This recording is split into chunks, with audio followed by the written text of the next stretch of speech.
At the edge of nowhere, beyond the reach of time, where the wind no longer blows and the moon no longer shines, and the forest is dead and covered in vines, stands a forgotten old train station where the clocks no longer chime. When the moon is high and the earth will glow, then through the tunnel to station you'll go. When you finally get there, you will know there are places where evil can freely flow. The owners are gone, no one really knows why, but something lurks within its halls, giving mournful cries. Those foolish enough to visit will behold with their eyes that the Station of Shadows is still very much alive. Don't go inside and wander its halls. Don't attempt to follow the playful calls. Don't try to leave through the forest of walls, and don't go into the bathroom stalls. So take heed this warning and tread lightly with care, or you will join the others, permanently living there. Old Foal's Nursery Rhyme.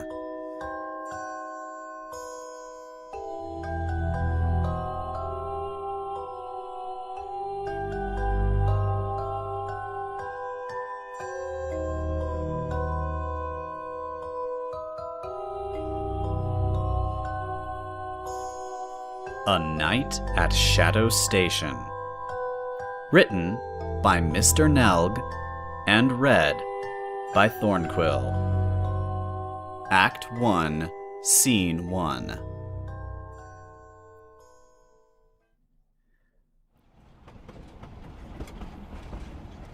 The train rattled along west through the darkness of the forest, its shrill whistle piercing the otherwise quiet night air. From the rear of the last carriage, Fluttershy stared out the window with an expression that was a combination of boredom and exhaustion. She was finally returning home after visiting a veterinarian's conference in Manhattan. She had always been meaning to build up the courage to visit one of those, and now, after her many adventures with her dear friends, she at last had the confidence to go. It was good to meet others who cared for animals and swap techniques, ideas, natural remedies, and even humorous stories. She'd shaken hooves with famous professionals, rank amateurs, and even the downright quirky. One mare she'd had the misfortune to run into had been a sales pony representing the Philadelphia Iron Works. She'd tried to convince Fluttershy that she needed an iron fence after overhearing her discussion about how best to care for bears. Oh, she did not want to let her go. That mare drawled on for at least 45 minutes about all the uses for iron, ranging from mystical to scientific, before she overheard another conversation that could have been a bigger score than Fluttershy, and that was how she managed to escape her. She gave an amused sigh. It had been a rather hectic, but nonetheless enjoyable, weekend that was finally all over. Now, she just wanted to get back home to Ponyville and see all her friends again, particularly Angel Bunny. She yawned broadly, her jaw cracking from the lack of movement as she idly batted at the empty water bottle that lay beside her. She blinked her eyes a few times and looked out at the passing scenery. What little there was to see of it. It was dark outside, with only the tops of the trees illuminated by Luna's moon, which hung high in the night sky, shining proudly down upon the earth below. Its friendly glow bathed the surrounding countryside in a calming white hue that appeared to make everything it touched sparkle and dance with a life of its own. The line she'd chosen to ride wasn't the same line she'd taken to Manhattan. This one was more of an indirect route with stops in the remote parts of Equestria, but it was the only train that night stopping at Ponyville. All others heading in that direction were express. Fluttershy did not mind. With the moon so bright, she'd enjoyed seeing what little there was of the new scenery. As she observed the landscape outside, she noticed that the tracks had split off, curving away into the forest. They ended not far away from the main tracks at a buffer stop. However, the tracks themselves continued on, disappearing into the trees. Fluttershy yawned again. She wondered if she would ever be able to get some sleep. There had been countless times where she'd nearly dozed off, only to be rudely awoken when the train hissed and screeched to a halt at some tiny prairie town, allowing its passengers to disembark. Looking around, she confirmed yet again that she was still the only pony on the train. She hadn't been when the journey started. The carriage had been full of ponies.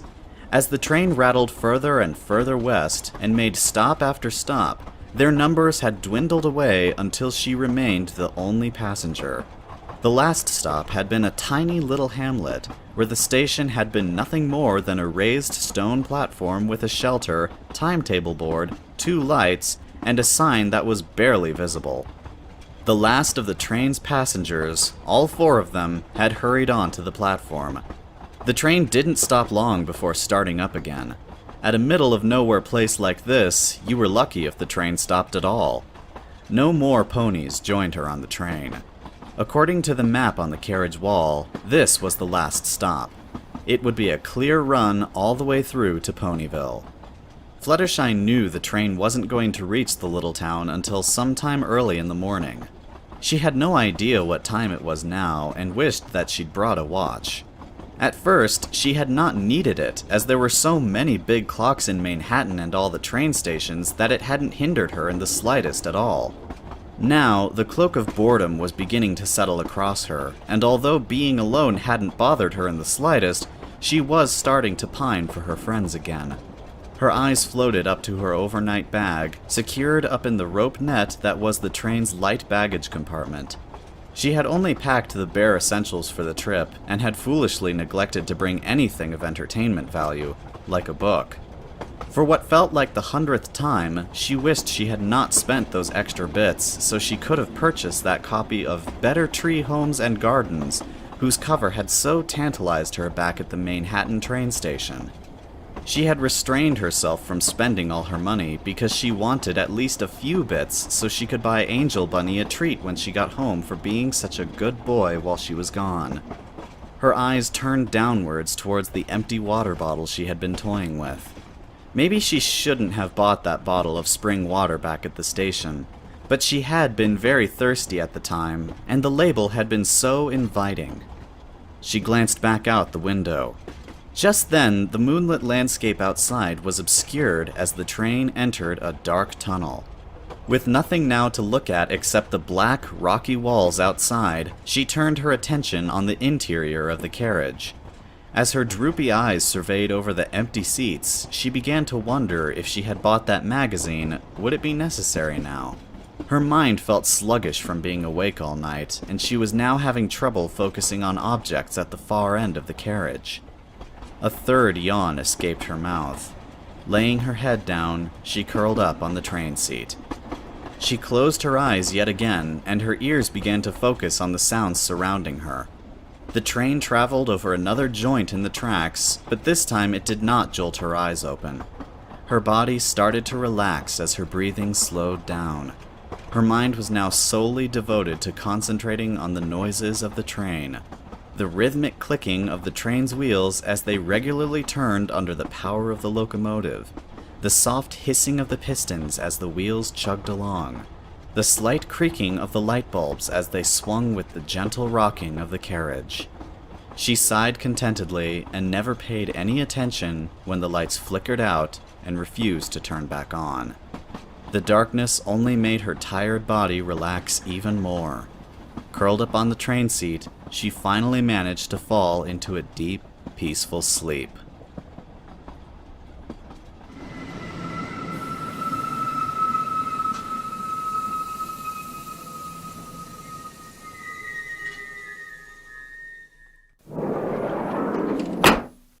The train doors slid open with a loud bang, which reverberated around the entire carriage. Fluttershy awoke with a start, her head shooting up and her eyes darting around in every direction like a panicked animal. The first thing she was aware of was that the train had stopped. The second thing she was aware of was that she was now at a train station. "Oh my!" she gasped, jumping off the seat and landing on all 4 hooves with an audible thud. "We're here already?" As she prepared to fly up to the light baggage compartment to fetch her overnight bag, she stopped. The third thing she was aware of was that it was still night outside. Fluttershy blinked in confused curiosity and walked over to the window, peering out. The train station's lights were beaming brightly outside, but beyond the edges of their yellow glow, she could perfectly see the inky blackness of the night. Her eyes narrowed in confusion. This wasn't right. She knew that the train was to get into Ponyville Station in the early morning, but Celestia's sun should at least be showing some of its warming golden rays, peeking over the tips of the mountain ranges. She pressed her face up against the window to look at the station for any signs of identification. She spied a large, dilapidated white sign with a green border, containing green lettering that arched across an entranceway to a tunnel. Unfortunately, many of the letters were broken beyond recognition, or had simply fallen off and had failed to be replaced. What had once been a proud sign, welcoming visitors to the station, now only displayed the incomprehensible Wasior Mono. Now Fluttershy's brow twisted in confusion. She'd never heard of that town before. Come to think of it, the map made no mention of there being a station between Ponyville and the last one. A quick check of the map confirmed that was true. After a few unsure blinks, she quickly shrugged it aside. Stopover or no stopover, this wasn't her station. She'd just have to wait for the passengers to embark and the train to start moving again. She was about to sit down when she paused. Another unusual sight, which she'd rather embarrassingly failed to notice until now, was that the platform was devoid of all life. Again, she pressed her face up against the window as her eyes scanned up and down the length of the platform. Not one pony was present. Of course, the logical answer that jumped up and down was that every pony had either boarded or left the station. However, a more thorough examination left Fluttershy with the impression that no pony had even set hoof on this platform in a good many years, possibly even before she was born. Her limbs were slightly trembling as she leaned away from the window to look back at all the seats. She was still alone. She felt her head subconsciously shrinking back into her mane, a habit she always did when frightened. It reminded her of that horrible night she was lost in the Cloudsdale Art Museum. She'd been so enraptured by the beautiful and colorful pictures of animals that she'd accidentally wandered away from her parents, just as the museum was closing down for the night. She had been locked in, and started to panic once all the lights went out. She could still vividly remember walking through the empty halls of the gallery, her hoofsteps echoing loudly on the floor. Once or twice, she heard a distant noise, like some unseen monster was stalking her. She had run away from the sounds, but the sounds kept following her everywhere she ran. Her panicked flight took her into the art wing, where she cowered under the watchful eyes of the portraits of Pegasi that lined the walls. Rushing through the deserted, lengthy halls, she had imagined that they were watching her, waiting till her back was turned so that they could leap out, grab her, and drag her into the paintings with them. It all came to a nerve-jarring end when she left the portrait gallery and found herself in a room full of sculptures. There, she ran headlong into a massive statue of a grotesque-looking diamond dog, looming over her, ready to strike. She'd screamed louder than she ever remembered in her entire life. Then the lights all came on, revealing the statue as that of a pharaoh hound diamond dog god from that respective species' culture. Of course, now that she was older and wiser, she knew that it had just been her imagination running wild in the dark. The sounds of the unseen monster that was stalking her ended up being a security guard sent to find her by her frantic parents. Now, these fears of being alone in the museum were returning, and she felt like that terrified filly all over again. Getting up on shaking legs, she hesitantly walked down the carpeted aisle towards the doors that separated her carriage from the next. She passed through the first door, and walking up to the next one, cautiously peeked in through the window. This carriage was as empty as her own. She pushed open the door and stepped inside.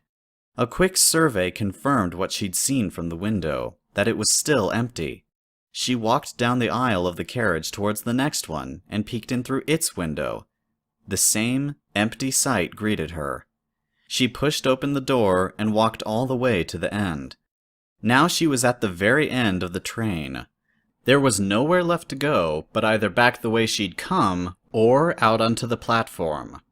Casting a look over at one of the doors, she trotted over to it and tested the handle experimentally. The door slid open with a loud thump, which echoed into the night. Fluttershy took a frightened step back as it did so. She looked up from the door to stare out at the empty station platform. She really didn't want to go out there. Her limbs were trembling with trepidation at the thought of being out there, alone. Then an idea appeared before her. Maybe she wouldn't have to.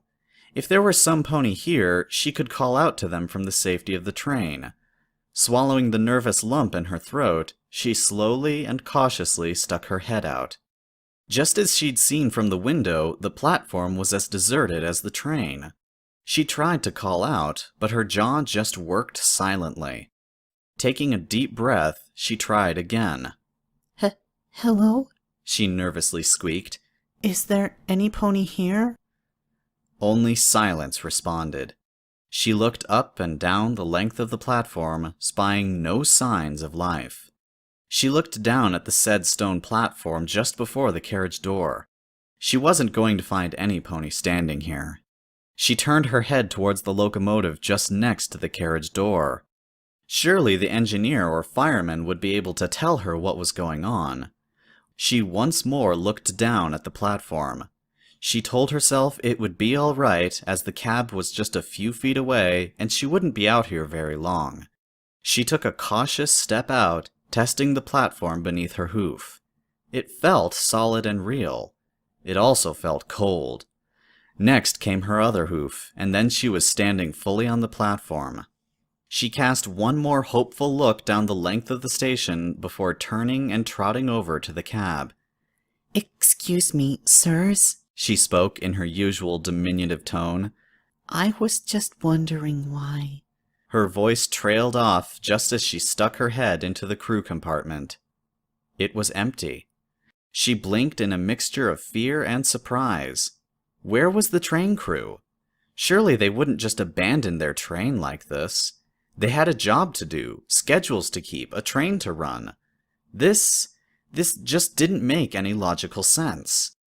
Eager to get off the platform, she walked inside and looked around. The cab was cramped and full of all sorts of valves, levers, and gauges. Behind her, the coal car was full of coal while the lid of the firebox remained shut. It was as if they had simply ceased to exist.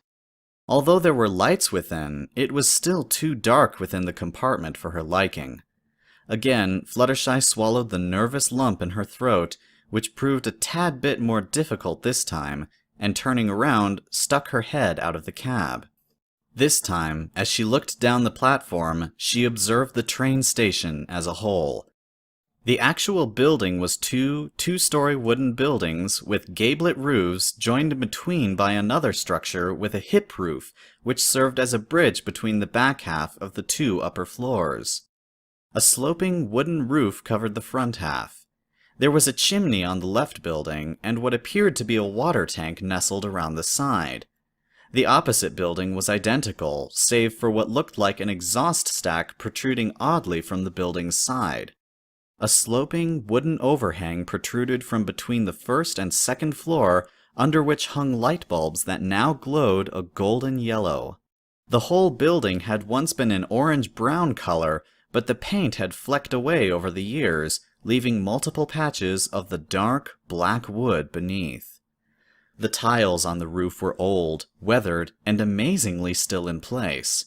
In the middle of the station buildings, beneath the bridge construction, was an arched tunnel, above which the incomprehensible welcoming sign hung. The platform on which she now stood was raised stone, which had once been a Spanish gray, but now a dark shade of charcoal. Two flaking green wooden picket fences acted as guardrails at either end of the platform. Fluttershy received a queer sensation from the entire structure as she eased slightly back into the cab. Something about this place seemed to radiate trouble, for warm and welcoming buildings should not stare at their guests so slyly and hauntingly. After taking in the decrepit look of the whole place, she glanced up at the glowing station lights. This place could not be abandoned. These lights had to be powered by something, and electricity needs to be monitored and serviced. She looked around at the rest of the station. Then why was it in such neglect? Nothing about this train station made any sense. She looked back down at the platform just below her. She had to force her nerve-racked limbs to climb out of the cab and into the light of the station. Again, she shrank back into her mane before she gradually crept down towards the far end of the platform and, making sure to keep within the boundaries of the station lights, took in the surrounding open, grassy area. Although overgrown, they appeared to retain some elements of a manicured nature a little too well to warrant complete desertion. As her roving eyes fell and then lingered upon the darkened forest beyond the grassy grounds, her flattened ears became aware of the ambient noise. Or rather, the lack of. Usually, the night would be alive with thousands of sounds. There would be crickets chirping, owls hooting, the rustling of leaves, the scraping of branches, the howling of the wind as it blew through the forest. There was only dead silence. Her ears automatically flicked into an upright position, and, standing very still, Fluttershy turned her ears side to side, trying in vain to find even the minutest of sounds.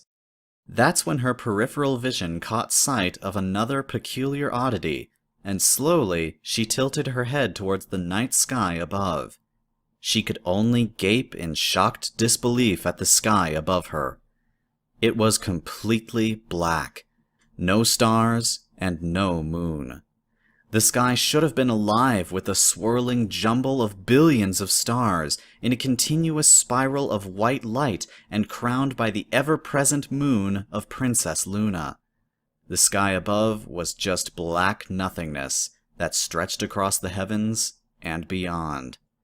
Now Fluttershy felt her entire body lock up with fear.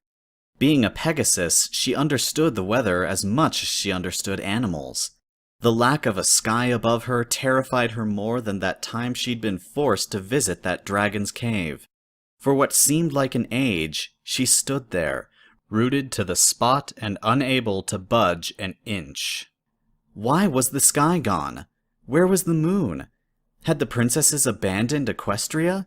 A million ideas flowed through her mind like out-of-control rapids, crashing into each other and smashing against rocks, leaving her unable to form even a single coherent thought. Unable to stand the confusing sight any longer, one thought at last flashed all around her mind like a warning light. Run! Without a moment's hesitation, Fluttershy bolted for the train, her wings propelling her into the first carriage in under a second. Stopping only to grab the door handle with her teeth, she slammed it shut before diving under the nearest bench. There she huddled, hiding within her mane while her tail lay curled protectively around her as she shivered violently. Her eyes were squeezed shut as she muttered at breakneck speed for the sky to come back. Finally, she was aware that her mutterings had become unintelligible, and she was only spouting gibberish. Ceasing her jumbled speech, she opened one eye and then the other. Nothing had changed. Still, she remained huddled under the bench, shaking, all the while her rapid breathing and the fierce pounding of her heart being the only sounds she heard. Perspiration matted the fur upon her brow as her eyes nervously darted all around her. What was going on? Where was every pony? She waited under that bench for what must have been an hour, before eventually sliding her head out to look up and down the length of the carriage. It remained frustratingly empty. Willing herself as hard as she could, Fluttershy eased out one hoof, then the other. Finally, she managed to coax her entire body out from under the bench, and she once more stared out the window at the station. Her eyes began to scan the nearest building. Was every pony inside?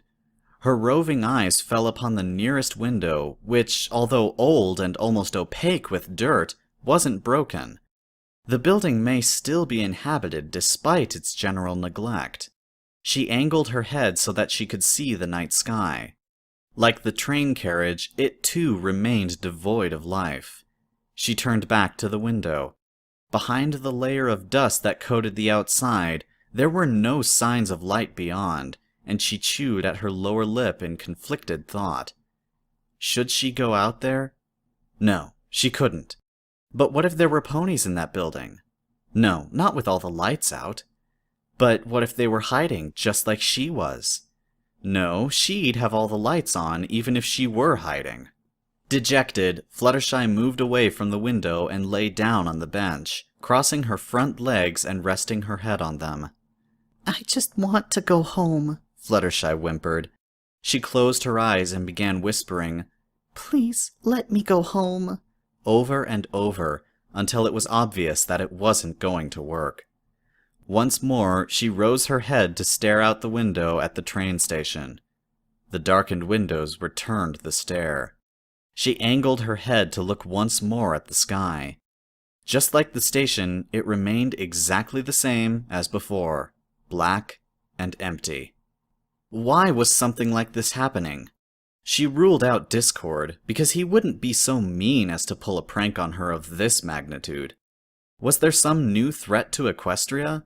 If so, were the other elements of Harmony searching for her so that they could put a stop to it? She looked back at the train station welcoming sign that was still illegible. Where was she? If she was lost and there was some new danger, it would be a good idea to find out where she was so that she could have some clue in which direction Ponyville lay should she have to head back under her own power. She looked over at the nearest door. Her whole body began to shiver with anticipation at the thought of entering that big, dark, scary-looking building. She closed her eyes and took a deep breath as she remembered the words her father had spoken to her after she'd been rescued from the museum. The dark is nothing to fear, because there is nothing there but our own imagination. She let out a quiet, hissing breath and opened her eyes. Carefully, she climbed down off the bench and opened the door. It slid back with the same loud thump as before, causing her to jump a little. Carefully, she edged out of the carriage and onto the platform. Looking both ways, like a filly about to cross at an intersection, she slowly trotted over to the nearest window. She cautiously attempted to gaze into the darkened glass before using her right hoof to wipe away the dust, and after muttering in disgust, peered inside. A pair of hazel eyes blinked back at her. Fluttershy let out a startled squeak and reared back from the window. She blinked her own eyes in rapid confusion before realizing what it was that she had seen. Another pony. She was not alone. She looked back at the window, but the eyes were gone. She shoved her face up against the glass and looked around inside. She tapped her front hoof on the window. "Hello?" She called out. "Excuse me, but could you tell me what station this is?" There was no reply. "Please," She called out, raising her voice ever so slightly. "I need to know where I am and what happened to the train drivers." Silence. She tapped her hoof on the window once more. "Can you at least tell me where the town is?" She asked. Still nothing. Backing away from the window, Fluttershy kept a wary eye on it all the same, just in case the eye's owners returned. They did not. This caused Fluttershy's suspicion to deepen. Why would they hide from her? Granted that if the situation were reversed, she'd probably do the same with the sky gone, but she'd still be happy to see any pony. Turning away from the window, she searched the building for any signs of an entrance. There was a small side door located a few feet from the window. She covered the few steps to reach the door and politely knocked. "Hello?" She called out. "Please, whoever you are, I need help." She blinked in slight agitation at the silence that followed. Reaching out her front hoof, she tried the rusty door handle, and finding it unfastened, opened it. The door creaked on rusty hinges, creating a loud groaning sound as it protested the years of immobility it had endured. Fluttershy instinctively took a step back as the door swung inwards, banging lightly against the wall. Swallowing down the lump of fear that was building in her throat, she peered cautiously into the darkness. Hello? She called out, her voice a noticeable octave lower. The whole inside of the room was in pitch blackness, but the light shining in from the outside did light up enough of the room to make out the basic details. It was an office, most likely for the staff of the station, and her muzzle wrinkled in disgust at the state of the room. All the tables and chairs were overturned and broken. No doubt about it, something violent had taken place here. Dust, cobwebs, and old food packets littered the floor and walls. There were lockers up against the wall by the window, long rusted shut, while against the back wall was a door to the washroom. On the wall opposite the window was a set of 3 smaller windows that looked out into a much larger room. Ticket booths. At the far end of that wall, nearest Fluttershy, was another door slightly ajar. Nestled between the door and the ticket booths was a notice board with only one note on it. Oh, if Rarity ever saw this mess! Fluttershy tilted her head slightly as her eyes settled on a wall at the far end of the room.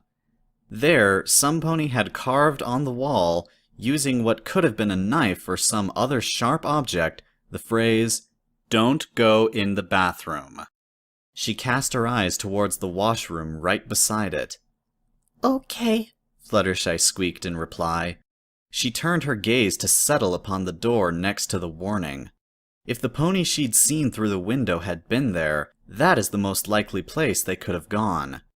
She hesitated at the threshold and cast a nervous glance down at it before once more surveying the empty room.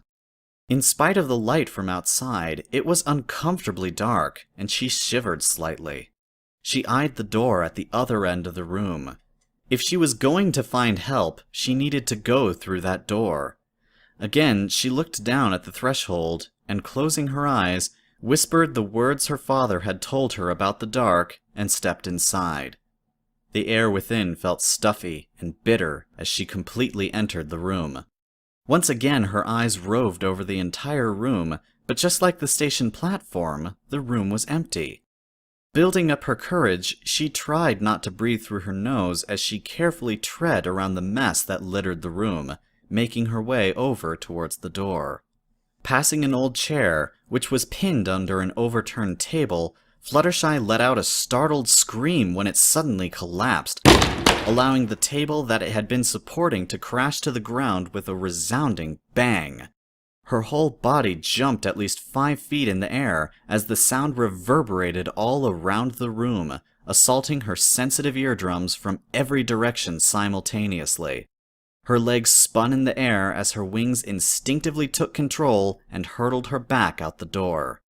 She rocketed back inside the train and under the bench, eyes screwed shut and cowering once more.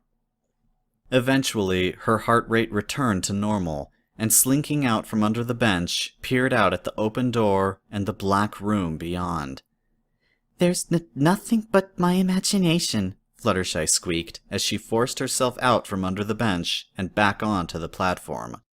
Walking back over to the open door, she once more called out for the mystery pony. Her own voice echoed within the room, before vanishing altogether. Looking over at the collapsed mess she'd disturbed, she found herself wondering if the reason she wasn't getting a response was that the other pony was even more frightened than she. Granted, she'd never met such a pony, but there was always a first. If that was the case, maybe she could comfort them and help take her mind off the missing Sky. Carefully, she sneaked into the room, cautiously wary of the furniture that lay scattered around the room as she headed over to the other door. As she reached it, she spied the note on the notice board and delayed exiting the room as she saw there were actually 2. One was tacked over the first. She leaned in close to read it. "The sink is fine. Hickory has taken those pipes apart 4 times now and still nothing. Ratchet gear." She lifted up the note to read the one underneath. "Something is still blocking the sink. For the millionth time, I'm a chief, not a plumber. Fix it, or I quit. Short crust. Fluttershy sighed as she let the first note fall back down. Nothing useful. She turned and gently pushed open the door. It squeaked loudly on rusty hinges as it swung open to softly bump to a stop against the wall behind it. Hiding behind the doorframe until it was completely open, Fluttershy peeked the tip of her head out so that she could see what lay beyond in the adjoining room. This appeared to be a waiting room of sorts. 3 rows of benches took up the center of the room, while a 4th bench was located at the far end, under a long, stained window that stubbornly refused to let any pony see out, although there was the minuscule amount of light shining in. Both the window and the bench were interrupted in the middle by a set of glass double doors. On the far opposite end of the room, there was a square staircase that sloped up before making a sharp right and disappearing into the darkness. The station clock, a design she recognized as being from the now defunct Bradbury Clock Company, hung from the center of the ceiling, facing both ways, its hands forever stuck at 3 a.m. Along the right side of the room, the wall was covered in a massive chalkboard that displayed departures and arrivals. The board was wiped clean. Discarded newspapers were shoved into a waste paper basket now overflowing with junk and spilling its contents onto the floor around it. Fluttershy's head fully extended into the room as she eyed the newspapers. For the first time since her arrival, she felt hope. She entered the room and eagerly trotted over to the waste paper basket to find any form of identification of where she was. Inside the waste paper basket, the newspapers lay scrunched up into balls and yellowing with many years. They dated with age, like the rings of a tree ranging from a springy golden yellow to a crumbling dull brown. Fluttershy shifted around until she found one that looked and felt like it was more recent compared with the rest, and fished it out. She unfurled it and held it up close to the window to read. The type was faded with age, much like the welcome sign out front, and all the letters were incomprehensible. The headlines were more understandable. This one showed 2 twin fillies, their faces obscured by the headlines where the ink in their names had been smeared across half the page, leaving their name as Warai. Apparently they had been killed in a tragic accident. The rest of the story was beyond recognition. She dropped the paper and sifted around inside for another. The more legible ones told of rock farms drying up and going broke. There were also a number of papers about what she assumed was this train station. Mysterious accidents, disappearances of night staff, and grisly deaths. She sighed with disappointment. They were too old and unreadable to give her any indication of where she was. She lowered the latest paper she picked up and looked around the room before her eyes settled on the stairs leading up. Did that pony go up there? If so, why were they hiding? What did they have to fear from her of all ponies? She cautiously walked over to the bottom of the square staircase and looked up. They proceeded halfway up the overall height of the room before making a sharp right out of her vision. Hello? She called out, her voice echoing off into the darkness. Is any pony up there? Only the silence responded. She looked around the waiting room once more. Had she even seen another pony? Had she seen her own reflection in the window? No. She was sure she saw hazel eyes. She blinked in frustration. Was her mind playing tricks on her? The words of her father flowed through her head. Granted, the sudden disappearance of the train drivers would cause her imagination to run amok. A muffled giggle echoed down from upstairs. Fluttershy turned her head upwards towards the ceiling. She heard that. Some pony was up there. Hello? She cried out, hope in her voice. You up there, can you help me, please? Then she paused. The giggle had been a foal's voice, a filly to be more precise. What was she doing here playing in an abandoned building all by herself? She would not be of any help. Her brow furrowed. No. If she were here, that would mean that there had to be a town nearby. A town where she could get some help. Plus, a little filly would be nice company in this dark, depressing place. Excuse me, little one. She called out, walking up the first few steps. Can I please talk to you? I promise I won't let your parents know you're here. I just want to ask you in which direction the town is. A second filly's giggle answered her, followed by 2 ponies galloping away upstairs. Had she a friend? Their hoofsteps echoed across the ceiling. Wait! Fluttershy charged on up the stairs. She rounded the staircase and after climbing up some more stairs, found herself in a large, empty room. No, not entirely empty. Stools and tables had been stacked neatly up along the edge of the wall that faced the windows. A look across to the opposite side of the room revealed a counter with a till and a desk plaque that said, "Closed." Behind that lay a large rectangular window with wooden shutters drawn, above which were situated advertisements for various sandwiches and drinks. This was a cafe. She eyed the pretty painted pictures of the sandwiches on the menu board. They did look very yummy. She licked her lips without even realizing it. She spied a swing door to the kitchen just in time to catch its movement ceasing. Some pony had just recently gone through there. She wandered over to the counter and peered over. The ancient cobweb-covered till beside her ironically displayed the fire engine red "No Sale" sign. Hello? She called out again. Her gaze settled back on the swing door that led into the kitchen, which was now still. She rounded the counter and pushed open the door. It was a small kitchen, with a long wooden table in the center. To her right lay a countertop where the readied food would be placed, and the shutters behind the counter closed off the view to the outside. They would have usually been open in warmer weather to keep the area cool. On the other side of the room, opposite the table, sat small and medium-sized chest freezers that would have stored bags of ice and other frozen foods. Above that were several shelves containing all sorts of pots, pans, dishes, bowls, cups, and utensils for both cooking and eating. Next to that was a fireplace with a large iron pot in the middle, a medium-sized wood-burning stove, and next to that sat 2 kettles with a frying pan still atop its surface. There was a large cupboard next to it that was now almost empty, save for a few opened bottles, cans, and salt and pepper shakers. Most likely a pantry. Finally, at the far end was a sink with a hinged ring on a rod attached to a pump for the water, like a hoof pump, if you will. There was nothing in there. She cast her gaze back upon the fireplace. There could be some wood in there that she could use for a makeshift torch. She paused, hesitant to enter the room.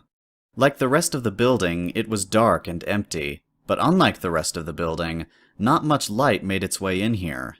Once again, she looked over at the fireplace before her eyes circumnavigated the entire room once more. It still remained as empty as the last time she'd seen it. She carefully entered the room, taking care to not disturb anything that could make a loud noise if it fell. She reached the fireplace and sighed, saddened to see that only ash and lumps of burned coal littered the bottom of the fireplace. An iron poker lay in its holder to one side.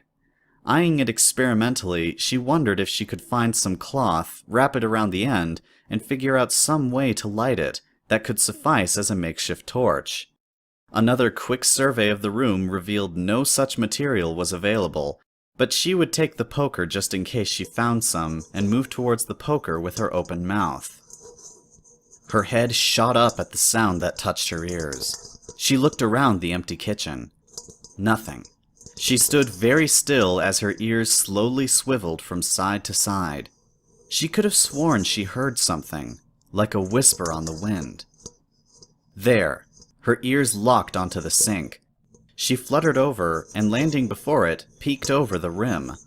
The sink was stained from water constantly dripping down the back of it, creating a foul brown mark running up the back of the sink.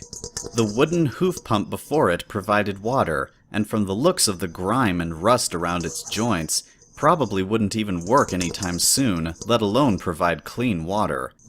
She peered down the drain, unable to see much past the grime-covered sink trap. Her brow furrowed as she heard the sound again. Straining her hearing, it sounded like something was scratching the pipes. She leaned in closer. The sound of loud giggling echoed from behind her. Fluttershy gave a startled cry and spun 180 degrees. Save her own, the room was still devoid of life. The giggling foals could be heard scampering away through what sounded like a set of double swing doors before their hoofsteps receded away down a hall. Fluttershy frowned in disapproval. That wasn't very nice. She was now starting to rethink her plan. If these foals were just going to play pranks on her, maybe she was better off not asking for their help. They might even give her directions to the town garbage dump or sewage plant just for laughs. Her muzzle wrinkled in disgust from the phantom smell that tickled her nose at that last idea, and paused in deep thought as a new theory about her stranding ran through her mind. What if this actually was a disused train station, and there had been something wrong with the train? The train would have needed to pull in, and the crew went into town to get help. What about the lights? If this station had lights, it would have to have a generator somewhere. If they were on, that meant the train crew would have gotten it up and running to give them the maximum amount of light to see what they were doing. Thus realizing after a thorough inspection that they needed help, had headed off to town, completely forgetting that she was on board. Another option that was also logical was, with the missing Sky, they pulled into the station and headed for the nearest town to find out what was going on. She looked over at the closed shutters, as if looking past them to the outside. If there really were a nearby town, then there would have to be a path leading there. Those two foals would have had a path to follow. The tunnel she'd seen lead to the other side of the building where she had not gone yet. What were the odds that there was a road or a path leading away from the station to the town? Ponies would have to travel on something to get to and from here. She dramatically rolled her eyes. Oh, why didn't she think of this before, instead of just charging off into this abandoned building and foolishly scaring herself in the process? She trotted over to the door, but as she placed a hoof up to push it open, she paused. There was that sound again. She turned and looked back at the sink. It was much more audible now. Her hoof left the door as she walked back to the sink, the sounds from the drain all the more clearer. As she peered over the rim, the noise stopped. Then she lowered her head down even further. She could have sworn she saw movement down there. A hairy spike abruptly shot out of the sink trap, and Fluttershy jerked her head back. It wiggled around violently before vanishing back into the drain. Fluttershy blinked in confusion. What the hay was that? There was a thump, then another. The sink trap bucked violently, then catapulted up into the air. Fluttershy watched it peak and fall back to earth, clattering down into the space between the sink and the pantry cupboard. She ignored it as she turned her attention back to the sink. A large, hairy, black spider was heaving its huge body out of the drain. Fluttershy's whole body locked up as her pupils dilated. The spider wrenched itself free and scuttled up the back end of the sink, climbing up the water pump before jumping onto the windowsill. It then began to scurry up the walls before reaching the roof and curling up in a corner of the room. Fluttershy watched it until it moved no more before shivering violently. She backed away towards the exit, all the while keeping her eyes locked on the nasty little thing. Normally, spiders did not bother her, but there was something about this one that just gave her the creeps. Another scraping sound caused her to lower her gaze back to the sink. A second spider was climbing out of the drain. No sooner had it freed itself than another spider crawled out after that. Then another and another. There were 5 spiders in the sink now, and more were coming. 8, 15, 23. Fluttershy took a few trembling steps away from the sink as the writhing mass of hairy black spiders grew, multiplying their numbers until they spilled out over the rim of the sink and onto the floor, scurrying in every direction. Fluttershy screamed and jumped up onto the wooden table as they began to spread out like water. She eyed them fearfully before snapping her gaze over at the door. She had to get out of here. She tore down the length of the table and leapt for the door, but smashed headlong into it as it refused to swing back the other way. She tried to pull it back towards her, but something held it fast.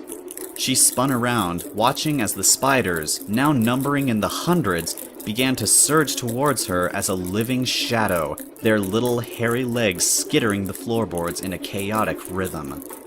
She spun back to the door and pulled harder. Why wouldn't it open? She pushed again and still nothing. She spun around and saw the spiders were crawling up the walls and along the ceiling, covering every inch of the room. Some were even dropping gracefully to the floor on long, thin strands of web.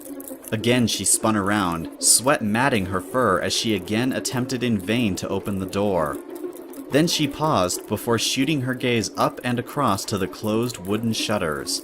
There was a rope on this side. She leapt for it, grabbing it with her teeth and yanking as hard as she could. The shutters rattled upwards before jamming against some unseen object within its mechanism.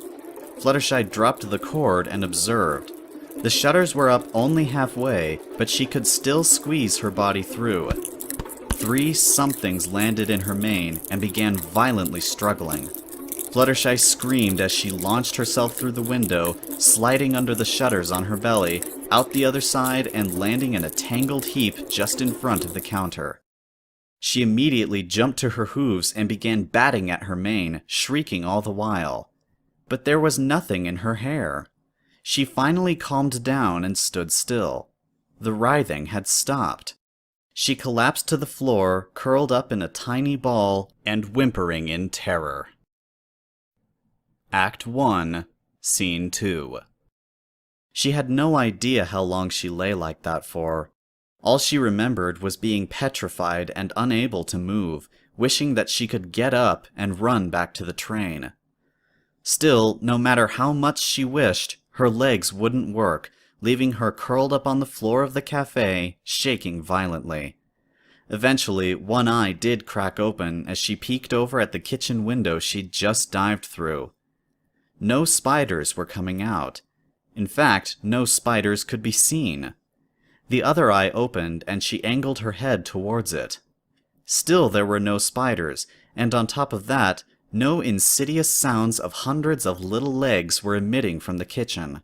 Frowning with suspicion, she rose to all 4 hooves and flapping over, peered inside. The room was devoid of all spiders. It was as if they never existed. She angled her head so that she could get a good view of as much of the kitchen as possible without having to stick her whole head under the shutters. No spiders. She couldn't comprehend what she was looking at, and her wings nearly locked up with surprised confusion. She was sure there were spiders in there. The feeling of them in her mane was all too fresh to be merely passed off as her wild imagination. Yet there was no sign of them within the kitchen. Although she knew that she'd seen and felt them, she also knew that there was no way that many spiders could vanish so quickly and quietly. Finally, her mind settled on the idea that she'd had enough of this dark, creepy building and it was high time she left. As she backed away, she turned her head as out of the corner of her eye, she saw the obstruction that had jammed the swing door. Some pony had stacked tables and stools up against it. A stool, which was missing its seat, had the broken stump wedged into the swing door and against the counterside, between the door and the frame, preventing it from swinging back the other way. Her brow knitted into disapproval. Those foals. A double swing door banged open, its flapping doors echoing loudly throughout the long, abandoned building, and Fluttershy turned towards the other side of the room where a set of double swing doors stood. She heard the scampering of hooves and then silence. Cautiously, she flew over and putting her eye up to the gap in the doors, looked through. Only an empty hallway greeted her. This was the bridge structure that she'd seen earlier that connected the 2 buildings together. Like everything else in this place, dust and cobwebs were a staple of the room's features. Windows lined both sides of the hall, and although they were covered in grime and dust, they still allowed the outside lights to shine in, giving a basic form of illumination. At the other end of the hallway, an identical set of double doors sat. The doors at the other end were still swinging from something having recently disturbed them. Fluttershy pushed open the door and leaned her head into the hall. I hope you two had fun, she chastised, because I'm not following you anymore. Good night. She turned about, letting the door swing closed behind her. As she trotted back to the stairs, she cast one more nervous glance over at the half-opened shutters. Still no spiders. She began to wonder where they had all gone so quickly, or if they had even existed at all. She shook her head. She did not want to think about it. She just wanted to leave this creepy old place and find the town, and hopefully the train crew. As she walked down the stairs, she couldn't shake from her mind the spiders.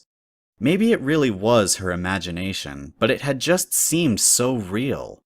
However, that thought was slid off to the side and replaced by a new one as her bladder started sending her brain an urgent message that told her it needed emptying. Now she wished she had not bought that bottle of spring water.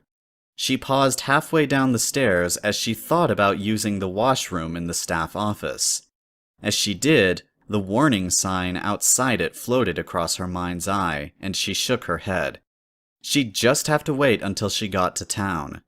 She headed over to the glass double doors at the front of the waiting room. They opened when she pushed them, and both swung open to bang loudly against the walls behind them. Fluttershy looked over what was the front entrance of the station. There was a fairly large rectangular section of cobblestone, with wild weeds protruding between the cracks before the building that encompassed the three main accesses to the station, while a cobblestone path trailed off towards the forest. She realized that it was for parking carriages, as she saw the collapsed sign with the picture of a carriage on it half buried under the creeping grass. 2 iron lampposts were situated at opposite ends of the parking area, glowing brightly. One entrance led up a set of low steps to the waiting room where she now stood, with a wooden overhang that had a glowing light underneath it. The other entrance was an identical set of low stairs that led to what had to be the tunnel between the 2 buildings. A third entrance was that of a proper flight of stairs that led up the side of the building to a small, wooden, railed platform and a large door on the second floor of the opposite building. Situated above the door was another wooden overhang with a glowing light that illuminated a picture of a cider glass. Turning back to the cobblestone parking lot directly before her, she focused her attention on the path that led off towards the forest in a straight line. Fluttershy blinked once, twice, rubbed her eyes with her hooves and blinked a third time. The cobblestone path just simply ended before the tree line. It was as if the ponies constructing the road had just lost interest. Her eyes scanned the forest. It formed a cordon around the whole station with no breaks in it whatsoever. Slowly, she trotted down the path until she reached its end. Ahead of her lay the forest, its leafless, twisted trunks covered in choking vines. The thick shrubbery obscured their roots. She leaned forward, glancing into the chaotically tangled mess. She could barely see anything past 5 feet in there. Had the train crew gone in there? Did they know where they were? That would be the only logical answer she could think of. It would not be as if they would simply charge on into this unearthly mess without a plan or a direction on where to go. Then she paused, looking very closely at the trees. They appeared to be leaning closer towards her now, their spindly, long branches straining, almost reaching for her. Fluttershy swallowed the lump in her throat and backed away on trembling legs. Was it a trick of the night, or did they return to their upright pose as she retreated from them? Whatever the answer, Fluttershy did not want to go into the woods. She turned about without a moment's hesitation and began trotting back to the station. Whatever happened to the train crew, they would not just leave their train lying about. They would return for it. She thought about waiting for them in the train cab, but decided against it. Although it was the first place the returning engineers would visit, it was also not as well lit and completely open. She would return to the safety of the carriages, where she could close and lock all the doors and windows and be safe from whatever was going on with the sky while she tried to get some sleep. They most definitely would be back in the morning. If not, some pony else would come looking for the train. Trains were very expensive, after all. She reached the station and climbed the steps into the tunnel.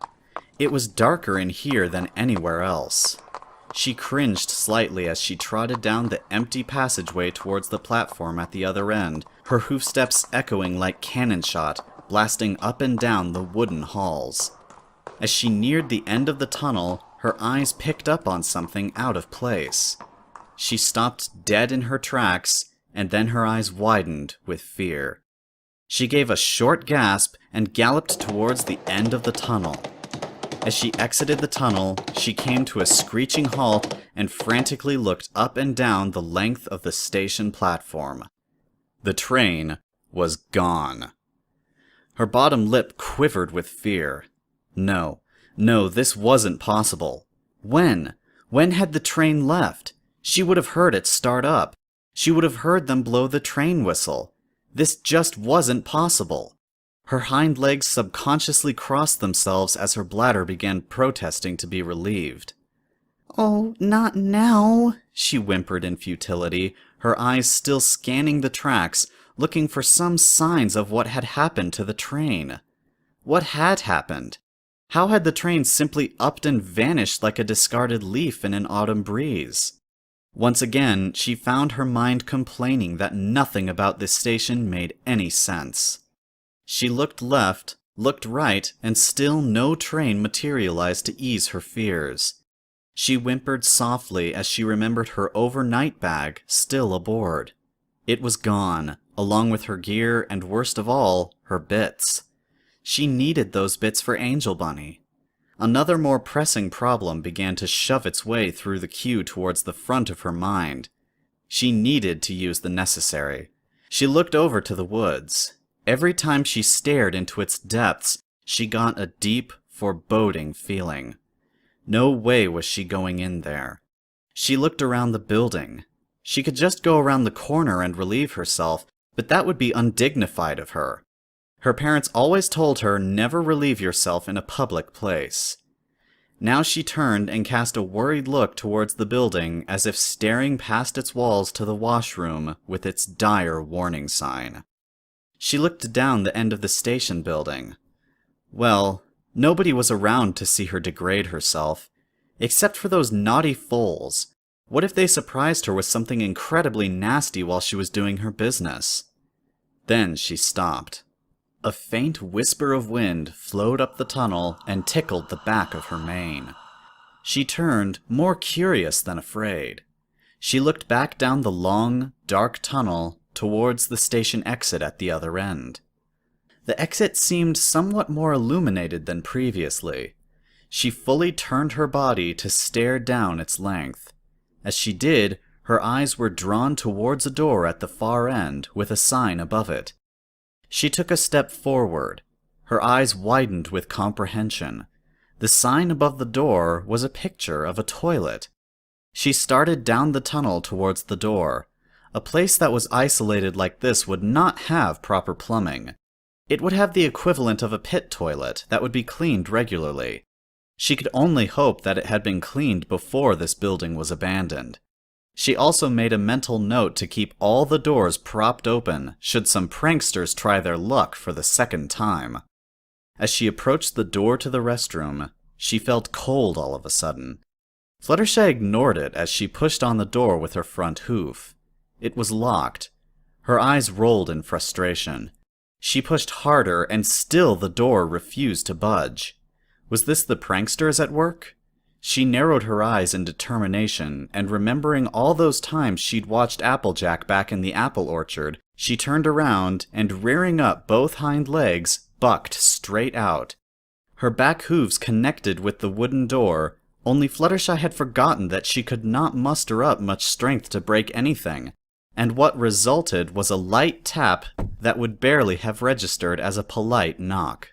She huffed in disappointment as she turned back to face the door and crossed her back legs as her bladder yet again reminded her that she needed to relieve herself. Not to be deterred, she started looking around for an alternate route in. She walked all around the building, trying the windows.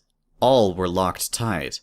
Around the back area, she found a small pile of broken bricks unceremoniously piled in a corner.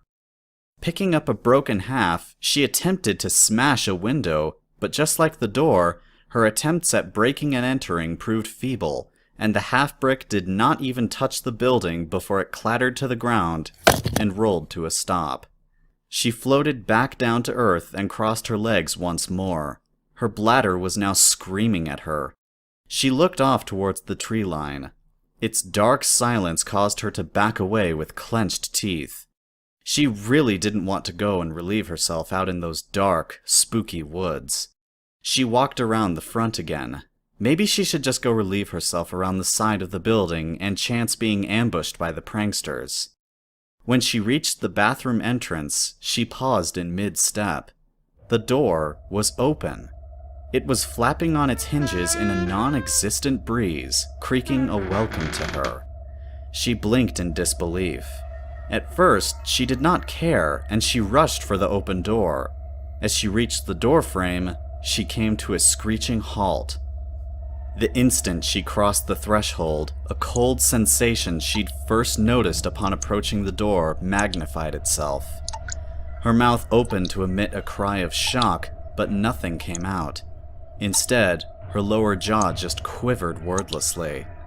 Slowly, methodically, her eyes scanned the room. About 5 wooden stalls lined the back of the room, opposite a rusty trough sink beneath a rectangular, stained mirror. The checkered black and white tiles were cracked and covered in dust. Cobwebs were everywhere, decoratively draped over everything. Oddly enough, Fluttershy could not make out any spiders nesting within them. Not far from the entrance, the tiled floor gave a noticeable sag. Fluttershy eyed it warily. No doubt that the floor beneath had rotted away and collapsed. Towards the far side of the room, the walls seemed to vanish into the darkness, creating the illusion that the room continued on into infinity. A single, burnt-out light bulb hung from the ceiling on a frayed cord, while somewhere within, water dripped down constantly, creating splashes that echoed throughout the whole room. She set one hoof inside and reeled backwards from the shiver that lanced up her skeleton. She danced backwards away from the door, breathing heavily. Dear sweet Celestia, what was that? She inched backwards even further from the open door, keeping her head low to the ground. She had never felt anything like that before. Not even during her numerous trips into the Everfree Forest.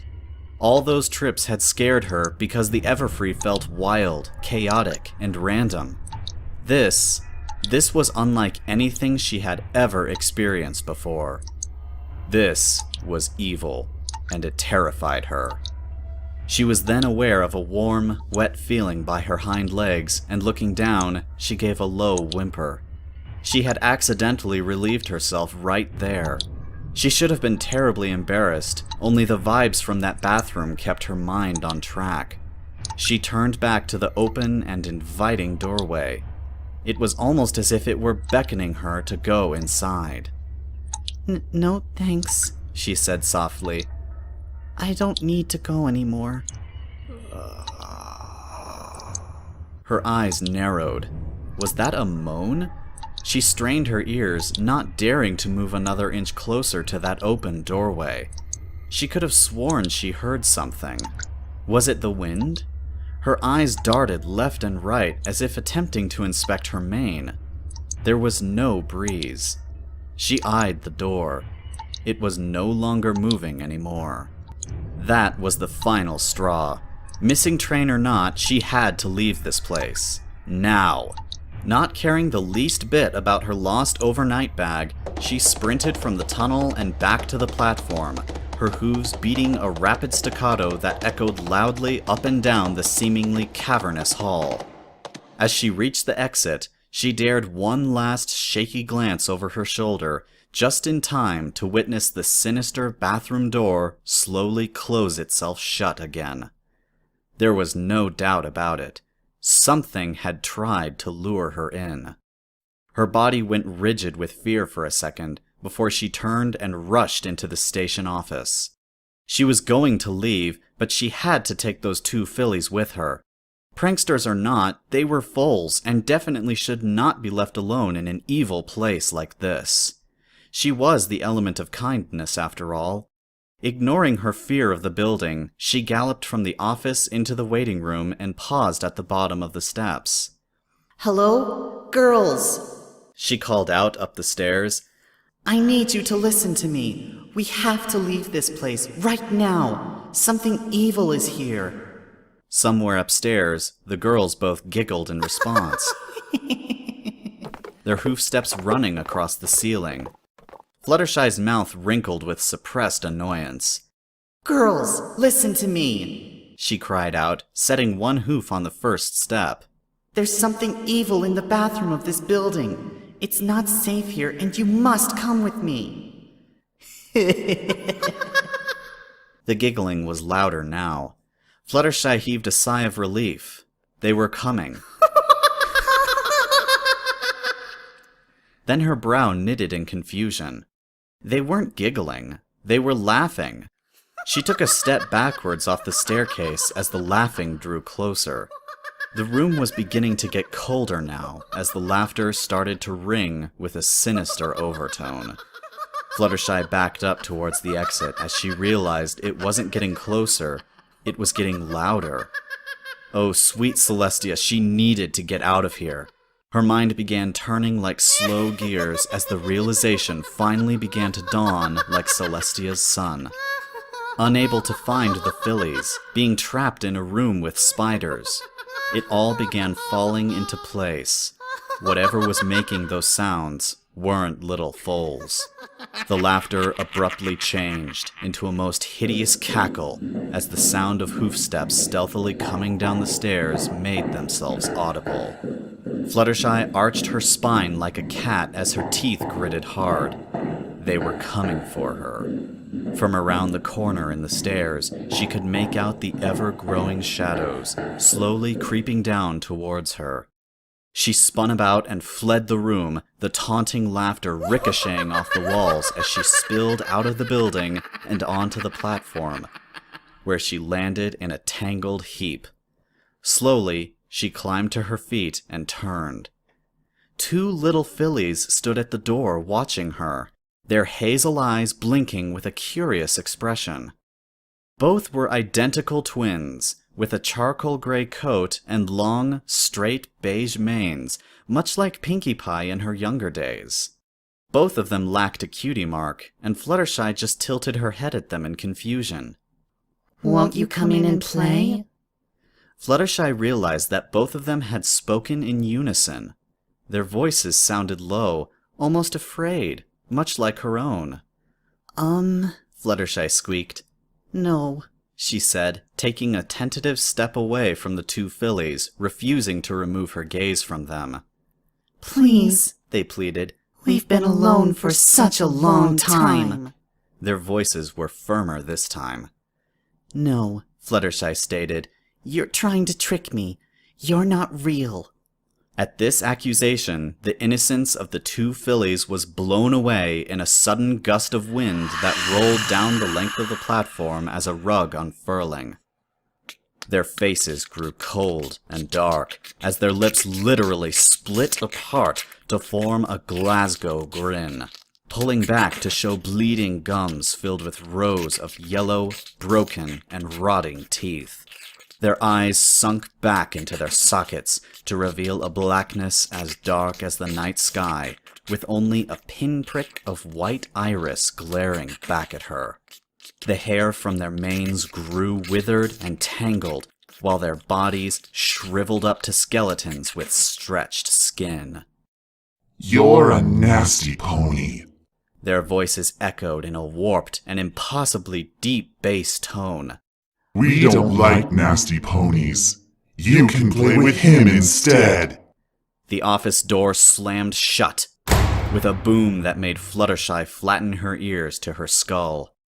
At the same time, she tumbled over backwards as she screamed. Quickly, she clambered to her feet and tore off down the platform, vaulting over the rotten wooden guardrail at the end before galloping off down the train tracks in the direction of Ponyville. She did not care if another train came and she missed it. She did not even care about her lost overnight bag and the bits within. She did not even care if the clouds opened up that instant and started raining. All she cared about was getting as far away from that spooky old train station as equinly possible. Her galloping hooves pounded fiercely on the wooden beams of the tracks as she dashed away, not even daring another glance over her shoulder, lest she should see something else. Her breath came in short, ragged gasps. Her long pink mane billowed out behind her as her eyes stared directly ahead of her. To either side of her, the forest lay motionless, the darkness within preventing any glimpse of what lay even 5 feet beyond the tree line. Ahead of her, the track curved around to her right. She kept up her frantic pace, not even wishing to slow for an instant until she was sure that the haunted train station was far behind her. Ahead, the tracks straightened out before they curved around to the left. Fluttershy galloped on, concentrating on her own breathing and the tracks before her. As she rounded the corner, the tracks straightened out, and she almost screamed with joy. There was another train station ahead of her. Oh, thanks Celestia. She nearly wept tears of joy as she quickened her pace towards her salvation. The station lights were like a beacon of hope. She blinked back, the tears welling up in her eyes as she focused on the new station, and came to a shuddering halt. Oh no. She gaped in horror at the familiar 2-story wooden building, with its faded, flaking paint and dirty stone platform, its familiar, broken welcome sign. Its dark, forbidding tunnelway. No. Dear sweet Celestia, no. This was impossible. She spun around, looking back down the track she just came down, before turning back to face the station, its silence cruelly mocking her. Slowly, she inched her way down the track, keeping her eyes focused on the train station. Observing the station building from her position on the tracks, the tunnel in the middle, along with the windows on the buildings on either side, formed a face of sorts. Was it her imagination, or was it laughing at her?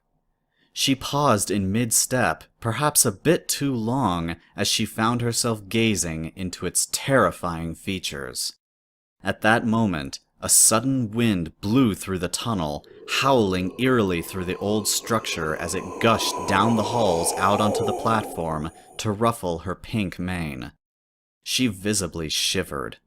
When she looked up, the face appeared to have changed. The grime-covered windows appeared darker, staring straight ahead, almost scowling. The tunnel entrance appeared lighter, highlighting the various doors along its length, looking like jagged teeth. The wind howled again, louder this time. Fluttershy screamed as she jumped into the air before spinning her little legs wildly and zooming off down the track as fast as her beating wings could take her. As she flew down the tracks, she could have sworn the forest seemed darker than before. If it was, she didn't care. She just had to get away. Tears streamed down her cheeks as she flew. Oh, why was this happening to her? What had she ever done to deserve this? She increased her pace, dangerously taking the corners in a manner that would make even Rainbow Dash frown with disapproval. She did not care. As she rounded a bend in the tracks, another train station awaited her a little ways ahead. She screeched to a stop in midair. It was the same train station. Fluttershy frantically looked back the way she'd come. She briefly entertained the idea of galloping back the way she came, but she just as quickly dismissed it. No, most likely she'd just end up back at the station again. No matter which direction she went, she could not escape the station. She turned to look at the forest.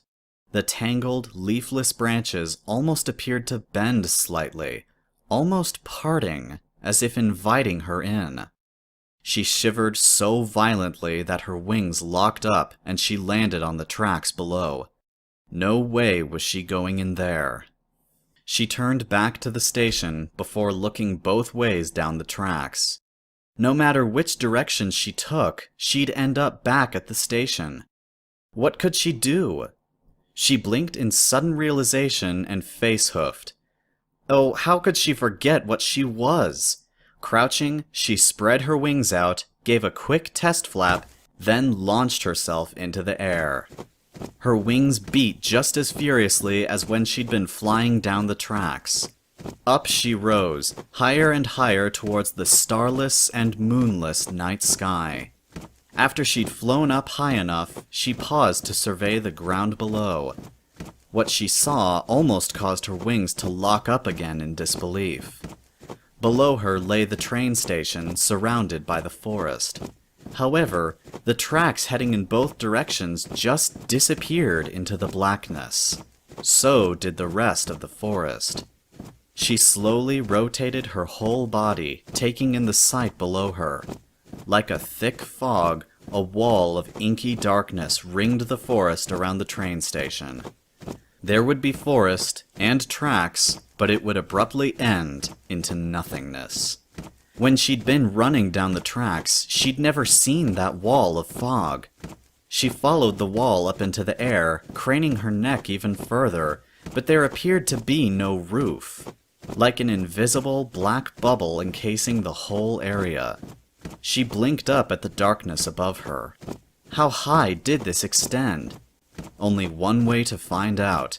She beat her wings once more and flew straight up. The scenery below her began to shrink in size, becoming minuscule until she could not even make out the train station anymore. Higher and higher she flew, unable to reach the blackness that now seemed to encompass her on all sides. How was this even possible? She could still see the ground below her, but above and to her sides was nothing but darkness. Where was the ceiling? Was there even a ceiling? Higher and higher still. Looking back down, she could not see the ground anymore. It was gone. Now blackness engulfed her completely. She let loose a panicked squeal and continued to rocket up into the sky. It had to end somewhere. She kept darting her eyes around, trying to find something, anything, but she was lost in the void of darkness. Tears once more welled up in her eyes. As she blinked back the tears, she screamed. The ground was rushing up to greet her. She had to drop some serious anchors, and she felt the impact of the G-forces kicking her with a vengeance as she tried to defy their will. It did not help her. She crashed to the ground with a mighty thud, sending a mushroom cloud of dust billowing up into the air. For what felt like an age, she lay there groaning in pain. Gingerly, she tested her limbs and then her wings. They ached, but thanks Celestia, they weren't broken. She groaned loudly this time as she shakily rose to all 4 feet and looked around. Her heart sank as the first thing she laid eyes upon was the train station. She had landed just in front of the tracks, right before the train station's sadistic, grinning face. Now her own face twisted into an expression she hadn't used since she had been a terrified little filly. Why won't you let me leave? There was no answer. Her eyes narrowed as the tears blurred her vision. What? She blubbered, her words interrupted as she gave a little hiccup. What is it you want from me? Through the soundless night air, there came a loud creaking sound as a door opened on rusty, unused hinges. Fluttershy blinked away the tears before noticing what was now different about the building. Deep inside the tunnel, towards the station exit, the bathroom door was now open wide. A flickering light now blinked from within. She took a step backwards. The bathroom. Her body shuddered violently at the memory of the sensation that had corkscrewed up her spine that last time she'd tried to go in there. She turned to look in both directions of the train tracks. No matter which way she went, she'd just end up back here. She turned around fully to face the dead-looking forest. The trees seemed to bend towards her, reaching out like fingers as if to grab hold of her and drag her into their dark depths. Her bottom jaw shivered, causing her teeth to chatter noisily. She bit down hard, silencing the clattering teeth. Then she turned back to the train station. The bathroom door still hung open, inviting her inside. What could she do? The only logical thing she could think of would be to stay right where she was until the sun rose. Would that even work? Looking up at the starless, moonless night sky, she began to wonder if the sun would ever rise. She'd tried to fly away with as much luck as running. She was trapped here, with no way out. Looking up at the sky, she tilted her head in contemplation. Where was she? Was she even in Equestria? Was she in another dimension? She looked down at the ground she stood upon. If she stayed right here, what would happen to her? The sun may never rise, and she would starve to death. But if she went into the bathroom, what would happen to her? Something was in there, something evil, and it wanted her to go inside. Unless she chose to confront it, she was going to be stuck here. Forever. She wasn't going to be stupid enough to just wander into the bathroom. However, she could not go anywhere else. She wasn't daring to risk the forest, and just staying put would not solve anything. What was she going to do? Her mind flashed back to a comment Applejack once made. Stuck between the devil and the deep blue sea. Applejack. She gave a mournful whimper. Oh, what she wouldn't give to have her friends beside her right now. She paused thoughtfully. What would her friends do in this situation? Oh, what would Rainbow Dash do? Fluttershy moaned. She furrowed one brow. Rainbow would just fly on in there and smash up whatever looked at her funny. No, that's not something she could do. Rainbow Dash was strong. She was not. What would Twilight do? Twilight would just use her smarts and cast a magic shield around her. She gave a sad sigh as she felt around her forehead for a horn that didn't exist. She gave a louder, sadder sigh. She didn't have smarts or alicorn magic. What would Applejack do? The Earth Pony was brave. She'd confront whatever was in the bathroom and wing it as best she could. Her eyes went wide with realization. No, Applejack wouldn't just go in there with nothing but her wits and bravery. She'd construct some form of defense for herself before she did. She now eyed the two structures on either side with renewed vigor. Surely there would be something in there that she could use. The only problem was what would be good against evil spirits. She fluttered up off the tracks and landed before the tunnel entrance. She eyed the bathroom door before looking left at the entrance to the staff room. Her whole body tensed up. No way was she going back in there. So she turned right and observed the nearest door on the other building. Slowly, she walked over to this new door, reached out a hoof to it, and hesitated. Were those ghost twins in this building as well? She turned her head as if looking towards the bathroom before turning her head back to the closed door before her with a determined look in her eyes. She'd just have to chance it. The only way out of this place appeared to be inside the bathroom. There was no way she was going in there without some form of protection, and the only way she'd find it would be to search the building. Besides, those ghost twins had not tried to kill her. Yet. For the longest time, her hoof just stayed against the door, not budging an inch. Finally, she swallowed the fear building up in her throat and mustering all of her courage, pushed.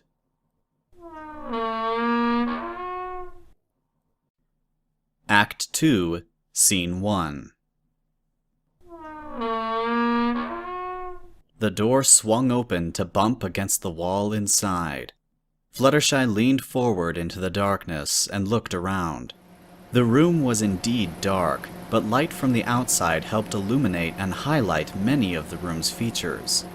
The center of the room was taken up by a massive, stationary, one-cylinder, single-acting diesel engine generator, which was cordoned off by a small metal fence with gaps on each side to allow for maintenance. The whole piece of machinery was stained a sickly, dirty brown with rust and shrouded under a layer of cobwebs. She eyed it before turning to look outside at the station lights. She turned away, suppressing the panic welling within to look back into the room. To her left were stacked numerous barrels, too high, that reeked of diesel. To her right lay a small work desk with 3 drawers and a small 2-layer shelf that held not books, but paperwork in old folders. Behind the engine, on the left side, she could make out what looked like a row of 3 lockers and a bench. Opposite this was a set of stairs that led up to a catwalk, which in turn ran along the edge of the room and out over the generator. Over by the far end of the catwalk, the section that ran along the wall, was a door with a sign on it. There were 4 ceiling lights, and all 4 of them were smashed. Curiously, Fluttershy walked over to the desk and chair to see what the paperwork said. She stepped around a candle holder which lay on the floor next to the desk, the candle long since melted into a hard, glossy puddle all over the floor. The papers on the desk were nothing more than a maintenance schedule for the engine. Its sole purpose was to power the electric lights. On the left side of the desk sat a folder labeled Accident Reports, and opening it up, she saw that it was full of notes ranging from ponies getting small cuts from broken glass to getting hit by kitchenware, and even the death of those twins she'd read about in the paper. At the very back was a newspaper clipping. There was no picture or headline. Some pony had just cut out the story. A sorrowful day today, as the building of the new train station was marred by the tragic death of the gallant laborer, Pickens Shovel. While digging out the foundation of the station's bathroom, Mr. Shovel accidentally broke through the roof of an underground cave system and plummeted to his untimely death into the caverns below. It was all so sudden, one co-worker was quoted saying. One minute he was just digging, the next thing he was just... In all my life, I've never heard such a scream. Volunteers have been searching the caverns below for Mr. Shovel's body, but have yet to find it. Our hopes and prayers go out to the family he has left behind. There were indentations showing through from the other side of the clipping, and turning it over, she saw that some pony had scrawled on the back, They never did find the body. Fluttershy put the clipping down and closed the folder. Looking over to the right side of the desk, she saw a small inbox with more paperwork stacked within. Sitting atop it all was what appeared to be a hoof-written letter. She picked it up and read it. Dear Ratchet Gear, it is with no shame in my heart that I write to you this letter of resignation. Too many bizarre, unexplainable events have been occurring around here, and I need to get out of here before they get me. Just like they got Hickory. I don't care what you say, and you can curse my name to the pits of Tartarus. I've been running this night shift longer than any pony else, and I'm scared out of my mind. There is something seriously wrong with this building, from the foundations to the very rooftop. I cannot stay here any longer, and if you're a smart pony, you won't either. Regards, Sprocket Wheel, Chief Engineer, Night Shift. Under the letter was an open envelope. The letter had not even been folded to fit it. Fluttershy immediately left the table to wander over to the lockers, thinking there might be something useful in there. The first locker was rusted shut, but the second locker opened to reveal diddly squat. Opening the third door, she was rewarded with a treasure trove of items. It appeared to belong to a repair pony, for there were numerous tools neatly placed in pouches that hung inside the locker. On closer inspection, many appeared to be missing. However, there were still nails, screws, a rolled-up tape measure, a matchbook, a claw hammer, an oil lantern, a ruler, and even a set square lay pushed away in the back. Fluttershy looked at the oil lantern. Looking around at the dark areas inside the room, she decided this would be mighty handy considering the lights inside weren't on. She leaned inside and carefully picked it up with her mouth. Opening up the tiny glass door, she frowned around the brass handle as she saw there was no oil within. With the lantern handle firmly secured between her teeth, Fluttershy looked off to her right. If there were an oil lamp, then surely there would be oil in here somewhere. There was a workbench hidden in the darkness. There were objects scattered all across the tabletop, but she wasn't able to make them out. However, she was able to identify one object nestled up against the side of the table, an oil can. She trotted over to it and, putting down the lantern, lifted up the can. To her relief, it was heavy with oil. She was careful to remove the cap and pour the oil into the lantern before heading back over to the locker to fetch the matches. They were old and broke easily as she snapped them off. Finally, she got one and managed to light it, thus lighting up the oil lantern. Closing the door, she picked it up with her mouth and shone it around the back area of the generator room. The bench that had been cloaked in darkness was revealed to show machine parts and pieces of plumbing pipes strewn all over it. Walking over, she noticed a dust-covered clipboard hanging down beside the bench. Putting down the lantern and picking up the clipboard, she blew the dust off in a great cloud before angling it so that the information could be legible in the light. The name at the top read H. Dock, Maintenance Engineer. The sheets were a checklist of problems that were obviously in need of repair. There were the usual: lights, electrical cords, track switches. Proceeding down the list, there was a tick next to each problem, followed by a comment by Mr. Dock.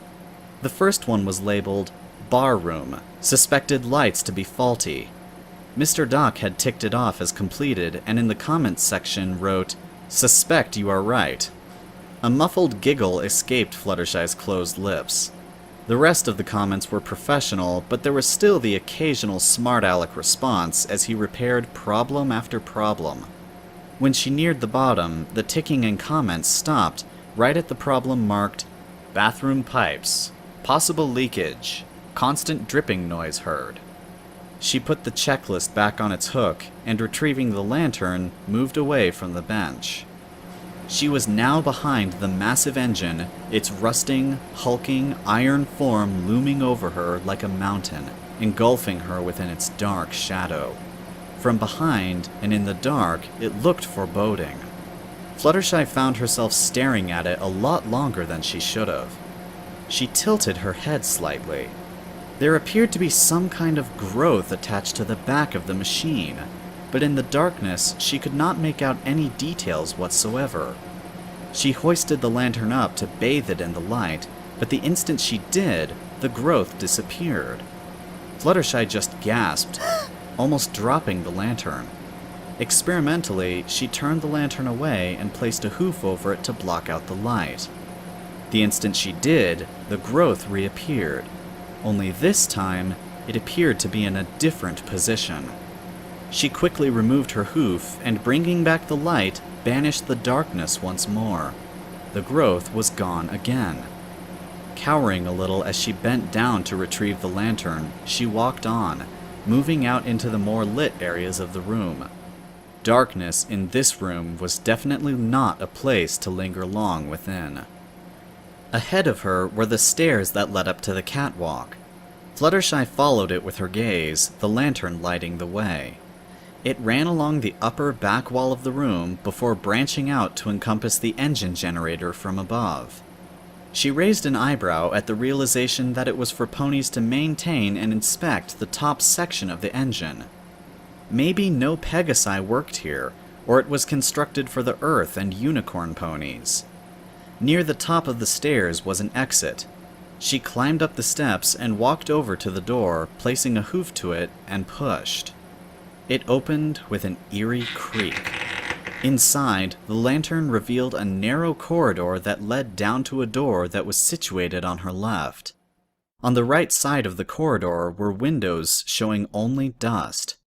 Curiously, she wiped her hoof across one of them and peeked out through it.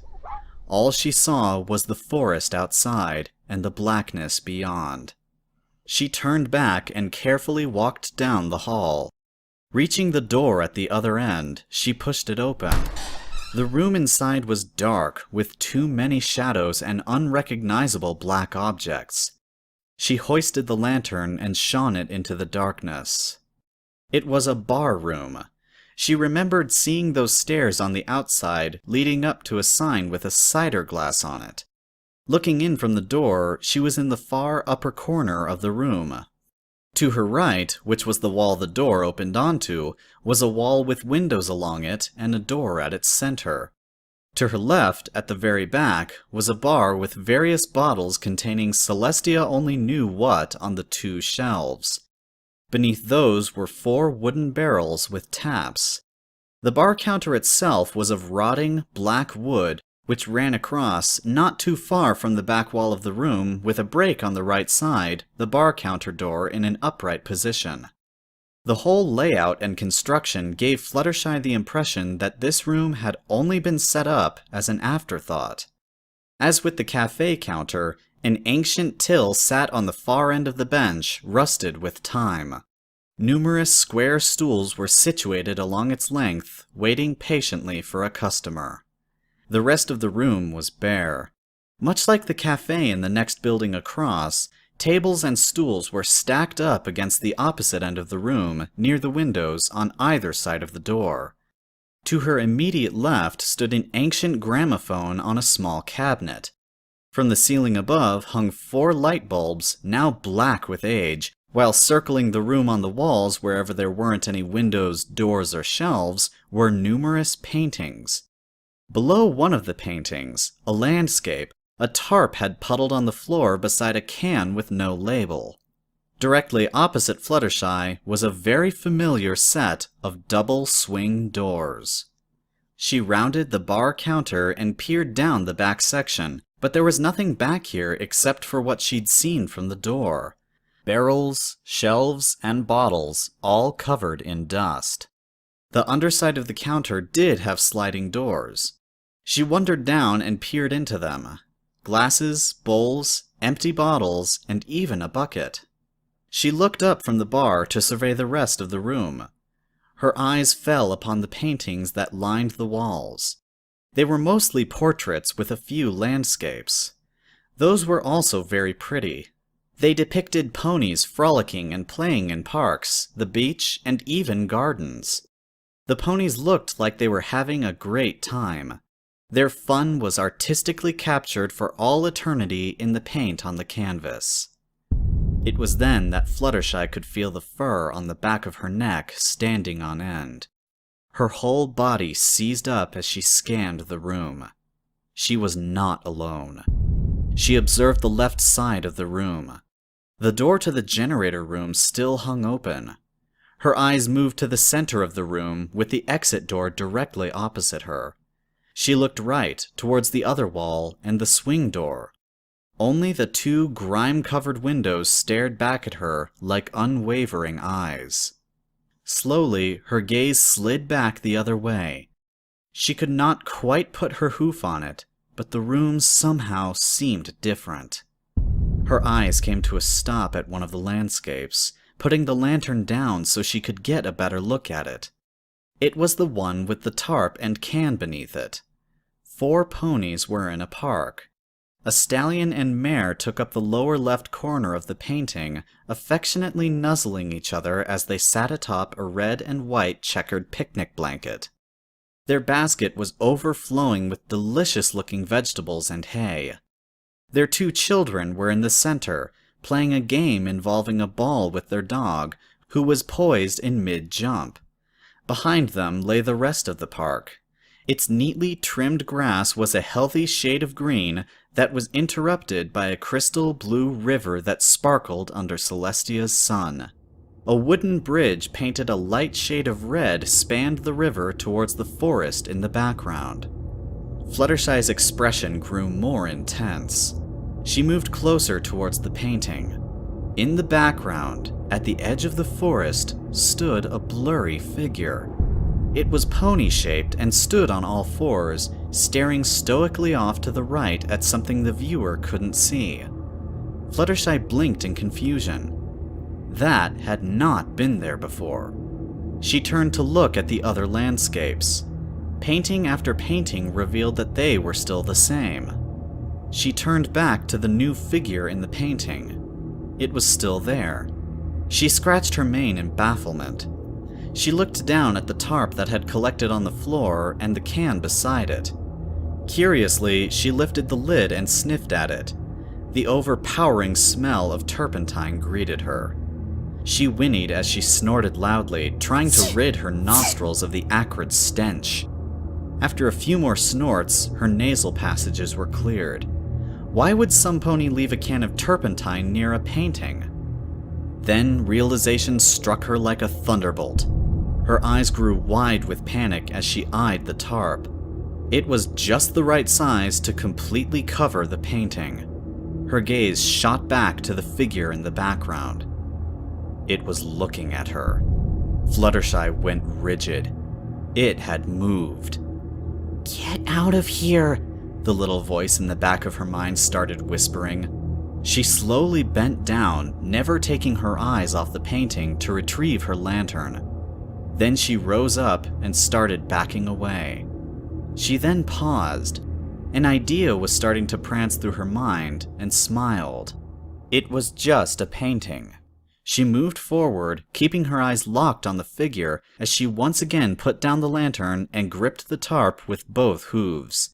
She lifted it off the ground and, unfolding it, threw it over the painting before hooking it around the edges, covering it from view.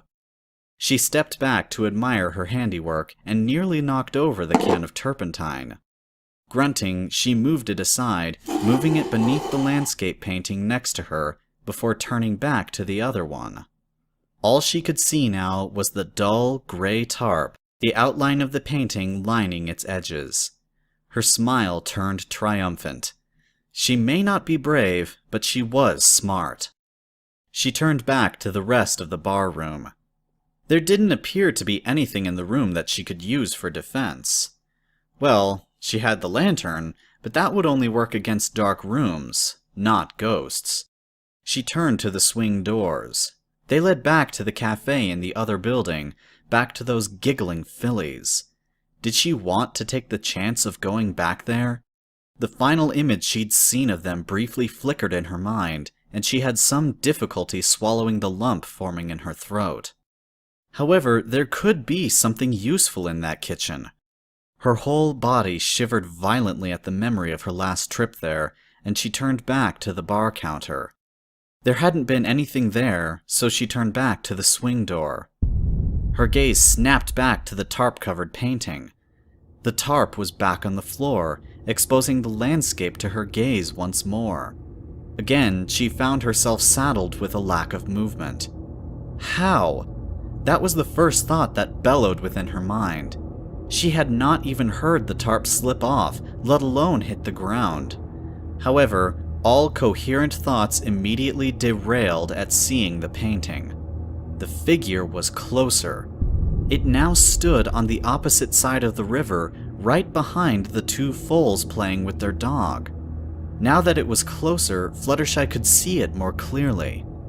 Its face was obscured by a featureless, white, porcelain doll's mask. It wore a neat three-piece suit with a black dinner jacket, white undershirt and black bow tie, and the top of its head was crowned by a black top hat. It was staring straight at her. Without even uttering one squeak, Fluttershy grabbed the top of the painting and wrenched it off the wall, slamming it face down on the floor. She then gripped one corner with her mouth and dragged it towards the door that exited to the outside.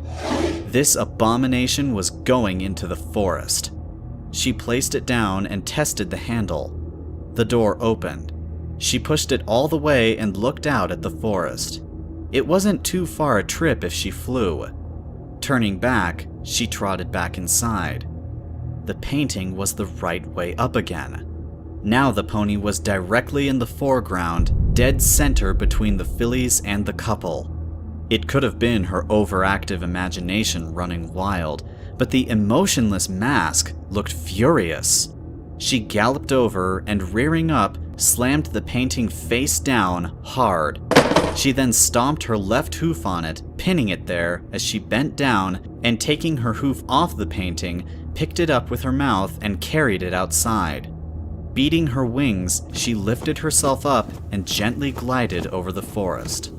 Her jaws parted, and she watched with satisfaction as the painting plummeted into the dead trees below. She listened to the receding sounds as it crashed and banged until, with a dull thump, the night air was once more quiet.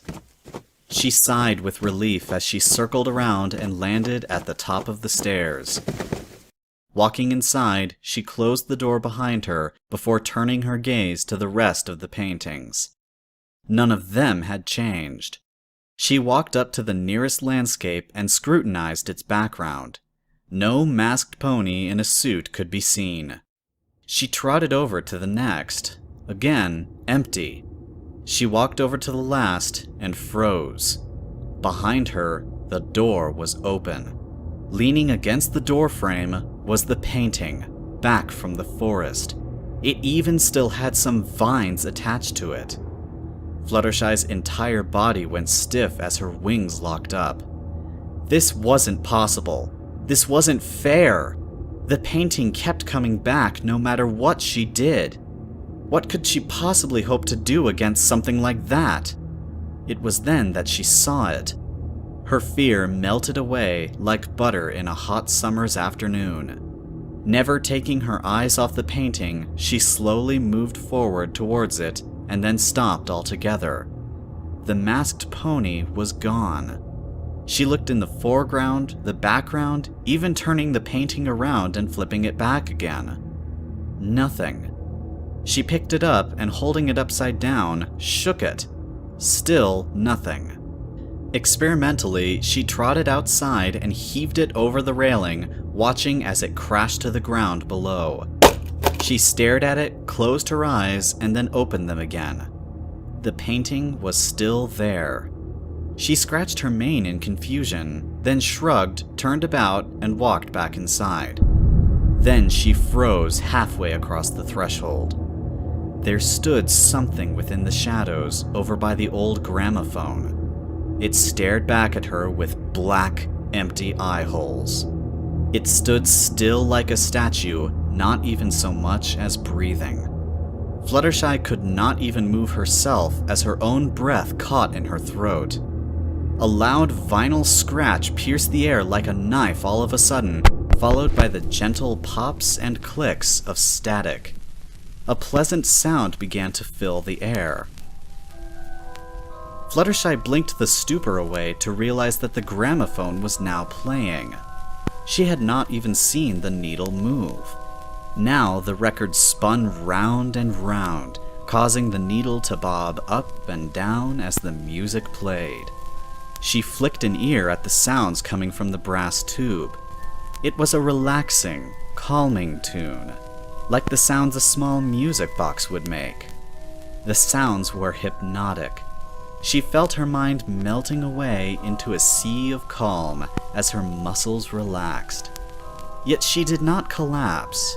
In spite of the sleep washing over her, she felt compelled to move. One hoof moved forward, followed by the other. She was inside the room without even realizing it. She wanted to stop, to know what was happening to her. The instant she did, she felt the urgency to understand just as quickly vanish. It didn't seem to matter anymore. She was standing before a painting now, another landscape. Ironically, it was the painting that had been next to the one she'd been trying to get rid of. This one was of some city street at night. A bar of sorts sat on the counter with glass windows on both sides, allowing the viewer to see not only the interior, but the street behind as well. There were ponies in the painting, all sitting at the bar counter. Her eyes went glassy. She wanted to join them, talk to them, drink with them. She reached out with her front hoof and touched the painting. Although her hoof went right through the canvas, she wasn't surprised. The entire painting rippled like the disturbed surface of a pond as her hoof sunk in deeper. She raised her other hoof to grasp a firm hold when she knocked something over with a metallic clang. Liquid spilled out onto the floor and across her hooves as the overwhelming smell of turpentine bombarded her senses. She cried out in disgust, stumbling back and shaking her head as the stench stung her sensitive nose. She snorted loudly several times before her passages were free of the horrid smell. Blinking a few times, she became aware of her surroundings. The first sight that greeted her was that of the landscape painting of the city bar. Only now it had changed. The city was destroyed. Its buildings in the background reduced to crumbling, charred husks.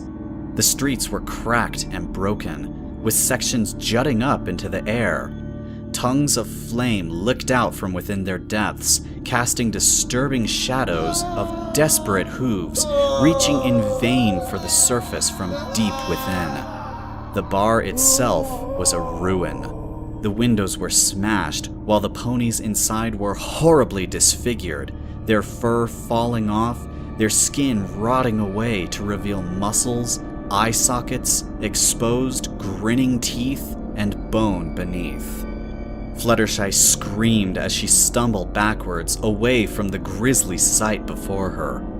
Then her memory of previous events returned as a flash flood, and her gaze swung over to the gramophone. The masked pony now stood in front of the ancient device, staring at her. The neutrality of the mask's expression was gone, replaced with one of rage. Wrinkles now adorned the mask's brows and cheeks as its eye holes were narrowed to dangerous slits, and the mouth was twisted into a perfect, upside-down crescent moon shape. The music began to filter back into her ears all of a sudden, and she felt herself start to get hazy. No, she could not let herself be snagged again. The music. She had to stop the music, but how? She couldn't just run over and stop the machine. She was already finding it difficult to move, and she doubted she'd even make 2 steps towards it. Even now, she could feel her mind clouding over once more. What could she do? The spilt can still lay at her hooves. On the spur of the moment, she struck out hard with her front leg, kicking the can and sending it flying towards the gramophone. She missed. The can smacked against the side of the wooden cabinet and, glancing off, struck the masked pony in the face with a dull thwacking sound.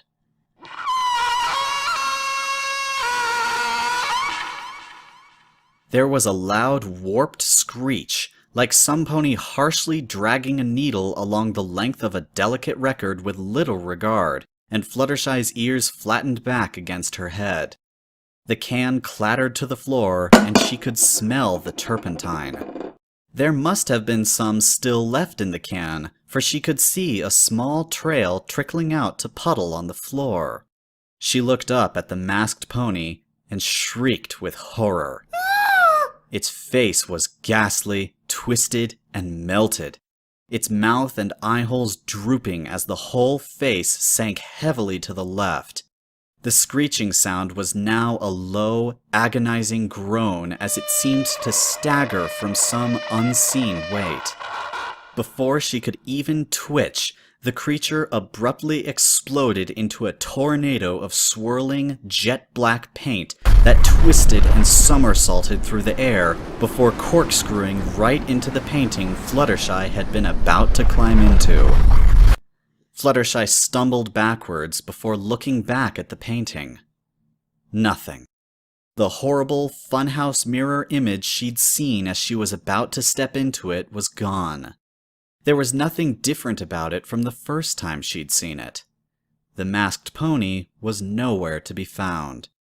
Still, just to be on the safe side, she picked up the can. There was still some turpentine left within. She was about to splash it on the painting when she stopped. Her eyes narrowed. No. This was wrong. This wasn't her. She lowered the can. Yes, this thing had tried to imprison her, but she wasn't going to resort to stooping to its level. She was Fluttershy, the element of kindness. This place was full of monsters, and there was no way in Tartarus that she was going to become one herself. She tilted her head slightly in deep thought. Still, just because she was kind did not mean she was stupid. She had to take some precaution against this thing should it decide to come back for round 2. Looking around, she spied the old tarp and picking it up, placed it over the painting, covering it up completely. She briefly wondered if she should not bother trying that. This hadn't worked the last time. However, she had wounded it, forcing it to retreat. Licking her lips, she decided to conduct a little test. She turned her back and closed her eyes before opening them and spinning around, the can held ready just in case. The tarp was still there. She shrugged. Maybe it was too weak from the turpentine for round 2. She rubbed a hoof to her chin before looking around at the rest of the paintings in the room. What if it could move between them? There wasn't enough cloth or tarps in the room to cover all of them. Maybe she could take them down and turn them around the other way? No, that would take too long. Whatever the answer, it wouldn't be prudent to linger here any longer. She stood back and once again surveyed the room. There was nothing else in here. She eyed the tarp-covered painting. She didn't want to be in the room 1 second more, but where could she now go? She swung her gaze over to the set of double swing doors. That way led to the cafe and the twins. She involuntarily shivered. She looked back to the door that would return her to the generator room. She tilted her head slightly and thought. Maybe there was something else back there that she missed. Something she overlooked? Anything to get out of this creepy room. After picking up the lantern, she trotted back and pushed open the door to the corridor. The inside seemed somewhat darker than before. She looked out the windows and, just like the last time, saw only the forest outside. She looked down the hall towards the door, open and inviting her back into the generator room. She hesitated a little. Something was not right. Slowly, she tiptoed down the hall towards the door at the far end. Each and every hoofstep caused the floorboards beneath to creak and groan. As she neared the door to the generator room, she paused. She strained her ears, listening to the sounds of the night. Her left ear flicked. There it was again, a sniffing sound. Her eyes narrowed as she carefully put down the lantern, lowered the light intensity to a dull flicker before pushing it behind her. She did not want the light to attract whatever was making that noise. Once finished, she stared ahead of her at the open door. All she could see was the top of the stairs. The sounds came again, much more audible than before, followed by the clatter of cans being knocked over. Then, like distant thunder, a low, rumbling growl echoed up from the room below.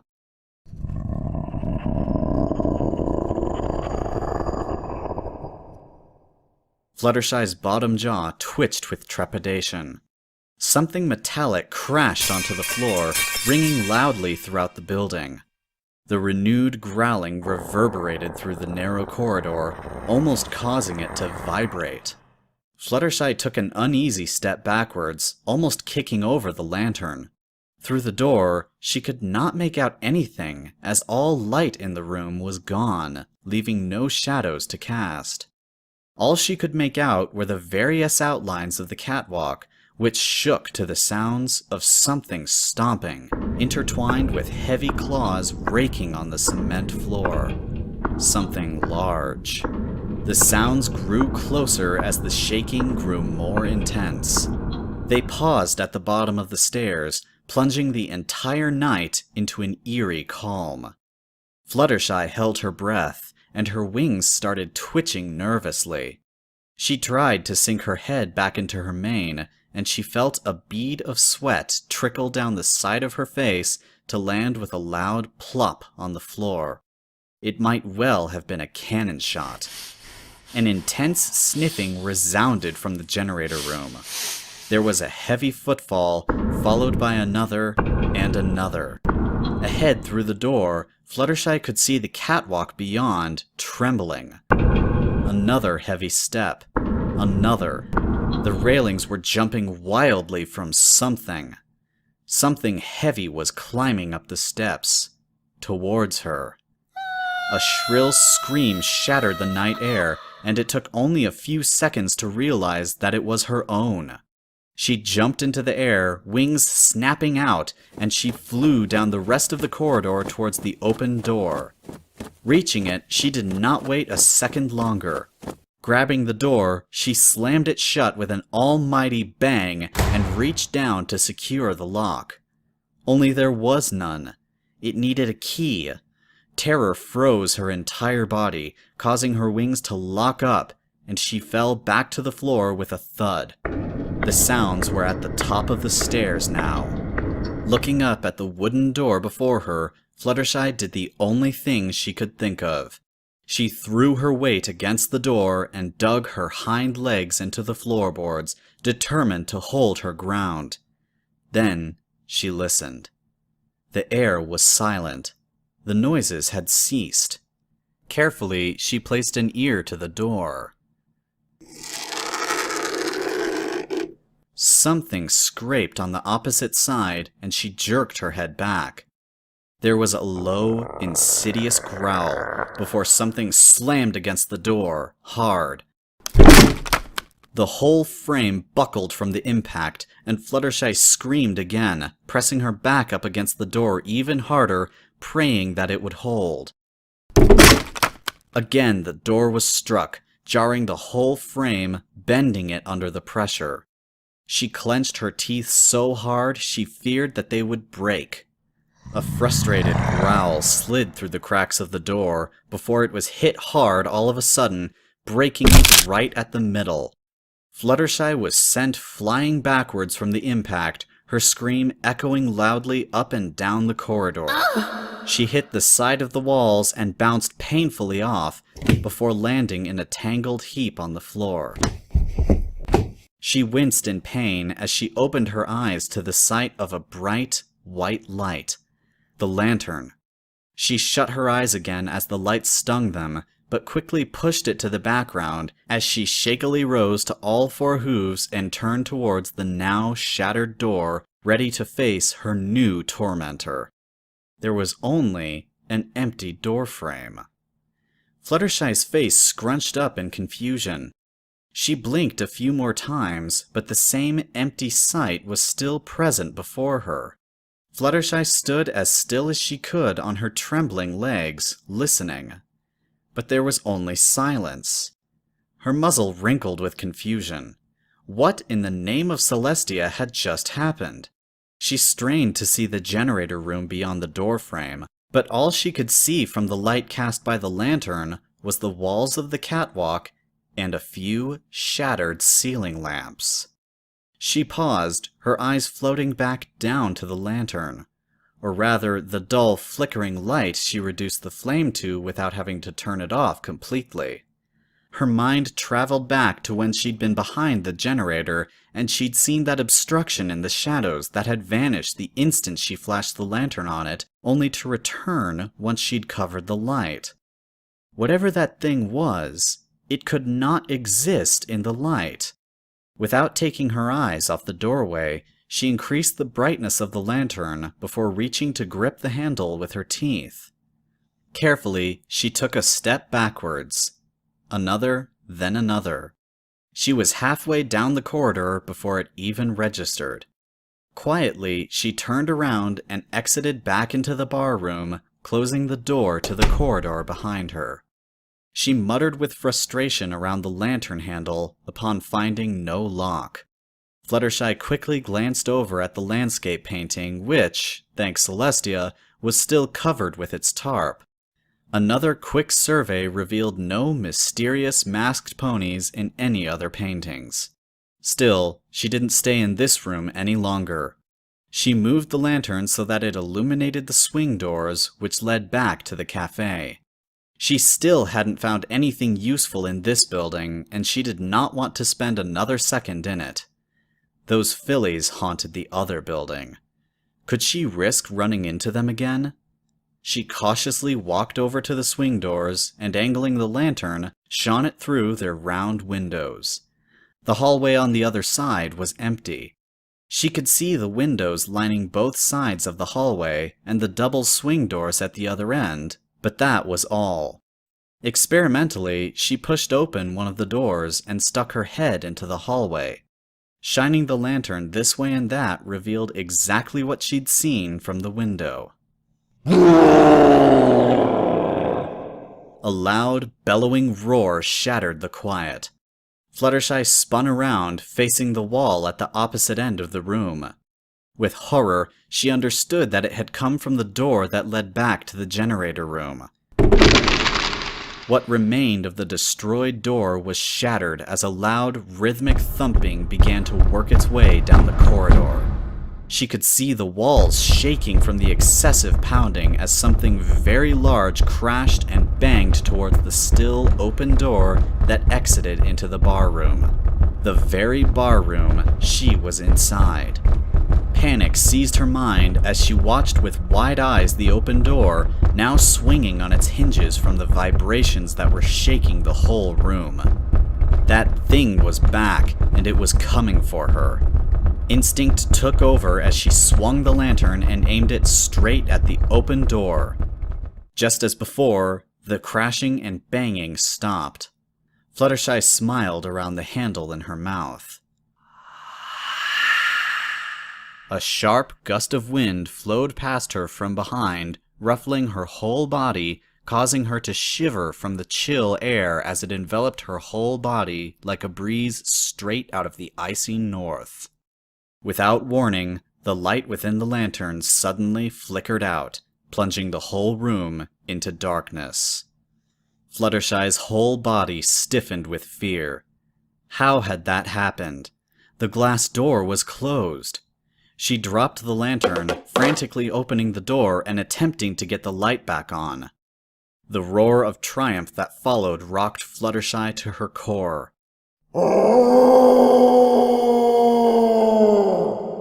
She turned her head towards the open door as the lumbering sound lurched forwards, causing the whole doorframe to shiver as her own body.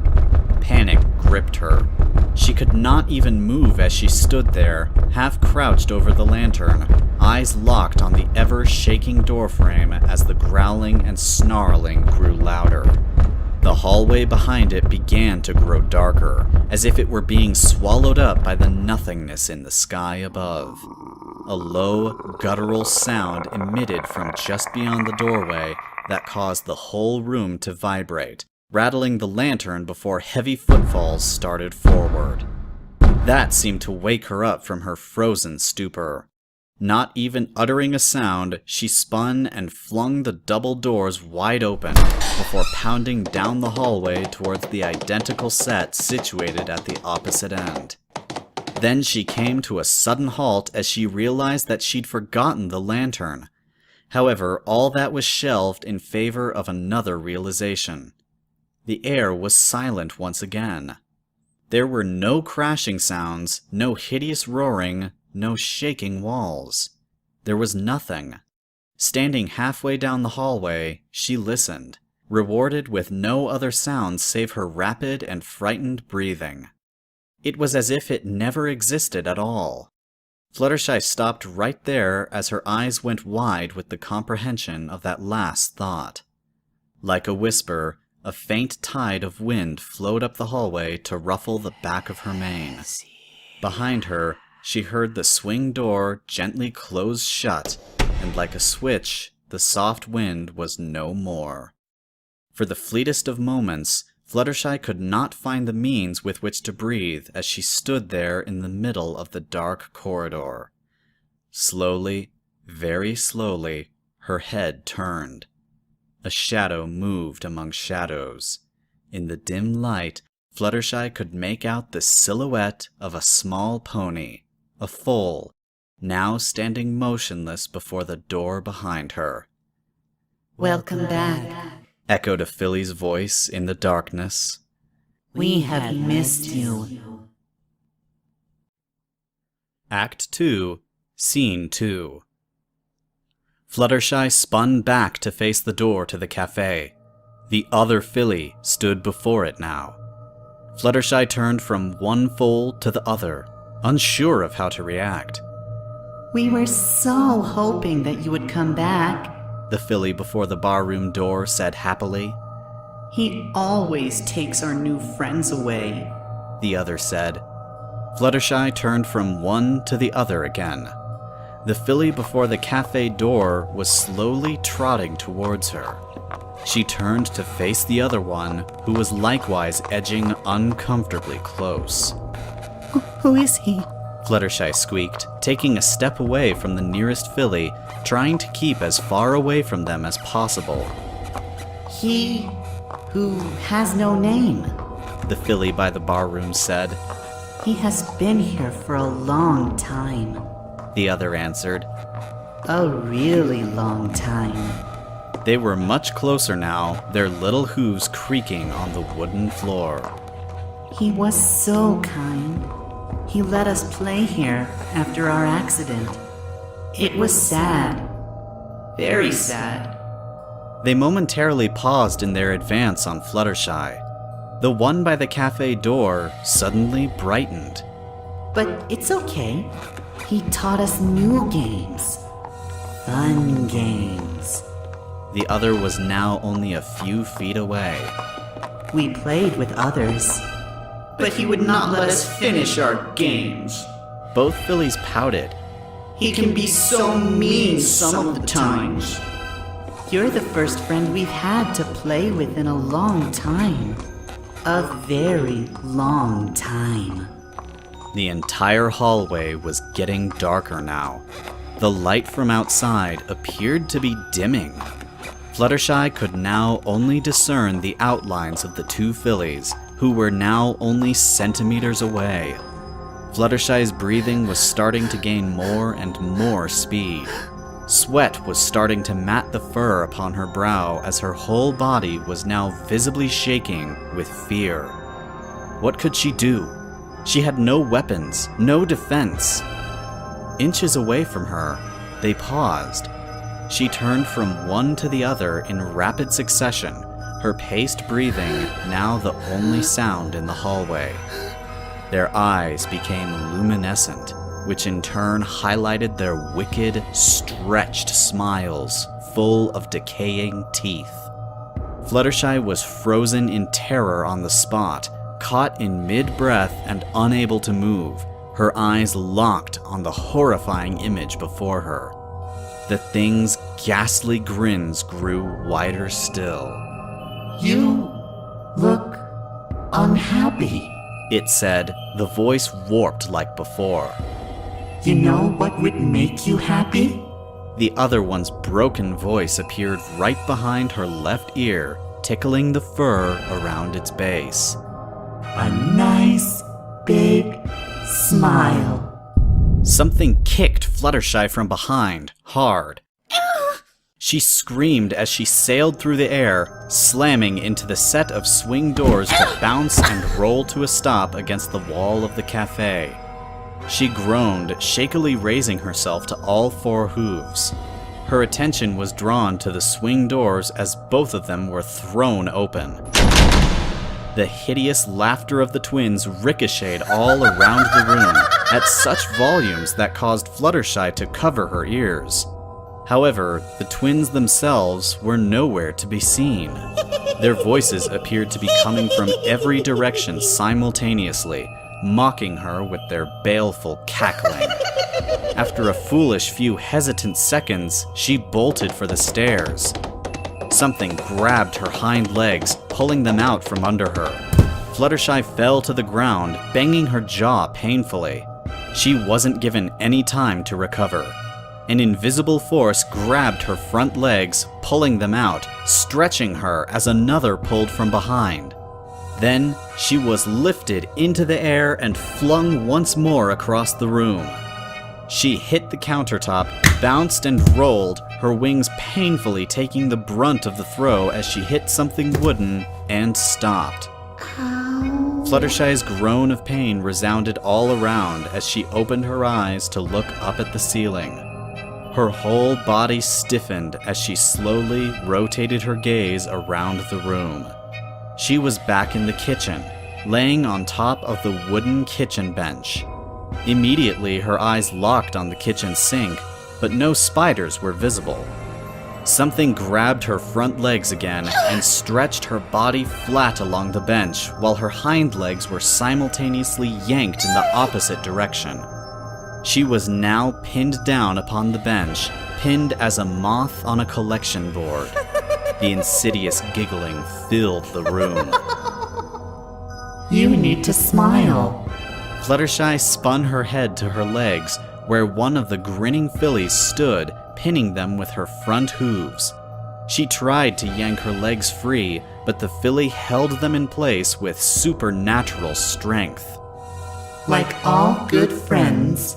Fluttershy turned to look above her, where the other filly stood, pinning her front legs while clutching a large kitchen knife between its rancid teeth. We will help you. The filly maneuvered the knife around in its jaws, and with a wicked grin, lowered it towards her whimpering face. Fluttershy could only stare up in bewildered horror as the knife drew closer. Slowly, the tip touched her lips, forcing them apart. The metal had a dull and old taste to it, forcing her to widen her lips so that she would not have to feel it. The edge of the knife gently slid along her mouth towards the left side. The blade paused as above her, the grinning filly leered down at her with morbid anticipation. She stared back, unable to utter a single sound as fear choked off her vocal cords. Then, her eyes widened with comprehension at what she was doing, and a slight glimmer of hope began to flicker deep within. Stare. Clearing her thoughts, Fluttershy concentrated as hard as she could and stared directly into the eyes of the filly above her. The nightmarish eyes glared back at her, not even wavering. Was it working? The paragusia of the knife was starting to become overwhelming. Are you being naughty? It took a few frantic seconds to realize that was the other filly speaking to her. Fluttershy did not dare take her eyes off the one above her. It just grinned sadistically back at her, not budging an inch. Carefully, she moved her muzzle so that the knife was no longer pressed up against the sides of her lips. Still, the filly atop her did nothing. Fluttershy cried out as a sharp, stabbing pain gripped her right hind leg. She almost let her gaze drop, but her fear of what could happen if she did kept it glued on her target. Summoning all her strength, she yanked her front legs out from the grasp of the filly above her, disturbing her petrified form. The knife dropped from its mouth and plummeted straight down at Fluttershy's forehead. With a sharp scream, Fluttershy rolled her head to the left, just as the knife sliced through some of her mane to land with an echoing thunk right next to her ear. The shock of nearly being skewered by the knife was immediately overridden by the throbbing pain on her right hind leg. Turning to look down, she saw that the other filly had bitten her leg. Its sickening teeth pierced her flesh and drew blood. Nasty pony. The filly said around a mouthful of her leg. You need to be punished. Fluttershy screamed as pain spread up her leg like an electric shock and yanked hard. This did not pull her leg free, but it did jerk the filly's head to the side. She tried the other way with the same result. The filly held on with determination as she pulled her leg backwards, dragging her onto the table with her. Naughty. The filly above her whispered in a low voice. Fluttershy turned just in time to see the knife wrenched from its position on the kitchen table. She watched as it was raised above her head, the filly with the appalling smile positioning it once more above her head. Then it stabbed downwards. Fluttershy screamed as she jerked her head to the other side, just as the knife stabbed down onto the table, embedding itself in the thick wood. She cried out again in pain as her right leg reminded her of the other problem. The filly above her gave a frisky sigh and pulled the knife out once more. Fluttershy turned her gaze upwards to stare into its eyes, only to pause as she saw they were closed. The knife plunged down again, and she was barely able to dodge it this time as the blade nicked the side of her left ear. She winced at the stinging pain that ebbed from the injury. She pulled hard on her leg as she heard the knife retracted for a third time. She could not keep this up. That filly was going to get lucky. She cast her gaze down to her leg, now numb with pain from the constant biting. She yanked her leg to the right, hard. The filly was not dislodged. It held on with almost godlike strength. She saw that her leg was perilously close to the edge. If she could move her leg a little to the side, she could throw the filly off the table. However, it was not to be, as the little monster held her leg in place. Fluttershy turned her gaze back to the one above her, now positioning the knife above her head. There was no way she'd be able to dodge it this time. She snapped back to the filly on her leg.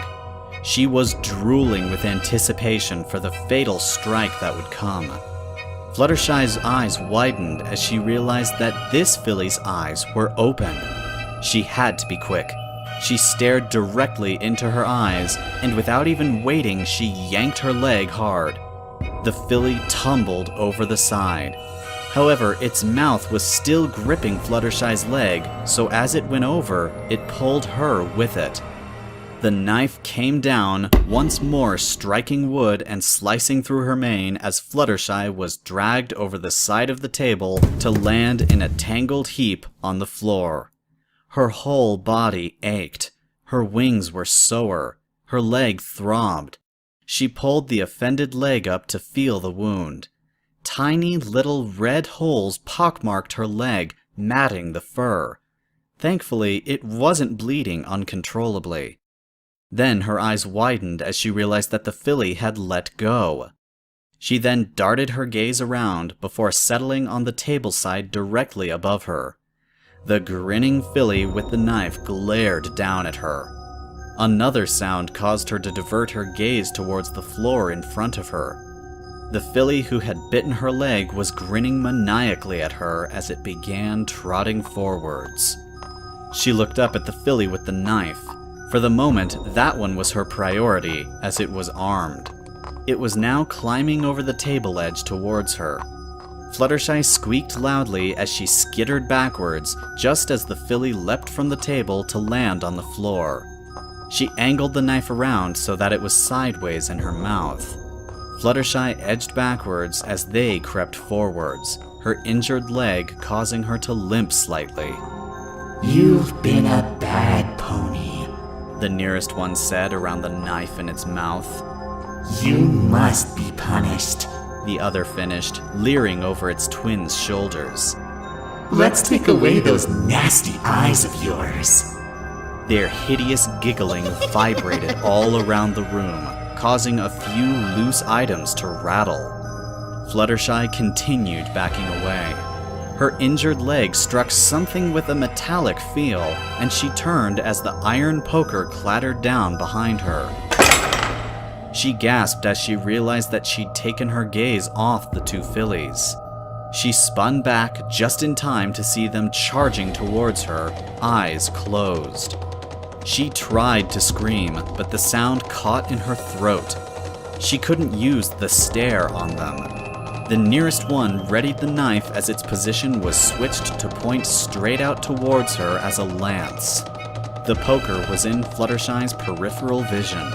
She lunged for it, grabbing it with her jaws and swinging her head up, using it to block the downward thrusting of the knife. The utensil bounced off the iron poker with a shower of sparks and an audible clang that rang throughout the room. Fluttershy rolled back up onto all four hooves and stood ready, holding the poker in her mouth as her body took a defensive stance. Her brow furrowed. The twins were backing away from her, furious scowls now adorning their twisted features. Fluttershy's brow nodded in confusion as she tilted her head slightly. Nasty. The weaponless filly hissed.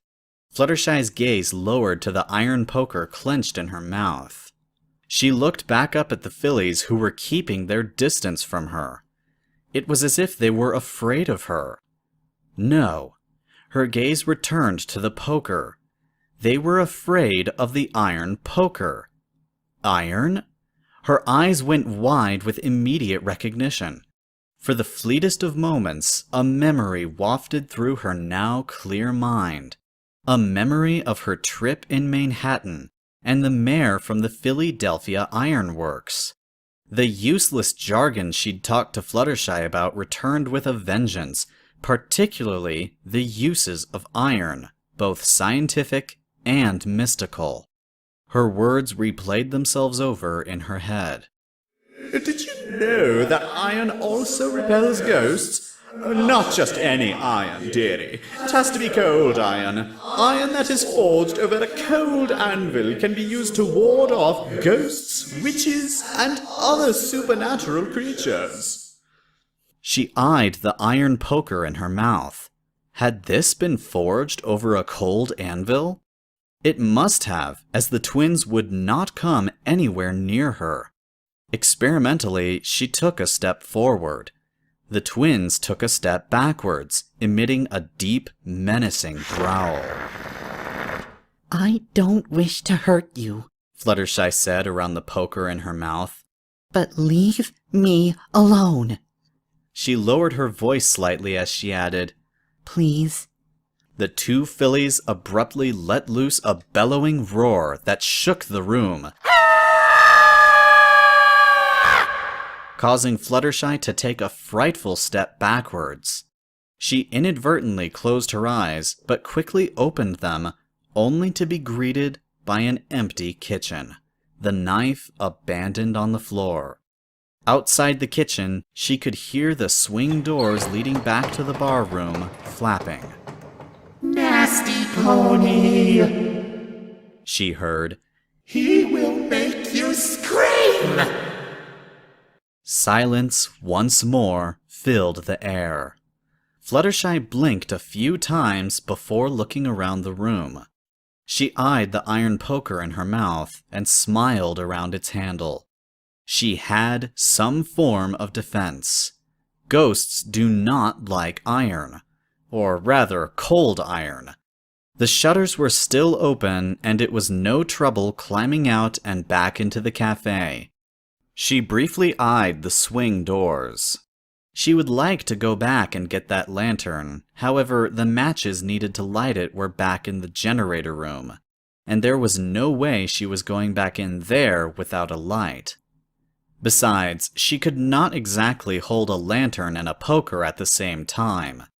It came down to having some light or defense. She sadly shook her head. The lantern was a lost cause. Not wanting to go back into the bar room, she headed down the stairs and back into the waiting room of the station. She passed through the doors into the staff room, pausing to stare at the ominous message on the wall. Realizing it was the wrong bathroom, she eyed the washroom. What was in there? Something useful? More matches? More ghosts? She readied her poker as she trotted over to the door and pushed. There was nothing in here. Just a long dead light bulb, a stained mirror, and basin sink with an inkwell and a quilled pen perched on its side. Fluttershy frowned at that. She was about to question why this would be here when she spied the note folded up in the sink. Carefully, she picked it up and unfolded it. It was a hoof-written note that some pony had rushed. Angling it so that she could get some comprehension, she started to read. I write this letter as my last confession, to leave behind some form of an explanation as to the actions that I undertake this night. Ever since this wretched train station was built, too many inexplicable events have been taking place. At first, I blamed that tragedy that occurred when the pit toilets were being dug out. No pony knew there were caverns so close to the surface, not even the surveyor. His records clearly showed that. Then the rumors began flying, and when ponies started disappearing on the night shift, I naturally assumed that they were quitting out of fear. I know better now. I've been in the bathroom. Sprocket Wheel was right all along. A curse is on this building, and now it's after me. There is no way to inform the princess of this nightmare, and I cannot wait it out until morning. Even as I write this, I can hear its minions prowling the halls, searching for me. It's only a matter of time. I have made up my mind. I must burn this unholy structure to the ground, leaving no trace of its horrid existence. Farewell, Ratchet Gear. Fluttershy refolded the note and put it back in the sink. She looked around the tiny washroom, gave a sad sigh, and exited back into the office. A quick search turned up no extra matches. She exited the building and found herself once more on the platform as she slowly walked over to the tunnel. Looking down its dark length, she spied the bathroom door, still ajar with the flickering light blinking from within. She glared at it before biting down hard on the handle of the poker. All right, she muttered. now I'm ready. Slowly, she put one hoof forward, then the other. Her hoofsteps echoed loudly, rebounding off the walls as she carefully made her way down the darkened tunnel towards the open bathroom door and its ominous flickering light. Reaching the door, she peered inside. The light bulb that she'd believed dead was giving off a static flicker of light. The frayed cord that connected it to the ceiling spat loudly, throwing a small shower of sparks. Fluttershy eyed the open door. Doors did have a habit of closing by themselves around here. She'd need to find something with which to prop it open should it decide to close with her still inside. She reminisced about her breaking and entering attempts before, her mind flashing over the pile of broken bricks she'd found behind the building that she'd attempted to use to get inside. She trotted around the back, and yes, they were still there, shoved up against the building as if attempting to hide. Searching among the piles, she found 3 that were still stuck together by mortar. Perfect. Grabbing it with both front hooves, Fluttershy started dragging it back around. After much grunting and sweating, Fluttershy managed to drag the bricks all the way to the bathroom door. Wiping a hoof across her forehead, she pushed it until the door was fully back against the side of the building.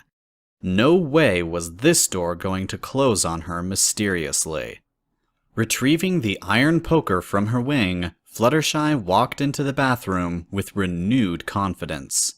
She bit down harder on the handle, doing her best to ignore the cold sensations as she set one hoof, then another inside. Finally, she was standing fully within the bathroom. Above her, the flickering light bulb cast dancing shadows across the bathroom walls, lighting up the whole room with the occasional spark from the frayed cord. She took a deep breath and walked further inside, mindful of the sagging floor. Her hoofsteps tapped loudly on the tiles as she walked, intermixed with the constant drip, drip, dripping of water somewhere within the impenetrable, dark recesses of the bathroom. Fluttershy's legs quivered involuntarily with each step. She could feel the darkness of whatever lay within this cursed place. It was unnerving, unsettling, and frightening. Her breathing came in ragged gasps as her throat threatened to tighten up and choke off her air supply. She reached the area before the trough and the stalls, and she stopped. Slowly, she looked over her shoulder. Behind her, the exit still hung open. Quelling her deep agitation, she turned back to the room before her. At the far end of the bathroom, the plaster wall was highlighted every time the light flickered on, revealing a rotten, crumbling hole that exposed wooden support beams and rotten insulation. She turned to look at the long rectangular mirror.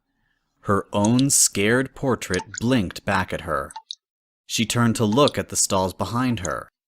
Every door was closed. Slowly, she walked over to the first door. The consternation within was welling up and threatening to boil over.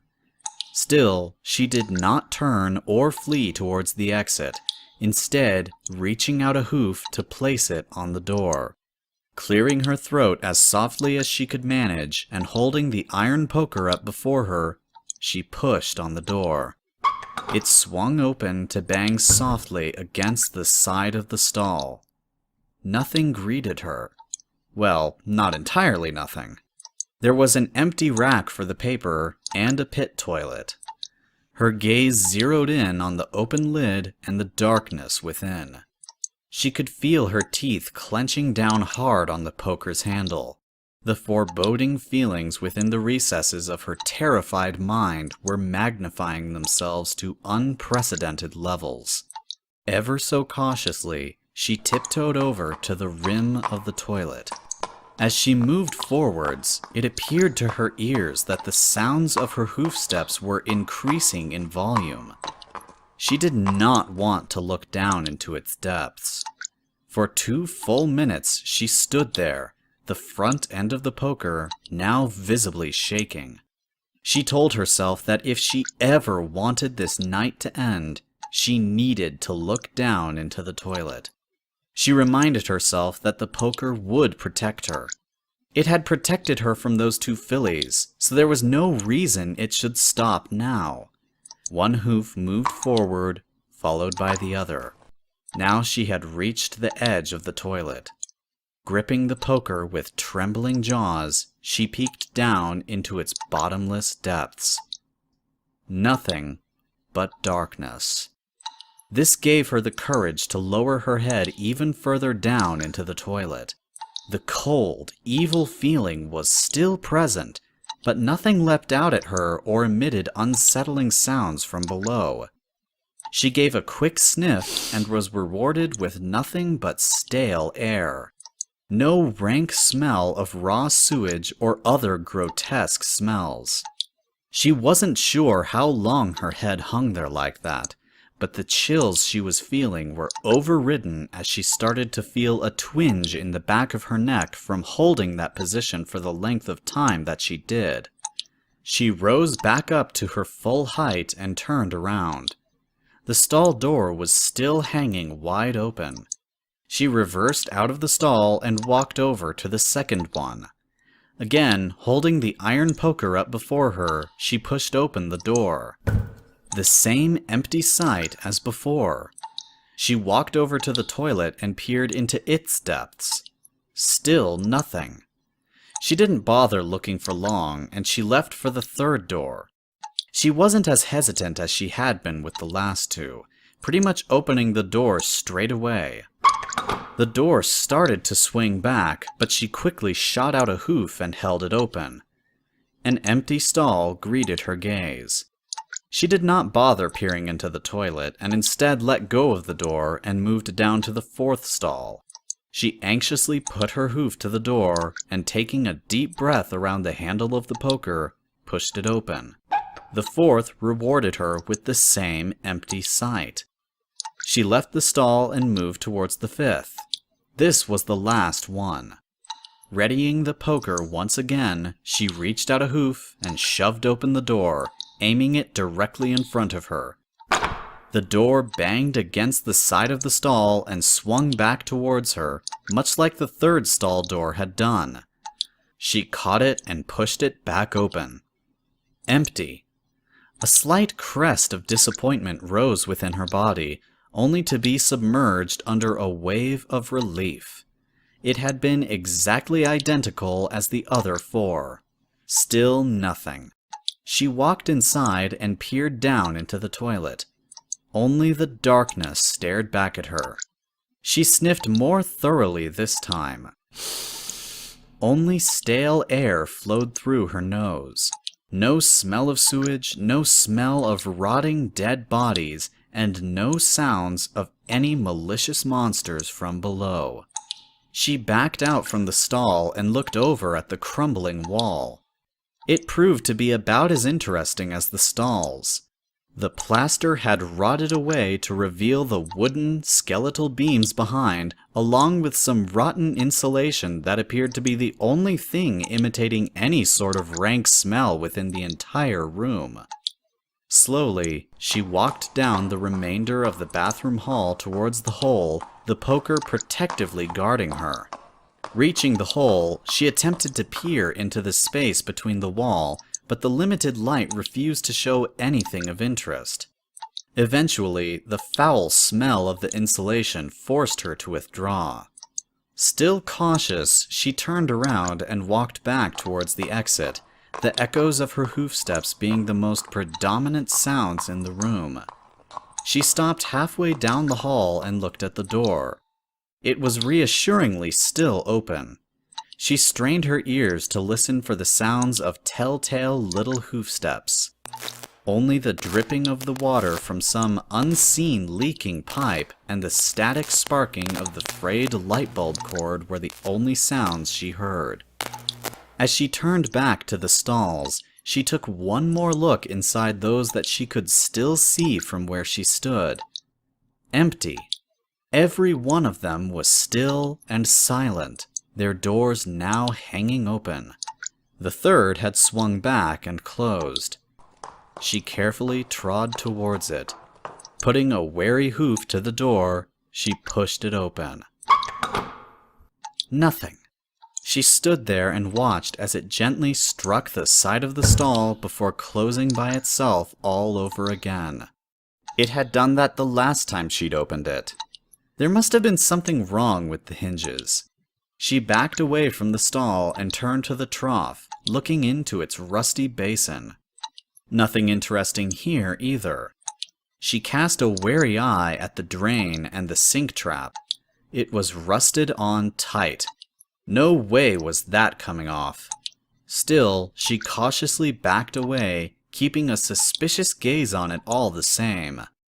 She looked up at the blotched and stained mirror. Her own confused reflection returned the stare, the iron poker hanging loosely in her mouth. Her ears twitched as they picked up on something different. She tilted her head slightly as she contemplated what it was. Her eyes grew very large with sudden realization. The water was no longer dripping. The constant dripping of water had been a steady background noise, but now had ceased its continuous rhythmic drops. Fluttershy's wings folded up even tighter against her body, as if to comfort her steadily growing fears. Perspiration broke upon her brow as her head shrunk inside her mane. She could feel her limbs trembling, their vibrations growing with every passing second. Her eyes began to dart nervously around the room. Was it her imagination, or was the surrounding darkness actually creeping closer? The constant flickering of the overhead light bulb appeared to be dimming in response. She took a hesitant step away from the mirror and started a backwards course for the still open door as she looked around in all directions. The crumbling wall, the empty stalls, the sagging floor, the mirror. For the first time in her life, Fluttershy understood what it felt like to have one's heart skip a beat. As her eyes fell upon the mirror, a new sound pierced the night air. The sound of the third stall door slowly creaking open. Fluttershy was unable to tear her terrified gaze away from the mirror, as in its reflection, she bore witness to the said door slowly opening all the way until it fully exposed the stall inside to her eyes. The pit toilet was still there, but from within the black hole, darkness began to creep forth, slowly reaching out like a growing spider's web, spreading to encompass the whole stall. Two luminescent blood-red eyes, situated within an inky, black, skinny, and narrow-shaped head that was angular and pointed at its ends, gradually emerged from the surface of the darkness, followed closely by a ghastly set of pearly white teeth inside a narrow, hanging muzzle which stretched unbelievably long. Tall, pointed triangular ears flicked with morbid anticipation as a long, thin neck stretched like a small giraffe, allowing the head to rise further into the air. The darkness surrounding the creature writhed and twisted, revealing that it was not Shadow, but a multitude of little bipedal rat-like creatures with glowing white eyes and razor-sharp teeth. Some were deformed, with no bottom jaws, or their mouths in the center of the body, or were just nothing more than two large eyes atop a wriggling stalk. Their tiny arms waved about with a fluid motion, like tentacles, as they all scrambled and tumbled over one another in a desperate attempt to fill the whole stall. Fluttershy turned her whole body around to face the monstrosity within, the iron poker lancing out defensively before her. The stall was empty. She nearly dropped the poker in horror. She spun her head back to the mirror. The horrid apparition blinked back at her, now grinning wickedly. She turned back to the stall, still empty. She looked back at the mirror. It was closer now. Her entire body froze with fear. It had half climbed out of the toilet, revealing inky black skin wrapped around a slightly skinny, skeletal-type body that was angular and pointed on the edges like armor. Fluttershy spun back to the stall. Still nothing.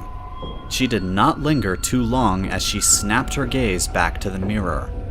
The creature was now at the stall entrance, mocking her with its leering smile.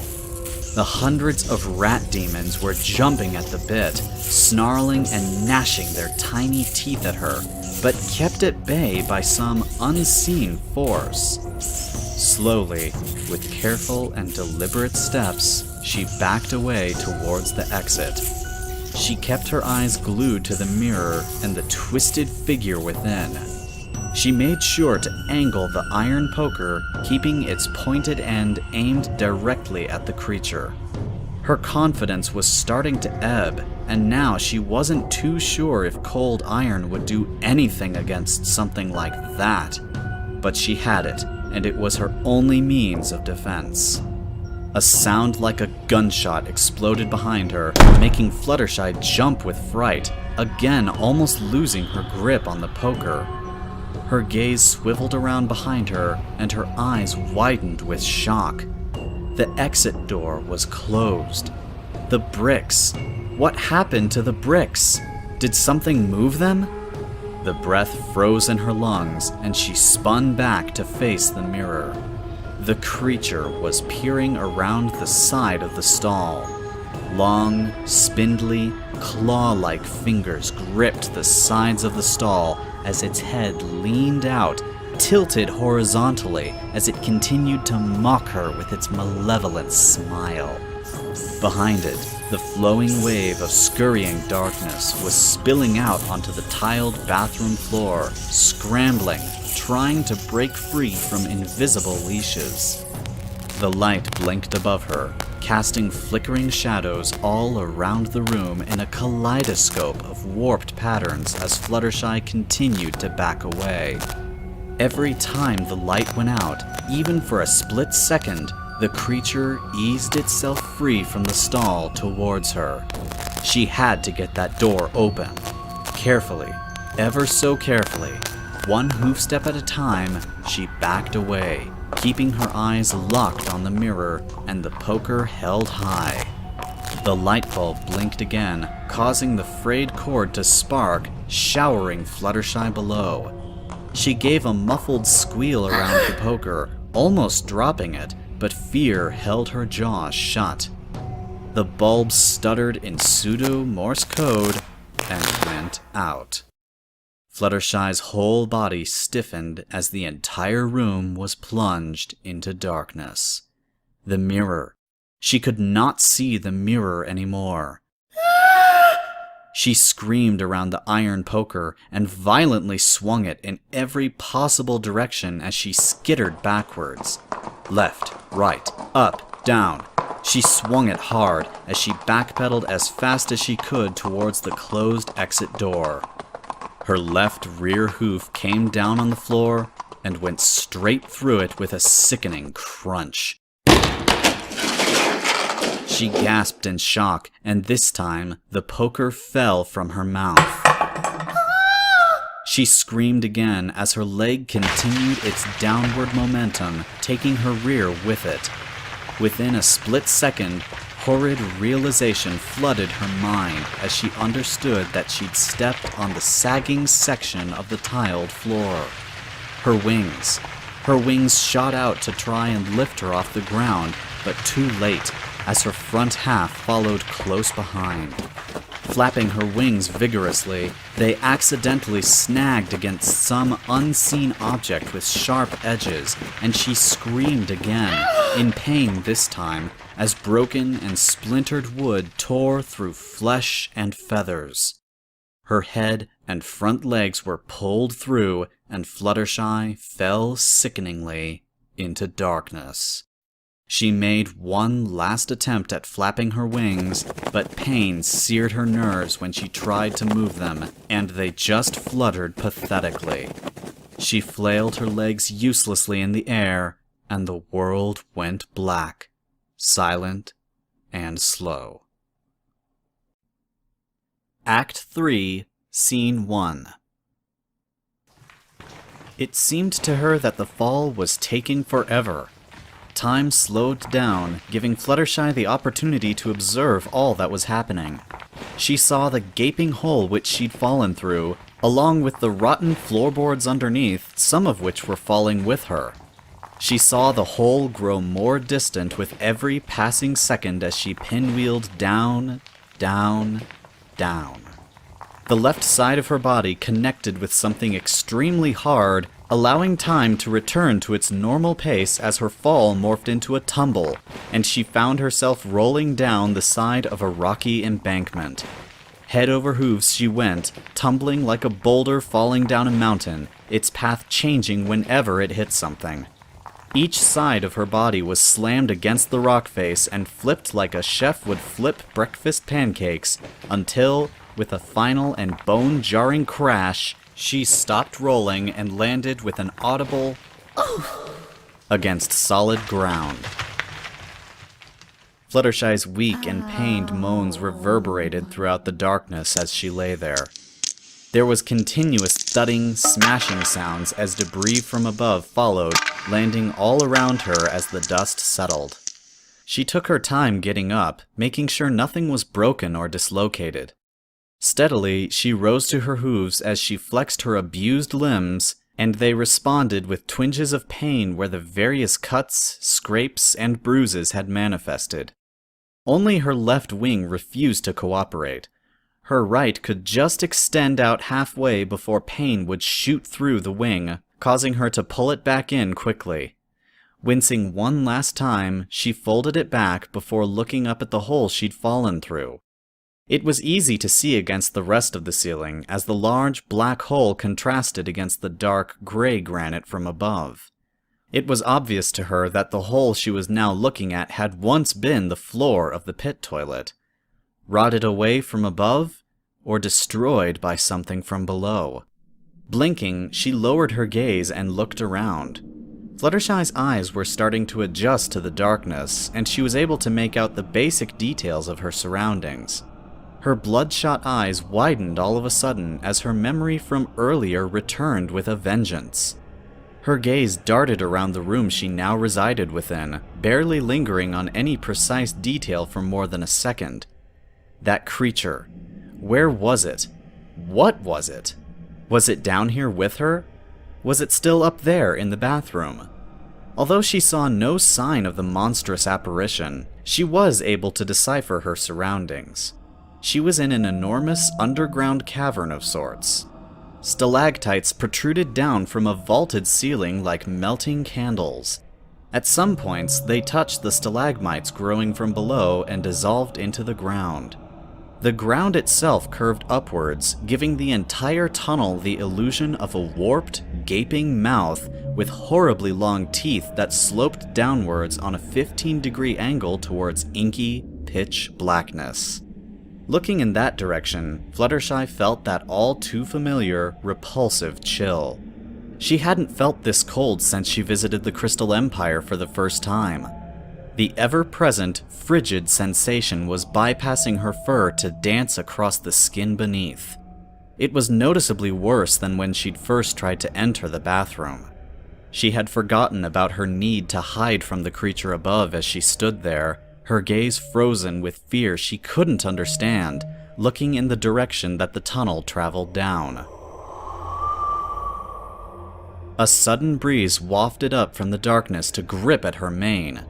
As it did, she felt it pull at her, almost tugging her downwards towards the darkness.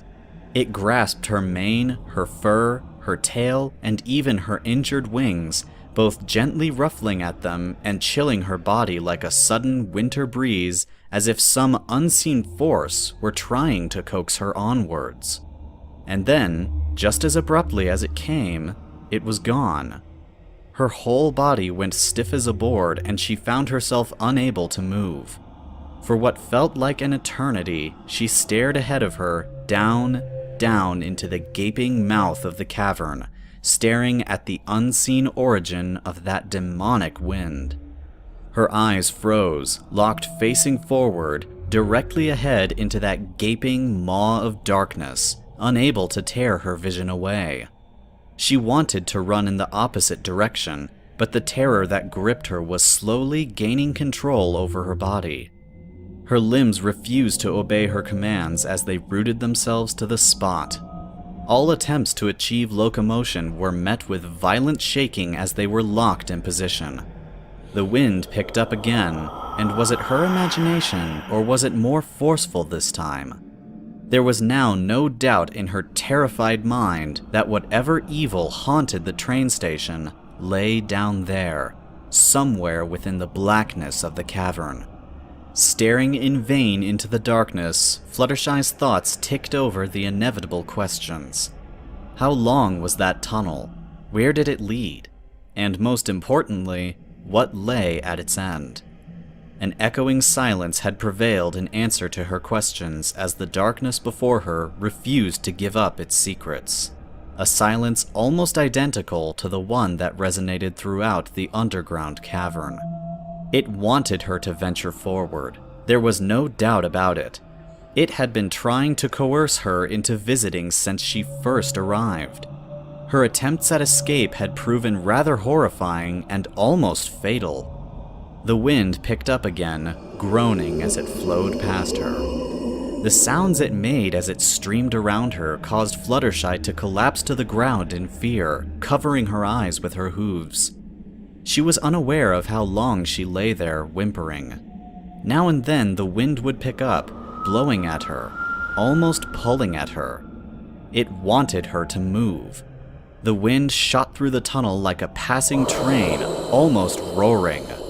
Fluttershy screamed and buried her face into the ground as the memory of that monster from the bathroom returned. Go away! She cried, her words muffled by the rocky floor. Then, to her surprise, it stopped. Fluttershy still lay there, trembling as she wished for some miracle to simply magic all her problems away. Slowly, she lifted her head and peeked out from behind her mane to find the cavern still empty. Nothing was approaching her with malicious intent. Carefully, she climbed to all four hooves, wincing as pain reminded her of her wounds. Once she was fully standing, she tested her injured wings again before turning to look back up at the hole in the ceiling. Even if the creature from the bathroom was still up there was no way she was getting out through that hole without the power of flight. She had no choice but to journey on down through the cavern. She shot the hole a suspicious look. Where was that monster? Why wasn't it down here with her? She turned to look down the cavern. Was it forbidden to follow? Or was it something else? She turned back to the hole and briefly entertained the idea of calling out to the monster to ask it if it were still up there. She decided against it. That would have no doubt scored her a reprimand or even an accusation of stupidity from one of her braver friends, particularly Rainbow Dash, but that was her nature. Kindness. She honestly felt the need to ask if she were still being followed, even if the gesture were not reciprocated. Staring at the hole, Fluttershy lost track of time until it was clear to her that nothing was coming down to join her. In that instant, the words of her father returned to her yet again. The dark is nothing to fear, because there is nothing there but our imagination, and nothing is in the darkness that wasn't there in the light. It was likely that wasn't the case, but the thought that nothing was there was a pleasant idea to entertain. She wasn't sure how long she kept her gaze glued to that empty, black hole, but eventually she turned away and started walking down the cavern. It was clear to Fluttershy that whatever ruled this hellish place wanted an audience with her. A sudden wind swept up from behind her, causing Fluttershy to stumble in the direction of the darkened cavern. That message needed no translation. It didn't like to be kept waiting. Fluttershy wasn't even conscious of the fact that she was walking through the impenetrable darkness. Her legs continued to steadily carry her forwards. It was as if she had forgotten about all the dangers that had threatened her from before, that she was unarmed and knew nothing about either this tunnel or the dangers that lay in wait for her at its conclusion. Her conviction was that nothing posed a threat to her as long as she was following the path the wind wanted her to. At that moment, she had forgotten about her inescapable fear of the monsters. She had lost connection with the pain receptors of her body that had previously reminded her with every step that she was seriously injured. The echo spoiled everything. Because this cavern was so empty, the sound of her steps carried both above and beyond. They reflected from the walls. They rumbled and gradually receded and passed. Then the echoes returned to her shortly after, so that it seemed Fluttershy was not walking in the cavern alone. After some time, this perception became so acute that Fluttershy's whole body was shaking like a jackhammer out of fear as her imagination conjured up the idea that the echo of her steps had a life of its own. She wanted to stop, to listen and discover the truth behind her wild fantasy. She struggled with the temptation, for Celestia only knew how long as her walking pace became slower and quieter, listening to hear if this affected the loudness of the echo. Finally, Fluttershy came to a complete stop. She stood like that in the impenetrable darkness and waited, afraid to take a deep breath lest the sound of air entering her lungs interfere with the perceptiveness of the slightest murmurs in the distance. Silence. Now that she had stopped moving, her perception of the reality of space again vanished.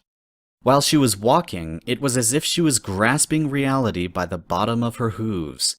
When she stopped in the middle of the darkness of the cavern, Fluttershy suddenly no longer understood where she was. It seemed to her, when she again began to move, that the barely perceptible echo of her steps reached her ears before her hooves managed to step down onto the rocky floor. Her heart began to beat more acutely, and she tried to convince herself that paying attention to every rustle in the caverns was silly and served no purpose. For some time, Fluttershy tried not to listen to the echo at all. Then, when it seemed to her that the most recent of the fading echoes were drawing closer, she flattened her ears against her skull and continued to move forward.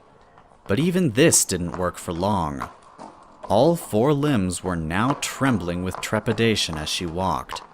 She wanted to stop, to curl up and pray that whatever was following her would just pass her, or preferably leave. But she was too terrified to stop, lest whatever was following her would catch up. Fear drove her forward, and away from the ghostly presence. The echo of her hoofsteps began to grow in volume. Then, to her horror, she found that the sounds were getting louder in front of her, as if they were approaching. She stopped dead in her tracks, and before her, the encroaching sounds did as well, although there was a slight delay. She peered ahead of her into the darkness, hoping to see nothing in order to calm her dangerously shot nerves. Several minutes passed in which she stood there on shaking limbs, staring intently into the dark cavern ahead. The shadows stayed motionless. It was just her imagination. Fluttershy swallowed the fear building in her throat. She told herself that she had already been through way too much to be scared by darkness and an echo. Was it an echo? She put one hoof in front of the other as she slowly started up again, heaving a sigh of confidence as she strode forward. The echo was getting closer, there was no doubt about that. Fluttershy stopped one last time when the phantom steps could be heard about 20 meters ahead of her. This was so inexplicable and weird that she couldn't stand it. She wiped the cold perspiration from her matted brow and with her voice cracking, shouted into the emptiness, Is any pony there? The echo reverberated frighteningly close, and Fluttershy didn't recognize her own voice. The rolling echoes crashed into each other in the depths of the caverns, shedding syllables. And no pony answered. Slowly, she raised her ears from their position against the back of her head and listened. The silence was deafening. Almost immediately, the echo started to come back, repeating her question, her voice recomposing itself in an impossibly loud and warped garble of vowels that became louder, as though some pony about 30 paces away had repeated her question in a mockery of her sweet and soft voice. Is any pony there? Fluttershy could not endure this. Turning around, she went back, trying not to walk too fast at first, but then she started to run, having completely forgotten about not encouraging her fears. She stumbled as the pain in her limbs reminded her of her own limitations. She didn't care about going to meet the master of this place. She didn't care that she couldn't get back out the way she'd come in. All she cared about was getting away as fast as possible from whatever it was that lay before her. After a minute of running, she understood that the reverberating hoofsteps continued to be heard at a distance of 20 meters. Her invisible pursuer didn't want to let her go. Gasping, Fluttershy ran without understanding in what direction and tripped over a large stone to crash face first into the ground. The echo immediately abated. She lay there shaking, unsure of time itself as she listened to the sounds around her. No hoofsteps could be heard. She had no idea how long it was before she could gather up the willpower, get up, and take a step forward. It was down the sloping cavern, the direction the mysterious wind wanted her to go. She had managed to gather some semblance of rational thought, and she remembered that if she wanted any hope of seeing the dawn rise again, she had to go where the wind wanted her to.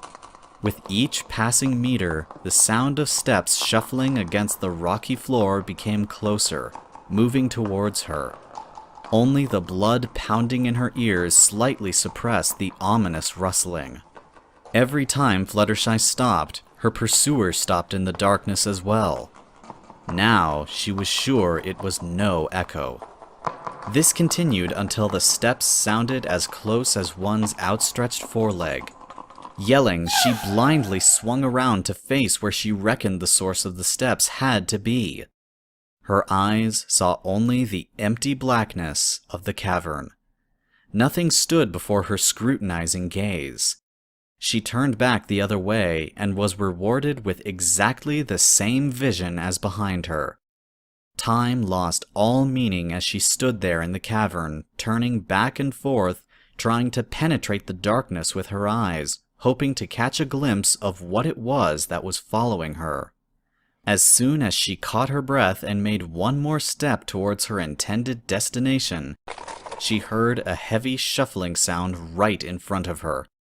She screamed and flailed the air uselessly with her front hooves, yelling, jumping back, and moving her forelegs out to either side in an effort to seize an enemy she could not see in the darkness.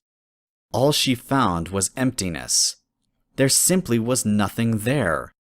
Fluttershy felt she was losing her mind.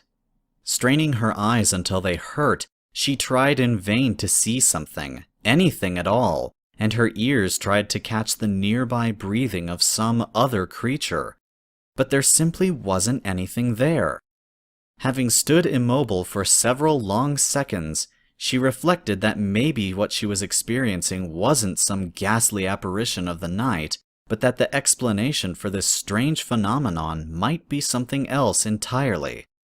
She remembered Twilight once explaining to her the mechanics of acoustics, of how in long tunnels, sounds can be warped and twisted into something completely different.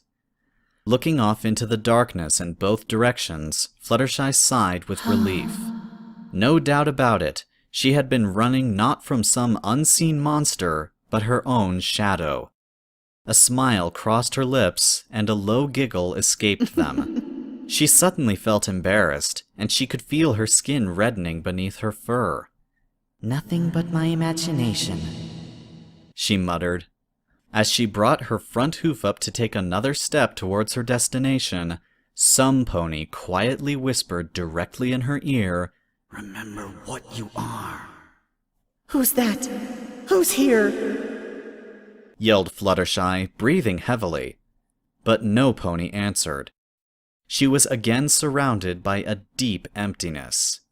She stood there, half crouched, ready to sprint off at a given notice.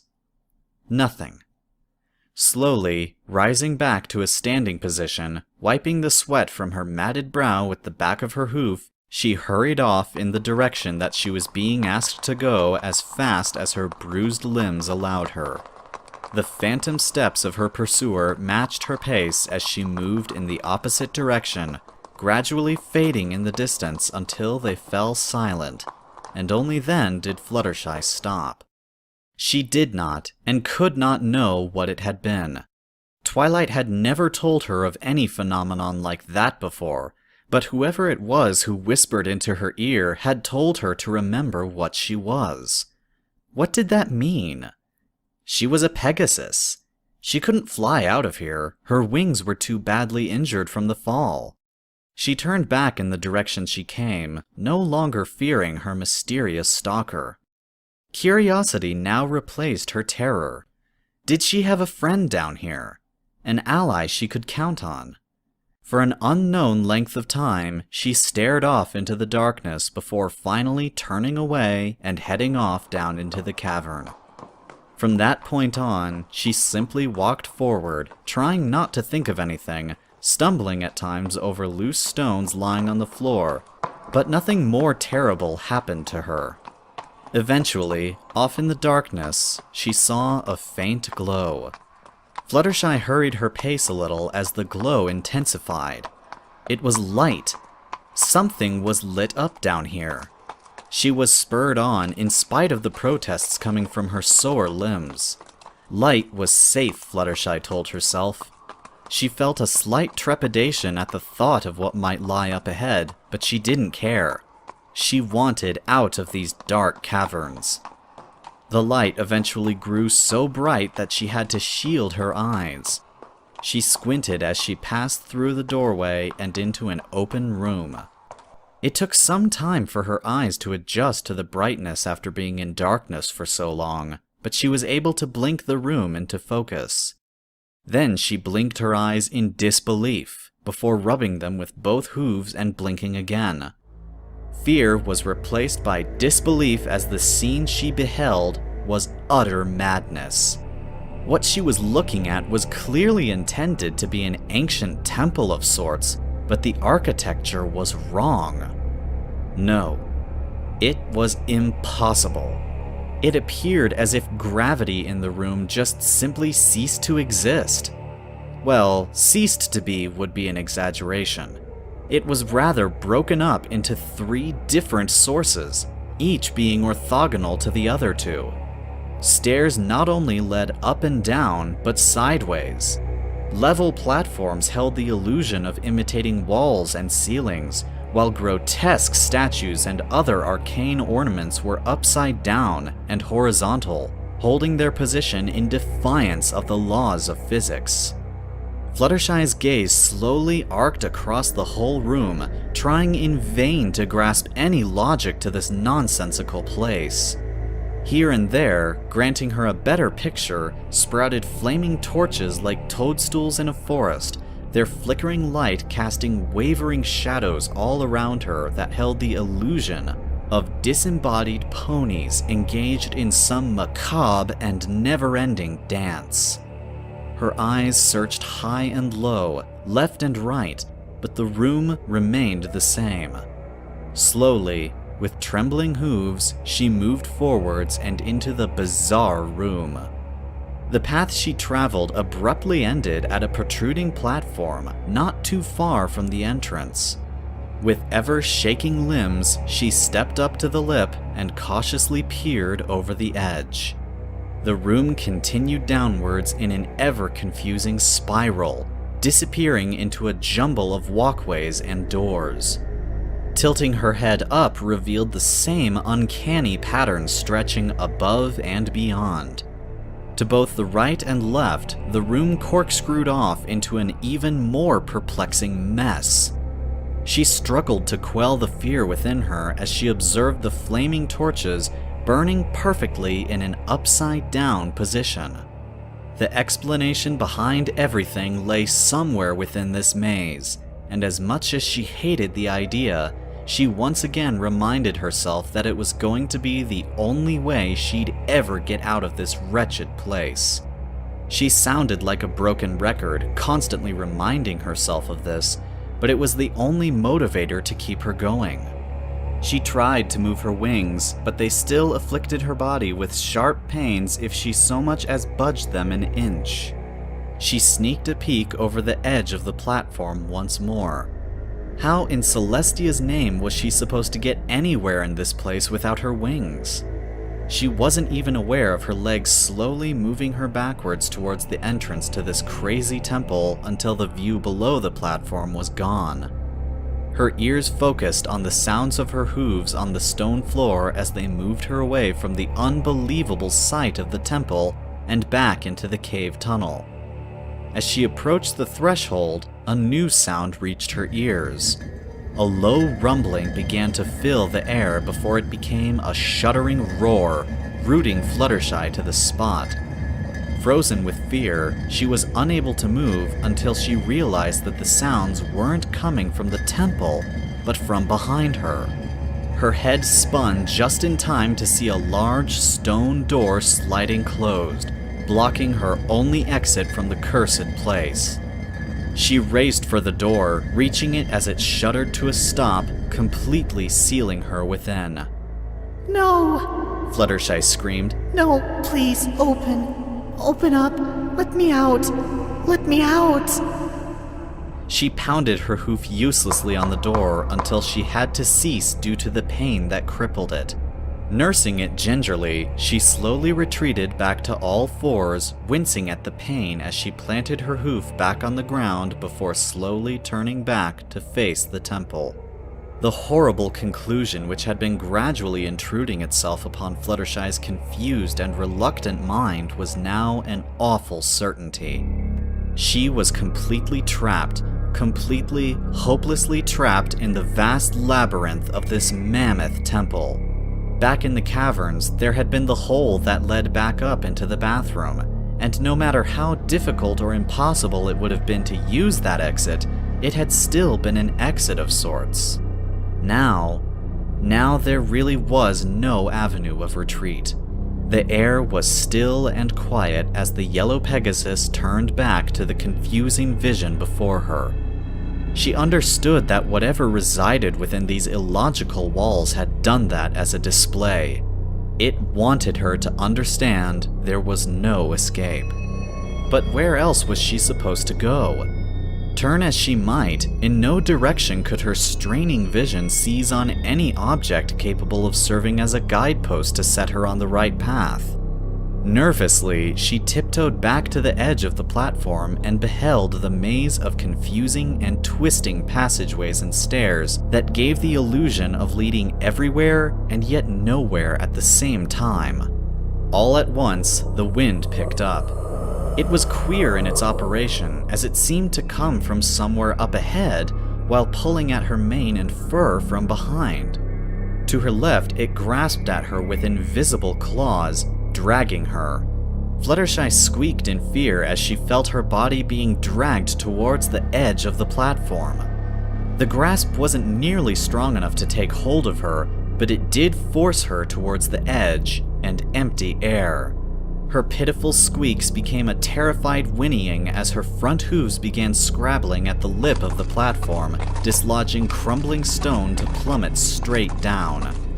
No, don't. Fluttershy begged. Please don't. Her words trailed off in a fearful scream as her front legs slipped off the platform and over the edge, pulling the front half of her body with them.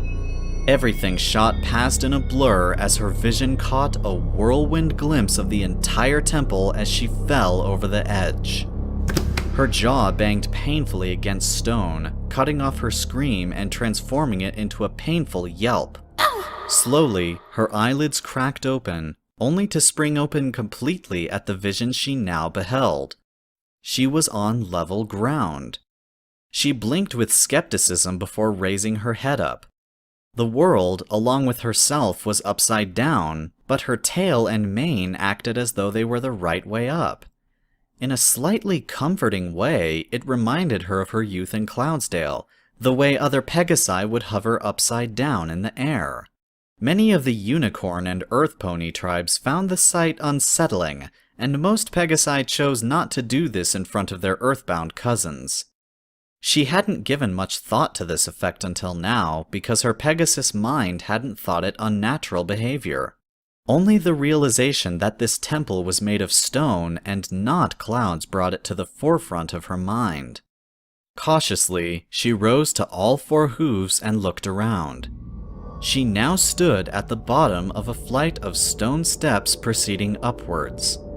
Following them, she saw that the stairs terminated at a narrow archway that proceeded into an even narrower corridor. Curiosity squashed her fear as, turning around, she peeked over the lip of the new platform she was standing on. To her amazement, it was the underside of the other platform where she'd previously been. Beyond, the closed stone door that had been the entrance stared back at her with mocking silence. The wind pulled at her with impatience, forcing her to return her gaze to the stairs leading upwards. Or was that downwards? The phantom wind pulled at her again, and she stumbled towards the steps before finally forcing herself up on quaking limbs.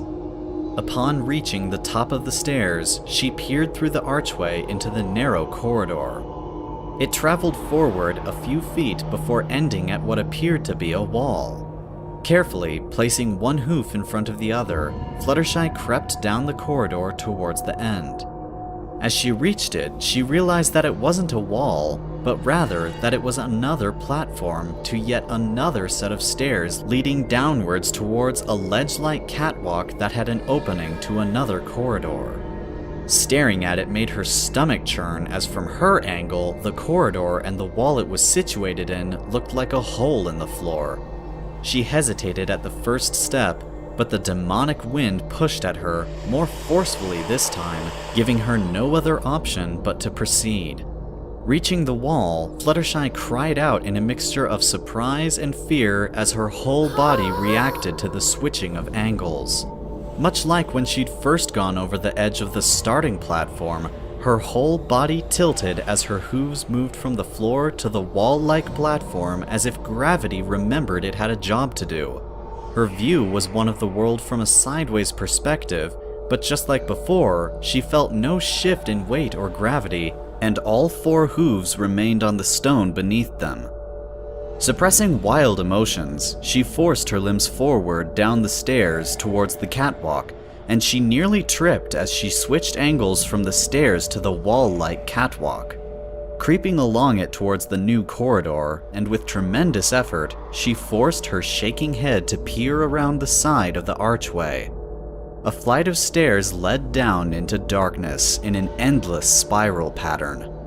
In spite of the numerous flickering torches that flanked its sides, the bottom of the stairs could not be seen. The wind pushed with intensity and her whole body staggered into the new room. Fluttershy peered over the edge and looked down through the center of the spiral staircase. She could feel her limbs trembling as her eyes attempted to penetrate the inky blackness below. When this proved impossible, she turned to look at the stairs. Like the rest of the stairs she'd encountered in this place, they were made of stone that looked like it had been around since the dawn of civilization. Old, and yet well looked after in appearance. She crept over to it and peered intensely at the first step. Without even realizing it, she reached out one hoof and placed it down on the first step. It felt sturdy as she tested it before moving her other hoof forward onto the second. Nothing happened. Then she was on the 3rd, 4th, 5th. Fluttershy paused as she looked down into the darkness. Its secrets still remained hidden from her scrutinizing gaze. As much as she did not want to go down there, the wind that flowed through these halls left her with little option. Working her bottom jaw in remembrance of being forced over the entrance platform reminded her that attempting any form of resistance would most probably end in pain or worse. There was no way back, and even if she tried, that strange wind that flowed through these passages would force her down. As if on cue, she felt the wind pick up, and she turned away from the sight and continued descending the stairs. Step after step, Fluttershy edged her way down the staircase, not bothering to look behind her to see how far she'd traveled, or down to see her intended destination. Instead, she kept her eyes locked on each step before her, trying to block out everything around her. She wasn't aware that she'd stopped, standing under the flickering orange-yellow glow of a torch, and waited, afraid to take a deep breath, lest the sound of air entering her lungs interfered with the perception of the slightest murmurs in the distance. Silence reigned supreme. Now that she had stopped moving, her understanding of the reality of where she was returned to the forefront of her mind. With slow, deliberate movements, Fluttershy gradually peeked over the edge towards the ground. Nothing. The stairs vanished down into darkness. The bottom still could not be seen. She looked back up and realized that the top of the stairwell was now obscured from her view. Like the bottom, it too vanished into the darkness. A terrified squeak passed her lips as the shaking began anew. Her trembling body backed up against the cold, stone wall of the stairwell as she closed her eyes and wished to be home once again. She couldn't help it. That was her nature. Fear just incapacitated her at the most inconvenient times. There was a sudden roar that echoed up and down the stairwell. It built up from below before bellowing up past her to vanish high above. Then it returned, roaring down to return from whence it came. Fluttershy couldn't help herself. Curiosity overrode her fear, and she peeked over the edge of the stairs and down into darkness. The same empty sight from before greeted her. Something tickled at the back of her neck, and she turned her head to look behind her. The stairwell remained quiet and devoid of life. Something persisted in her mind, and Fluttershy began to scrutinize every inch of the stone steps, walls, support structures, and torches. All at once, however, her attention was fixed with a start as from the darkness above she heard the sound of soft, approaching steps on the stone staircase. In the unearthly stillness of this subterranean stairwell, the sounds of whatever was out there were soft and stealthy, as if they were the padded paws of some fleet-footed predator. Instantly, her eyes shot to the darkness directly below her, only to be rewarded with the same black, empty void as above, but thankfully no sounds issued from below. She turned back, looking up the spiraling stairs, her ears straining as the steady, rhythmic sounds, increasing in volume, methodically made their way down through the darkness towards her. High above, one of the distant torches winked out all of a sudden, and Fluttershy stiffened. Another torch died, and another. One by one, the torches were shutting off in a systematic pattern that descended the stairs towards her. Her legs were racing down the stairs before she was even aware of it. Running as fast as she could, Fluttershy kept her eyes locked on the stairs directly in front of her, not daring to look back. The pursuing steps were louder now, running as if to catch up with her. Fluttershy's whole body ached with pain as she increased her speed. Behind her, she could make out in her peripheral vision the torchlights winking off closer and closer towards her, with the eerily audible of each torch as the mysterious source extinguished it. Her heart pounded fiercely against her chest, and the blood pumped ferociously throughout her body. The torchlights above her disappeared, and she felt something grasp at her tail. She screamed as loudly as she could as her front left hoof caught on a step and she tripped. Fluttershy banged her face against the stone step and flipped over to land on her back before repeating her unintentional somersault. She kept her downward momentum going as she rolled all the way down the stairs before finally crashing into solid ground. She didn't even moan with pain as she lay there, shaking with fear. What had chased her? Was it that thing from the bathroom? Her mysterious ally who pursued her through the cavern? Time seemed meaningless as she lay there, unable to move. Finally, she opened one eye, and a long corridor greeted her. She opened the other eye. She was at the bottom of the stairwell, laying before a large door that led into another long corridor. Lifting her head, she saw that at the other end was a bright light. Light was good. She turned to look back up the stairwell and gasped in disbelief to see tiny lights spiraling up into the darkness. It was as if her panicked flight down the stairs from her unseen stalker had never happened. Nothing but my imagination, she muttered with dubiety. She wasn't even sure what was real and what wasn't anymore. This crazy temple, being pursued by something that ended up being nothing.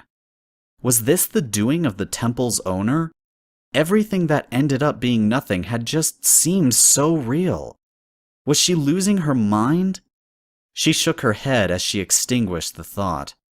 Slowly climbing to her hooves, she turned and looked down the corridor. It was tall, long, and narrow, just big enough for a pony of her size to walk down by herself. She didn't like the idea of doing that. Then again, she didn't like the idea of being down here to begin with. Hesitantly, she walked up to the threshold and placed one hoof over it. Nothing.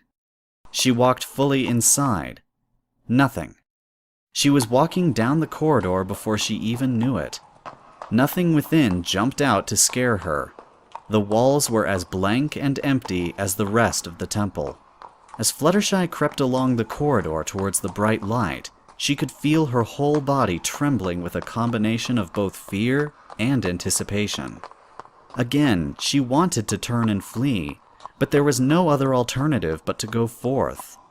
Each step she made with a trembling hoof was stilled as it was planted firmly on the stone ground beneath her, only to continue its tremors as it was lifted once again in sync with her body's forward locomotion. With trembling hooves, Fluttershy edged closer and closer towards the archway. The closer she drew, the intensity of her fear was magnified. The source of everything sinister about this wretched train station lay just beyond, and she had no choice but to greet it, face to face. She squeezed her eyes shut as tightly as she could, while she carefully placed one hoof in front of the other when she finally passed directly beneath the arch. Now she was inside the room. She stood very still as she listened to the sounds around her. The ambient background noise was identical to the one that resided outside the train station. Silence. The harsh, rapid-fire breathing emitting from her throat was the only sound that filled her ears. Deep within her chest, her heart pounded furiously, as for what must have been the millionth time that night, her legs were unable to move. Instead, she collapsed to the floor, covering her face with her front hooves as she shook uncontrollably at the thought of facing the final nightmare. What could it be? Some deformed monstrosity from the deepest, darkest bowels of Tartarus? Was it an invisible entity with psychic powers? Or was it already hovering over her, leering at her through glowing eyes and wicked teeth, readying talon-like claws to tear her asunder? She screamed and inadvertently opened her eyes. There was nothing. She blinked with uncertainty and looked directly ahead of her. A low, primitive stone altar in the shape of a rectangular table stood before her, corralled by a circle of flickering candles. Atop it sat a battleship-gray chunk of rock, and nothing else. She looked to her left, only to be greeted by a stone wall. No inscriptions, no doorways leading elsewhere, nothing. She turned her head to the right, only to be greeted by an identical sight. A sudden, deep rumbling sound caused her to turn and look behind her, just in time to see a large stone slab slide down, blocking the exit, leaving her trapped. She emitted a high-pitched squeak as it slammed down with a mighty thud that resounded all around the empty chamber. She stared at the sealed door for a few moments before turning around to face the centerpiece of the whole room. The rock.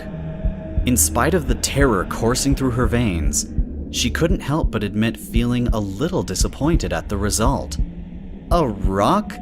This was the reason behind all her fears, all her pain, all her torture? A rock? A bland, uninteresting piece of granite, no different from the billions of bland, uninteresting pieces of granite she saw nearly every hour of the day? She rose to all four hooves as her eyes furrowed ever so slightly. All right, she whispered in defiance. Here I am. The room began to darken. Act 3, Scene 2. The candles began to dim and even sputter, but they did not go out completely. From within the center of the large rock, a dark shadow began to spread forth, and it began to vanish into the darkness that was engulfing it. From its base, a low, black mist began to seep forth and fold out across the floor, enveloping it. Fluttershy watched with anxiety as the mist unfolded out towards her. She took a hesitant step backwards, but the darkness reached her before she could retreat further. It flowed around her hooves and past her as though she were nothing but an annoying obstruction.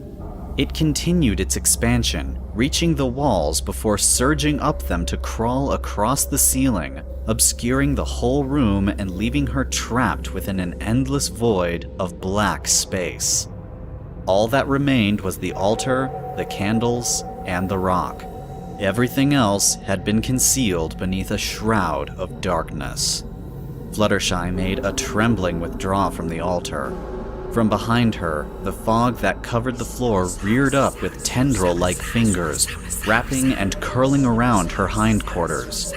Fluttershy gave a sharp scream at its touch and tried to flee, but the tendrils pushed, pulled, and herded her forwards towards the altar. Fluttershy was too terrified to even utter a minute squeak as she was dragged within the circle of the candles.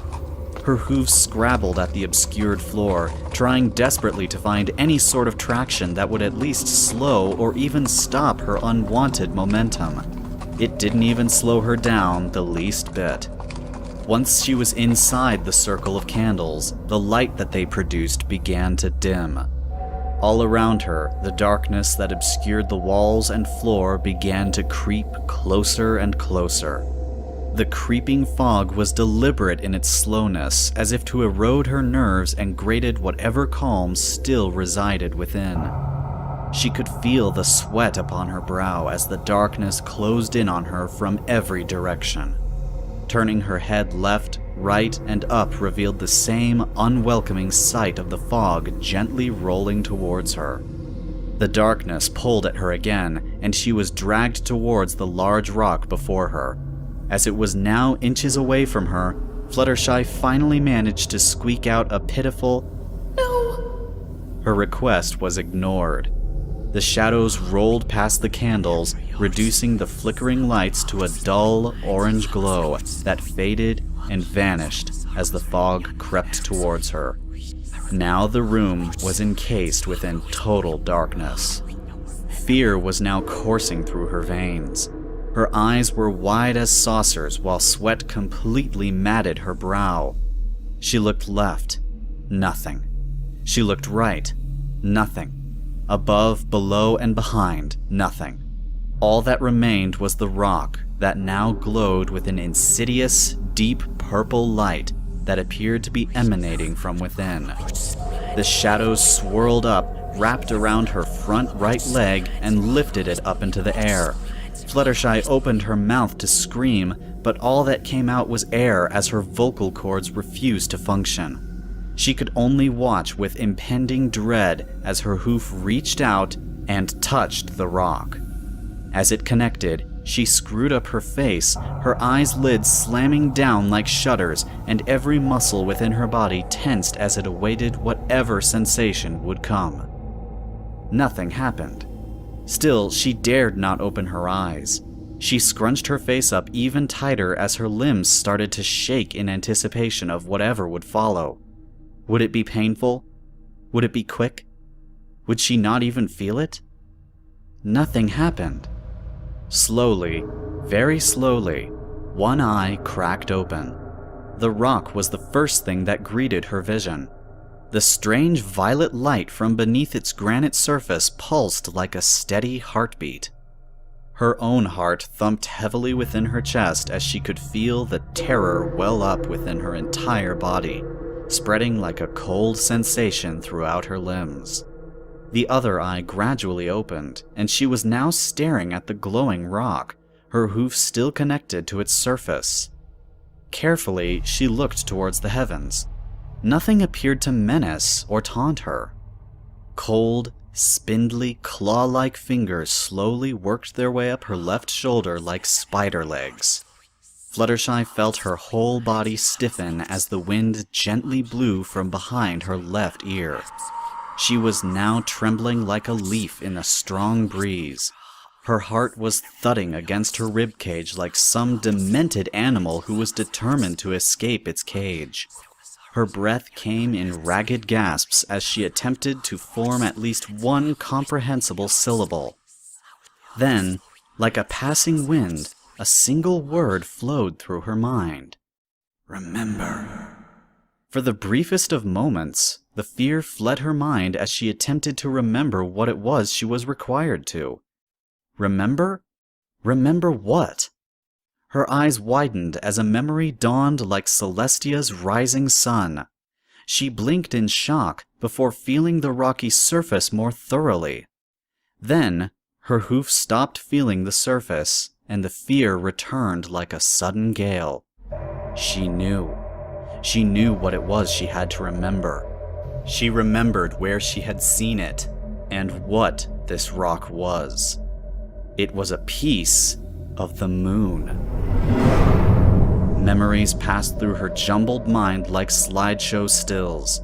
Memories of nightmares and Rarity being kidnapped, having to journey to the moon and rescue her from... Her bottom lip quivered as her eyes widened ever larger. Rescue from the entity of Nightmare Moon.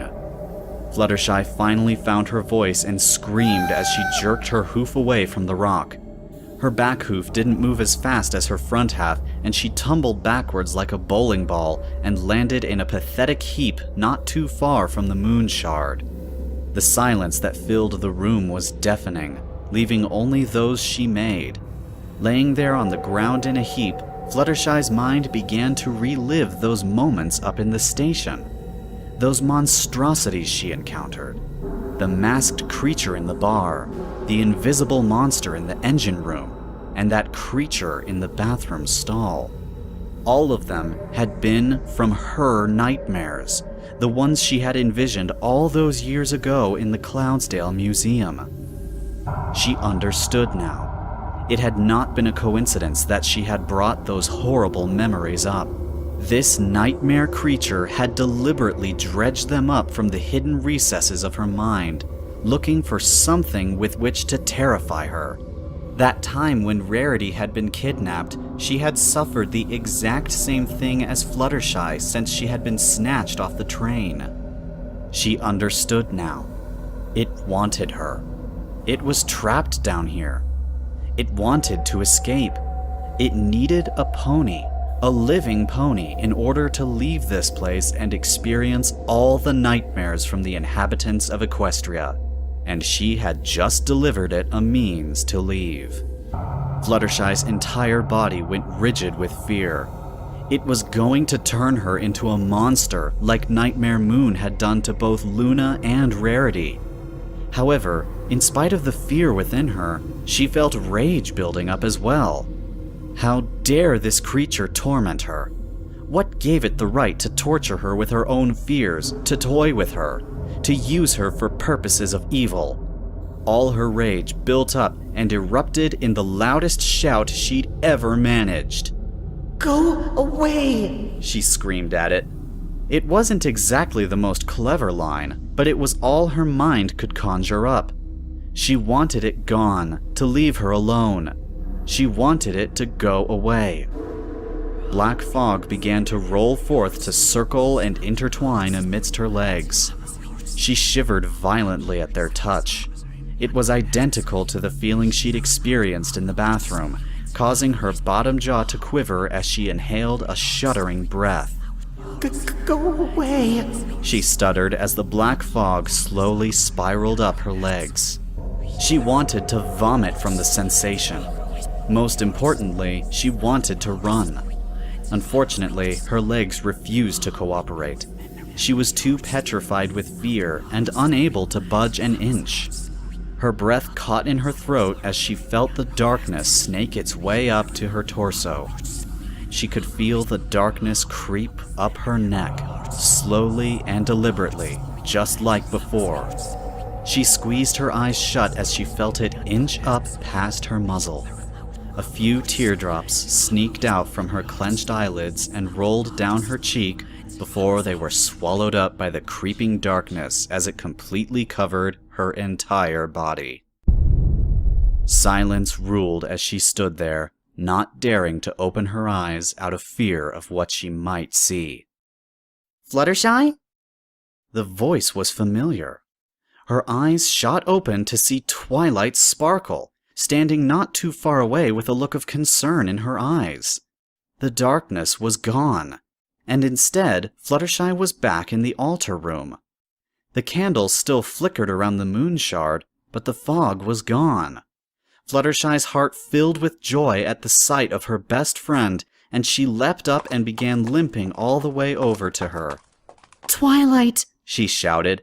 you're here. You found me. Of course. Twilight said as Fluttershy embraced her friend in a loving hug. But it's not just me. Fluttershy leaned back to see that Twilight was pointing behind her. Following her indication, her heart soared as she spied the rest of the main six all clustered around her. My friends. Fluttershy cried out. Her expression turned serious. We need to get out of here. This place is dangerous. We know, Rainbow Dash said. we couldn't leave without saying goodbye. Fluttershy's jaw dropped. She tried to ask why her fellow Pegasus had said that, but all that transpired was her bottom jaw soundlessly working. It's absolutely true, darling. Rarity chimed in.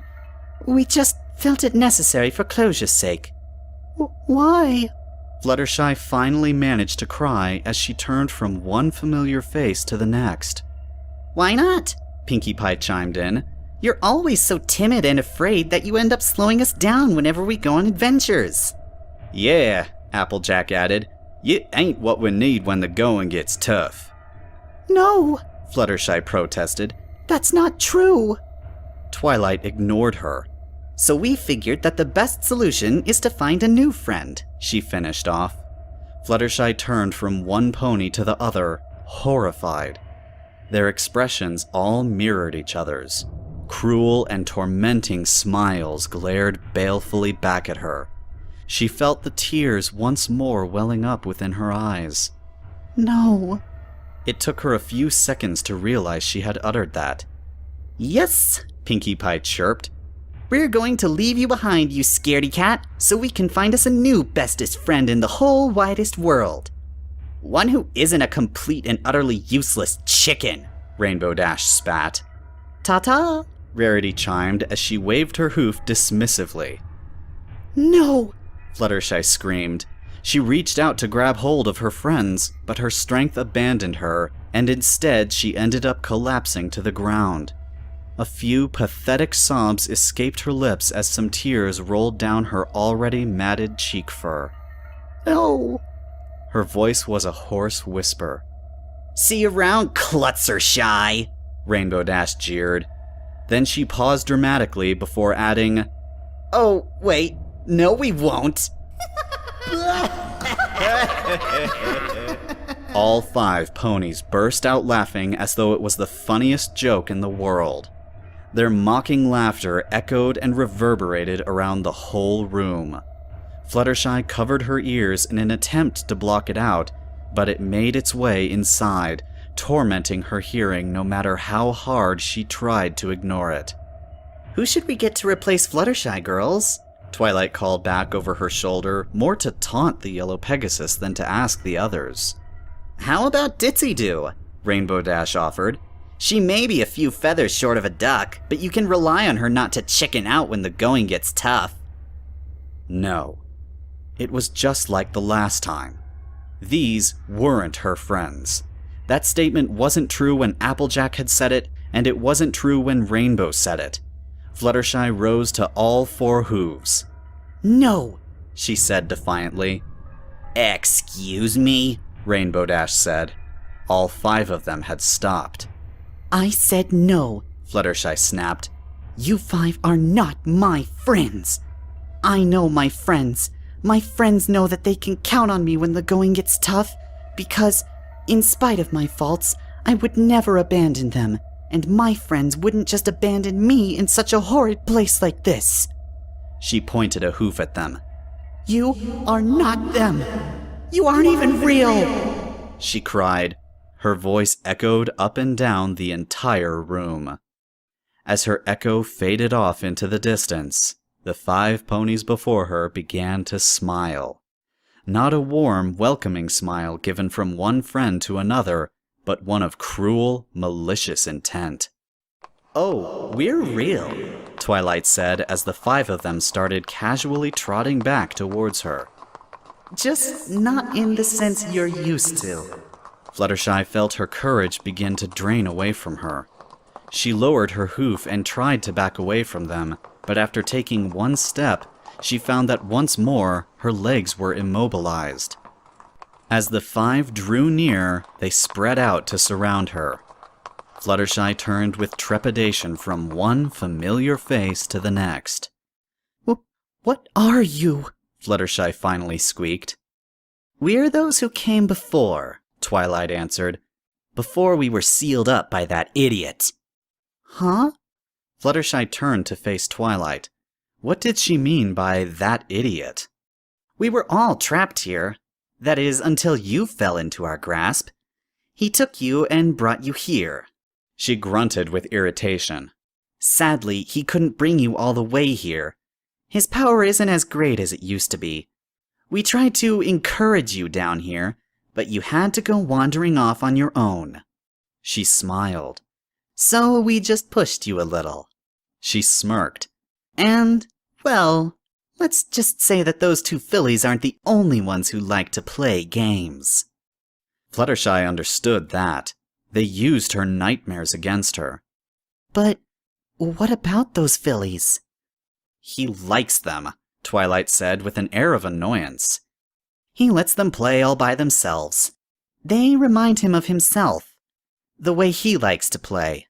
He usually steps in to stop them from going too far, but thankfully you proved to be more resourceful than we gave you credit for. He? Fluttershy asked. Don't you mean they?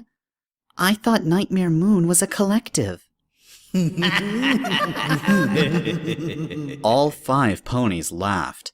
It was a low, insidious chuckle that reverberated all the way up the yellow Pegasus's spine. Not this one, Twilight said. But how? Fluttershy asked when Twilight held up a hoof to silence her. He's been alone for so long, she said. He wasn't meant to be alone. 1,000 years is such a really long time. All he wants is company. Lots and lots of company. You can find out the rest of the answers once you have surrendered to him. I won't, Fluttershy cried out. You can't break my resolve anymore.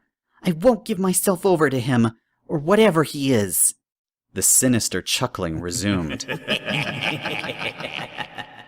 Oh, you'll break, Twilight hissed, her voice now lower in tone.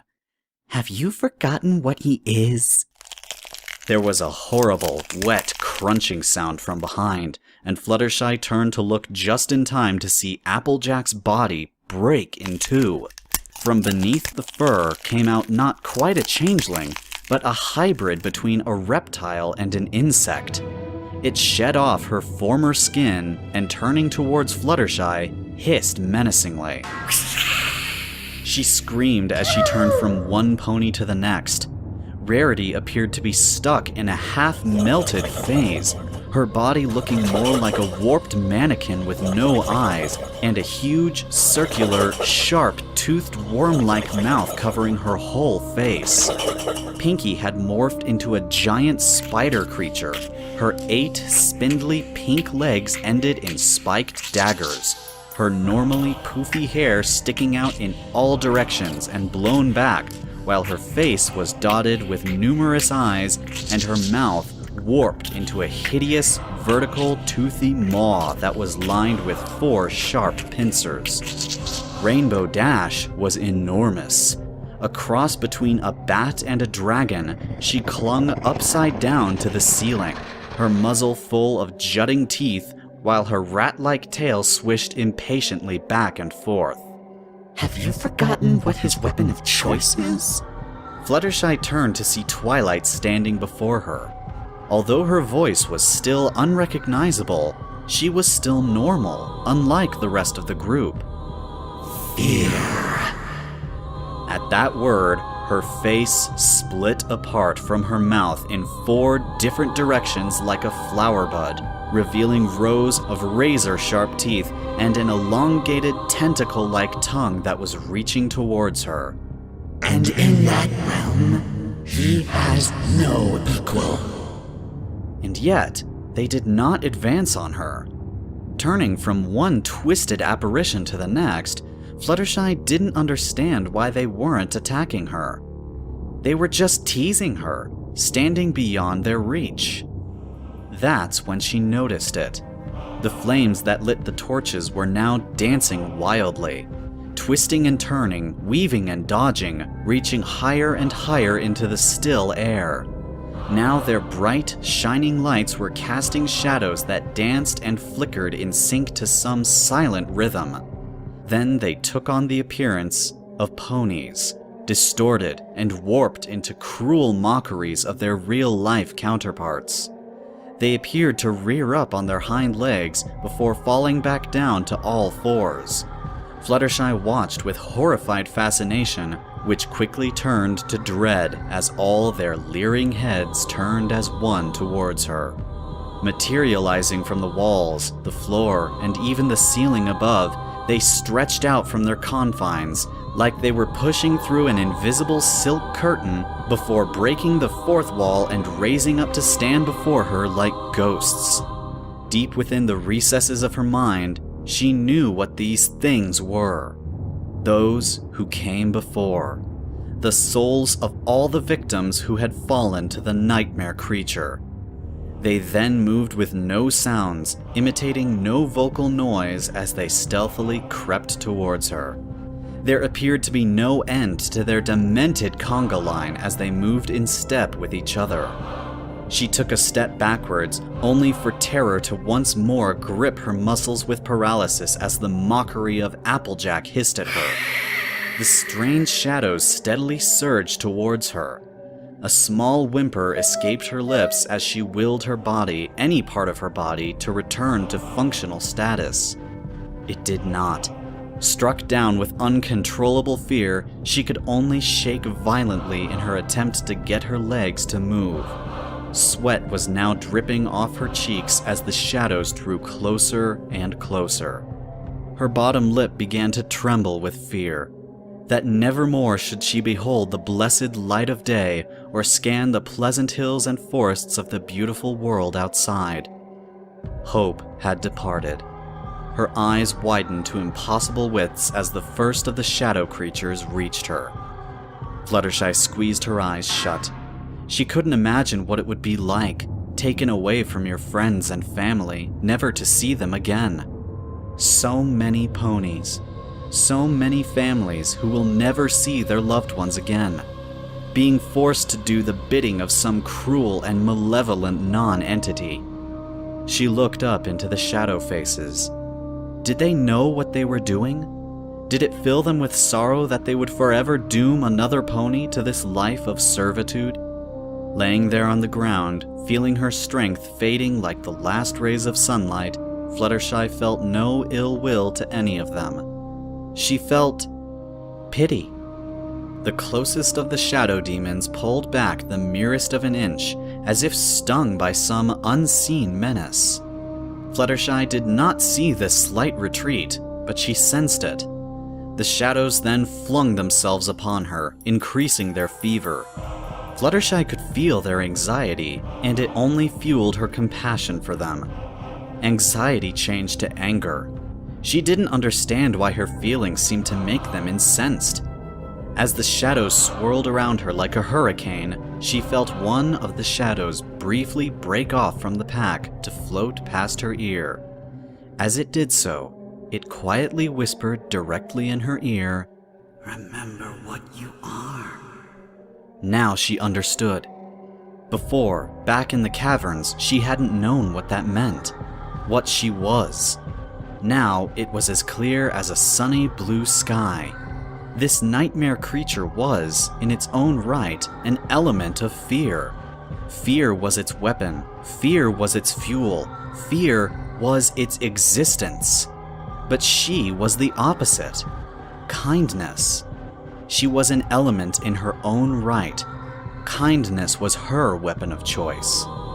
The instinct of self-preservation was finally stirred within the Yellow Pegasus, and the thought of escape from the oncoming peril rapidly began to override the fear that kept her body rooted and ridged to the floor. Slowly, she stood up, the swirling shadows growing further apart from her. Kindness can conquer fear. Standing defiantly before the nightmares in the room, Fluttershy concentrated on all the suffering she had endured that night, all caused for the sake of terrifying her, weakening her so that the nightmare creature could escape. With that feeling coursing through her veins, she said, I forgive you. The shadows swooned away. No! It took her a second to realize that was Twilight. Stop! Fluttershy instead hung her head, blocking out all attempts to reach her as she concentrated on the sorrow that all those who came before must have felt. To have their lives cut short and their families weep over their loss. Tears began to well up in her eyes, not from fear, but from pity. She then raised her head to the heavens and said, I love all of you. The shadows dissipated like water on a hot summer's day.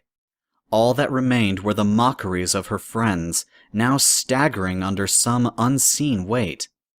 I can't hate you anymore, Fluttershy spoke truthfully. Not after what I've seen. Not after understanding why you've done what you've done. I can't. One by one, her friends screamed and melted into the ground. Applejack, Rarity, Pinkie Pie, Rainbow Dash. All gone, save for one. Twilight. You're a creature that feeds on fear. How miserable you must be to exist like that, never knowing love or laughter or generosity. She paused. Or kindness. Stop! Twilight had reverted back to her normal self, her normal voice. It was losing its power. Then again, had she not said that its power was weak to begin with? That would explain her helpful friend who reminded her of what she was and gave her a method of fighting back. Fluttershy lowered her head. That kind pony, whoever they were, deserved a fate better than the one they received. Still, she did not hate the creature. Fear was all it knew. If she could teach it the meaning of kindness, of forgiveness, of love, then maybe there was hope for this creature. She had conquered discord that way. She could do the same. She slowly walked over to Twilight. Stay back, she hissed. Stay back, you witch! You're killing him! That made the yellow Pegasus pause. Killing him? The phrase, killing with kindness, floated past her mind. Was she really proving to be fatal for the poor creature? There was good in every pony, so why would... Her eyes went wide as something that was said to her before returned. Have you forgotten what his weapon of choice is? Fear. And in that realm, he has no equal. This nightmare creature was pure 100% fear. The opposite to fear was kindness. The irony of the situation was that although he had tried to destroy her with fear, she was destroying him with kindness. Please stop. She looked over at the cowering form of Twilight. She was now a blank flank filly, cowering in the corner of the room. Her eyes were wet with tears. Fluttershy took a step towards her, and the little filly screamed. Not in terror, but in pain. Please, don't kill me. A trick. It was trying to stop her from getting closer. In one hesitant second, she foolishly let her focus fade, and she felt a twinge of fear out of what she was doing to the little filly. That was all it needed. The filly roared with anger as it exploded into a giant, hideously deformed pony. Its features were a mockery of filly Twilight, with an impossibly long, ghastly grin with razor-sharp teeth. The bone-white eyes glared down at her as its skinny, skeletal body began to lumber towards her. Fluttershy balked and took a step backwards. The floor around her suddenly crumbled away as tongues of flame licked up from the newly formed holes around her. She looked up to see horrid faces of deformed ponies melting down like wax from a candle. They were all screaming in agony. Turning back to the ginormous monster filly, she found herself caught by its eyes. Looking into its depths, she saw the true form of the nightmare creature, along with fear at its purest form. Unbridled terror, along with horrors of unimaginable scale. It was throwing everything at her. Fear rooted her to the spot as the nightmare creature grew in strength once more. She tried to feel sorry for it, to feel kindness, but she couldn't. She was afraid of what would happen to it if she did so. She couldn't kill it, no matter what it had done, and no matter how many lives it had taken. If she could, then she wouldn't be the element of kindness. It wasn't within her to do so. The monster drew closer, its hooves now shattering the stone floor with every step as it filled Fluttershy with terrors from the very bowels of Tartarus. She still couldn't find the will to kill him. It was a living, breathing creature. She couldn't. It was then that she finally felt herself give up. No.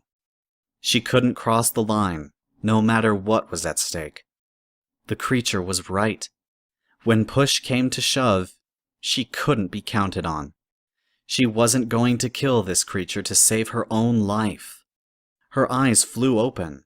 But what about the lives of her friends? If she let this creature win, it would torment them too, possibly even kill them. That's what this was about. Destroying her will so that it could take over her body and spread fear throughout Equestria. No, not just fear. There was something different about this creature from the nightmare moon she had encountered. It was warped, deranged, evil. She could not let something like that out and into the world. Then a thought hit her.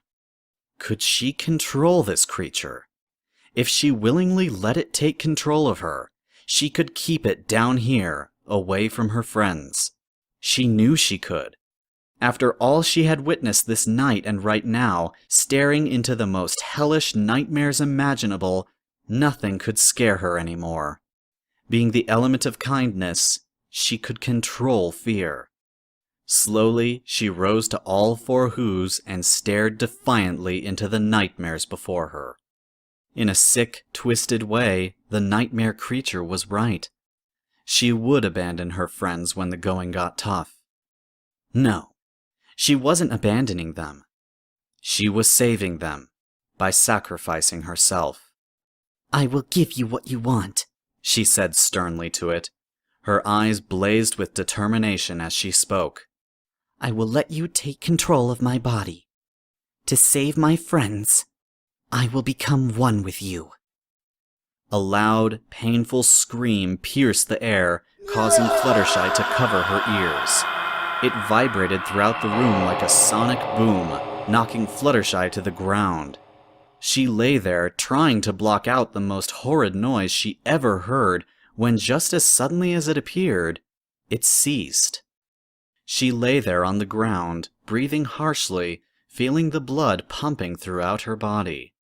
Finally opening one eye, Fluttershy looked up at where the nightmare creature had been. All she saw was blank, empty air. She opened both eyes and lifted her head so that she could survey the room. Nothing. It, along with all the damage it had wrought, was gone. Slowly, she clambered to her hooves and looked over at the rock atop the altar. The pulsing purple light was gone, leaving nothing but a bland shard of moon rock. Hesitantly, she walked over to the rock and touched it.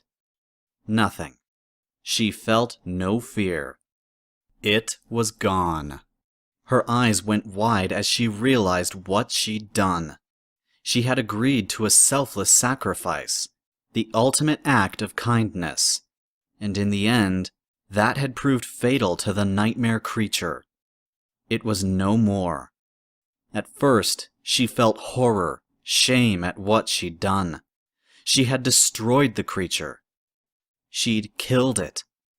That was against everything she had stood for. The feeling of snuffing out another life gave way as a low rumble made its way through the room. It sounded like heavy stones tumbling in some distant quarry, muffled and distorted as if the vibrations had to traverse miles of solid rock just to make itself heard. Standing where she was, Fluttershy could feel a cold vibration surging up her limbs and through her body as though she were part of the rock itself. The feeling was almost soothing and left her with a slight dizziness. That sensation was quickly squashed as the rumbling grew louder, breaking her out of her trance. It surged through the room more emphatically now. Fluttershy cast a nervous glance to the ceiling as dust and tiny bits of stone began to rain down from above, and she started to whimper with fear. The rumbling was now like a passing train, shaking the whole room violently. Fluttershy had to steady herself as the floor beneath her hooves threatened to knock her to the ground. The shuddering was unbearable. Whole stones were now falling from above as huge cracks began to zigzag their way around the walls. Another shuddering jolt knocked Fluttershy off her hooves, and she hit the ground hard, crying out in pain. The whole room was shaking violently, and the sounds of the vibrations were deafening as Fluttershy crawled her way into the nearest corner. The tremors intensified as from above came the ominous sound of cracking. Looking up, she saw a dark fissure snake across the ceiling. It ran from wall to wall, then spidered in every direction.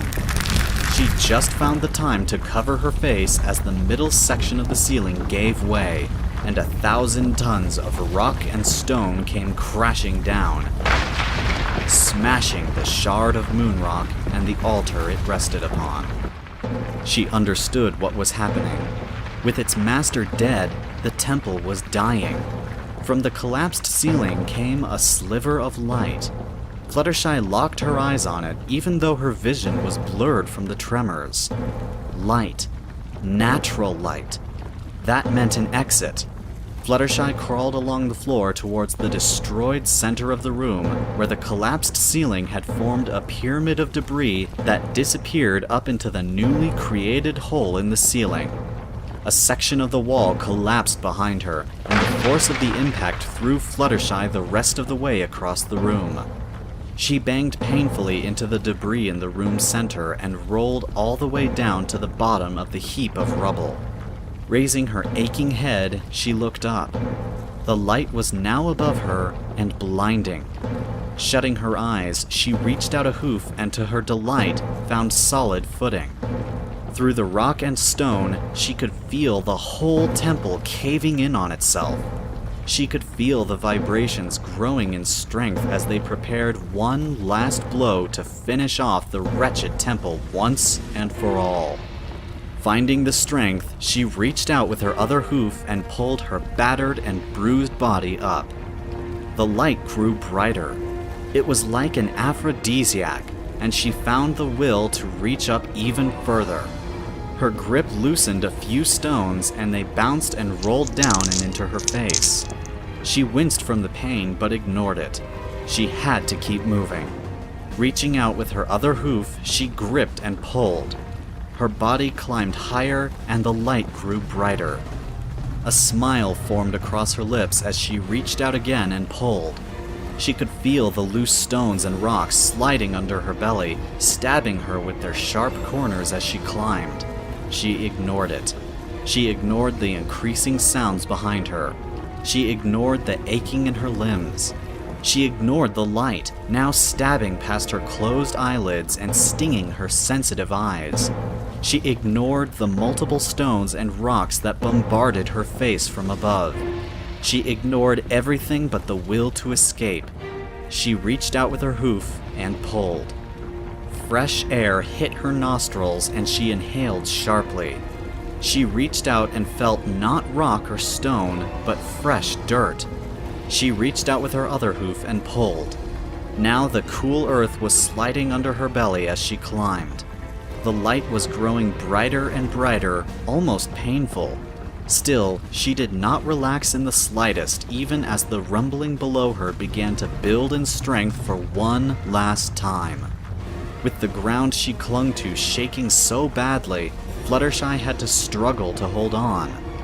Then, it struck. Like a ferocious dragon, the cavern below gave one last tremendous roar as shards of stone and clouds of dust blasted her from below, and Fluttershy was thrown. She screamed in fear more than pain as she was hurtled skywards. Her body tumbled head over heel as she spun endlessly through the air, screaming all the while until, with one painful crash, she landed in a heap, rolled over and over, before finally coming to a stop. For how long she lay there, she wasn't quite sure. Her form was motionless, save for the rapid rising and falling of her chest, courtesy of the hard climb. Gradually, her breathing slowed, giving her poor beating heart a chance to decrease its rapid pounding against her rib cage.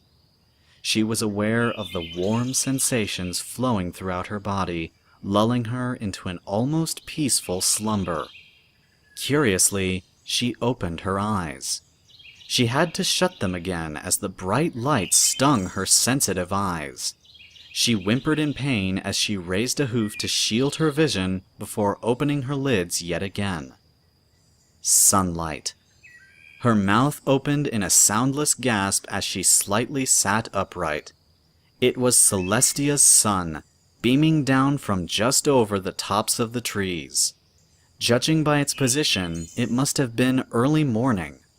Slowly and steadily, Fluttershy rose on shaky hooves and, to her credit, didn't collapse. She once again looked directly up into the sun, using a hoof to protect her eyes. It was real. Fluttershy wanted to jump for joy, to scream out her triumph to the whole of Equestria, but her injuries were still restraining of her actions. She had survived, but more importantly, she had escaped. The nightmare was at last over, and she was free. Free to finally go home. Turning away from the sun, she looked back at the large hole that she'd escaped from. The collapsing debris had completely sealed up the temple. All that remained was a large sinkhole that funneled down into nothing but dirt and rock. Turning away from that, she laid eyes upon the station, and gasped. It was nothing but a charred husk of a ruin. Where there should have been a train station, stood instead rotten and burnt-out skeletal structures that lay broken, collapsed, and covered in vines. The train tracks were rusted and barely visible through the grass that sprouted up through the gravel and wood. The surrounding forest was lush, full of greenery, and alive with ambient sounds. It was all over. The nightmare creature would never bother any pony ever again. No more would it lure unsuspecting victims to their doom. No more would this graveyard of macabre memories be a house of horrors. It, along with the souls of all those before her, could finally rest in peace. These facts helped her somewhat overcome the horrid feeling that plagued her mind about killing the creature. She knew she would never be the same again. In its own way, the nightmare creature won. It had forever scarred her, taking a piece of its influence with her as she left, exactly as it had wanted. She had hypocritically claimed that she would never abandon her friends, even though she had been willing to sacrifice herself in order to keep them safe. She had done the one thing she had sworn she'd never do: kill a living creature. However, she also understood that sometimes you won't have answers to situations that are always ethically pleasing. It had been a warped version of fear, bordering on evil, and there was no way she could let something like that out into the world. She was glad it hadn't escaped. It would take time to heal her mental scars. Still, in spite of what she had done to win, she understood that, just like with all the others, she had put its tormented soul to rest also. Surveying the charred ruins, she finally understood who was that idiot who had trapped the nightmare creature below. The one who had saved her, who had whispered to her the words she needed to hear. A single tear welled up in her eye as she whispered, Thank you, Ratchet Gear. Turning away from the ancient, burnt-out building one last time, Fluttershy slowly limped down the train tracks, back towards Ponyville, her friends, and home. The end.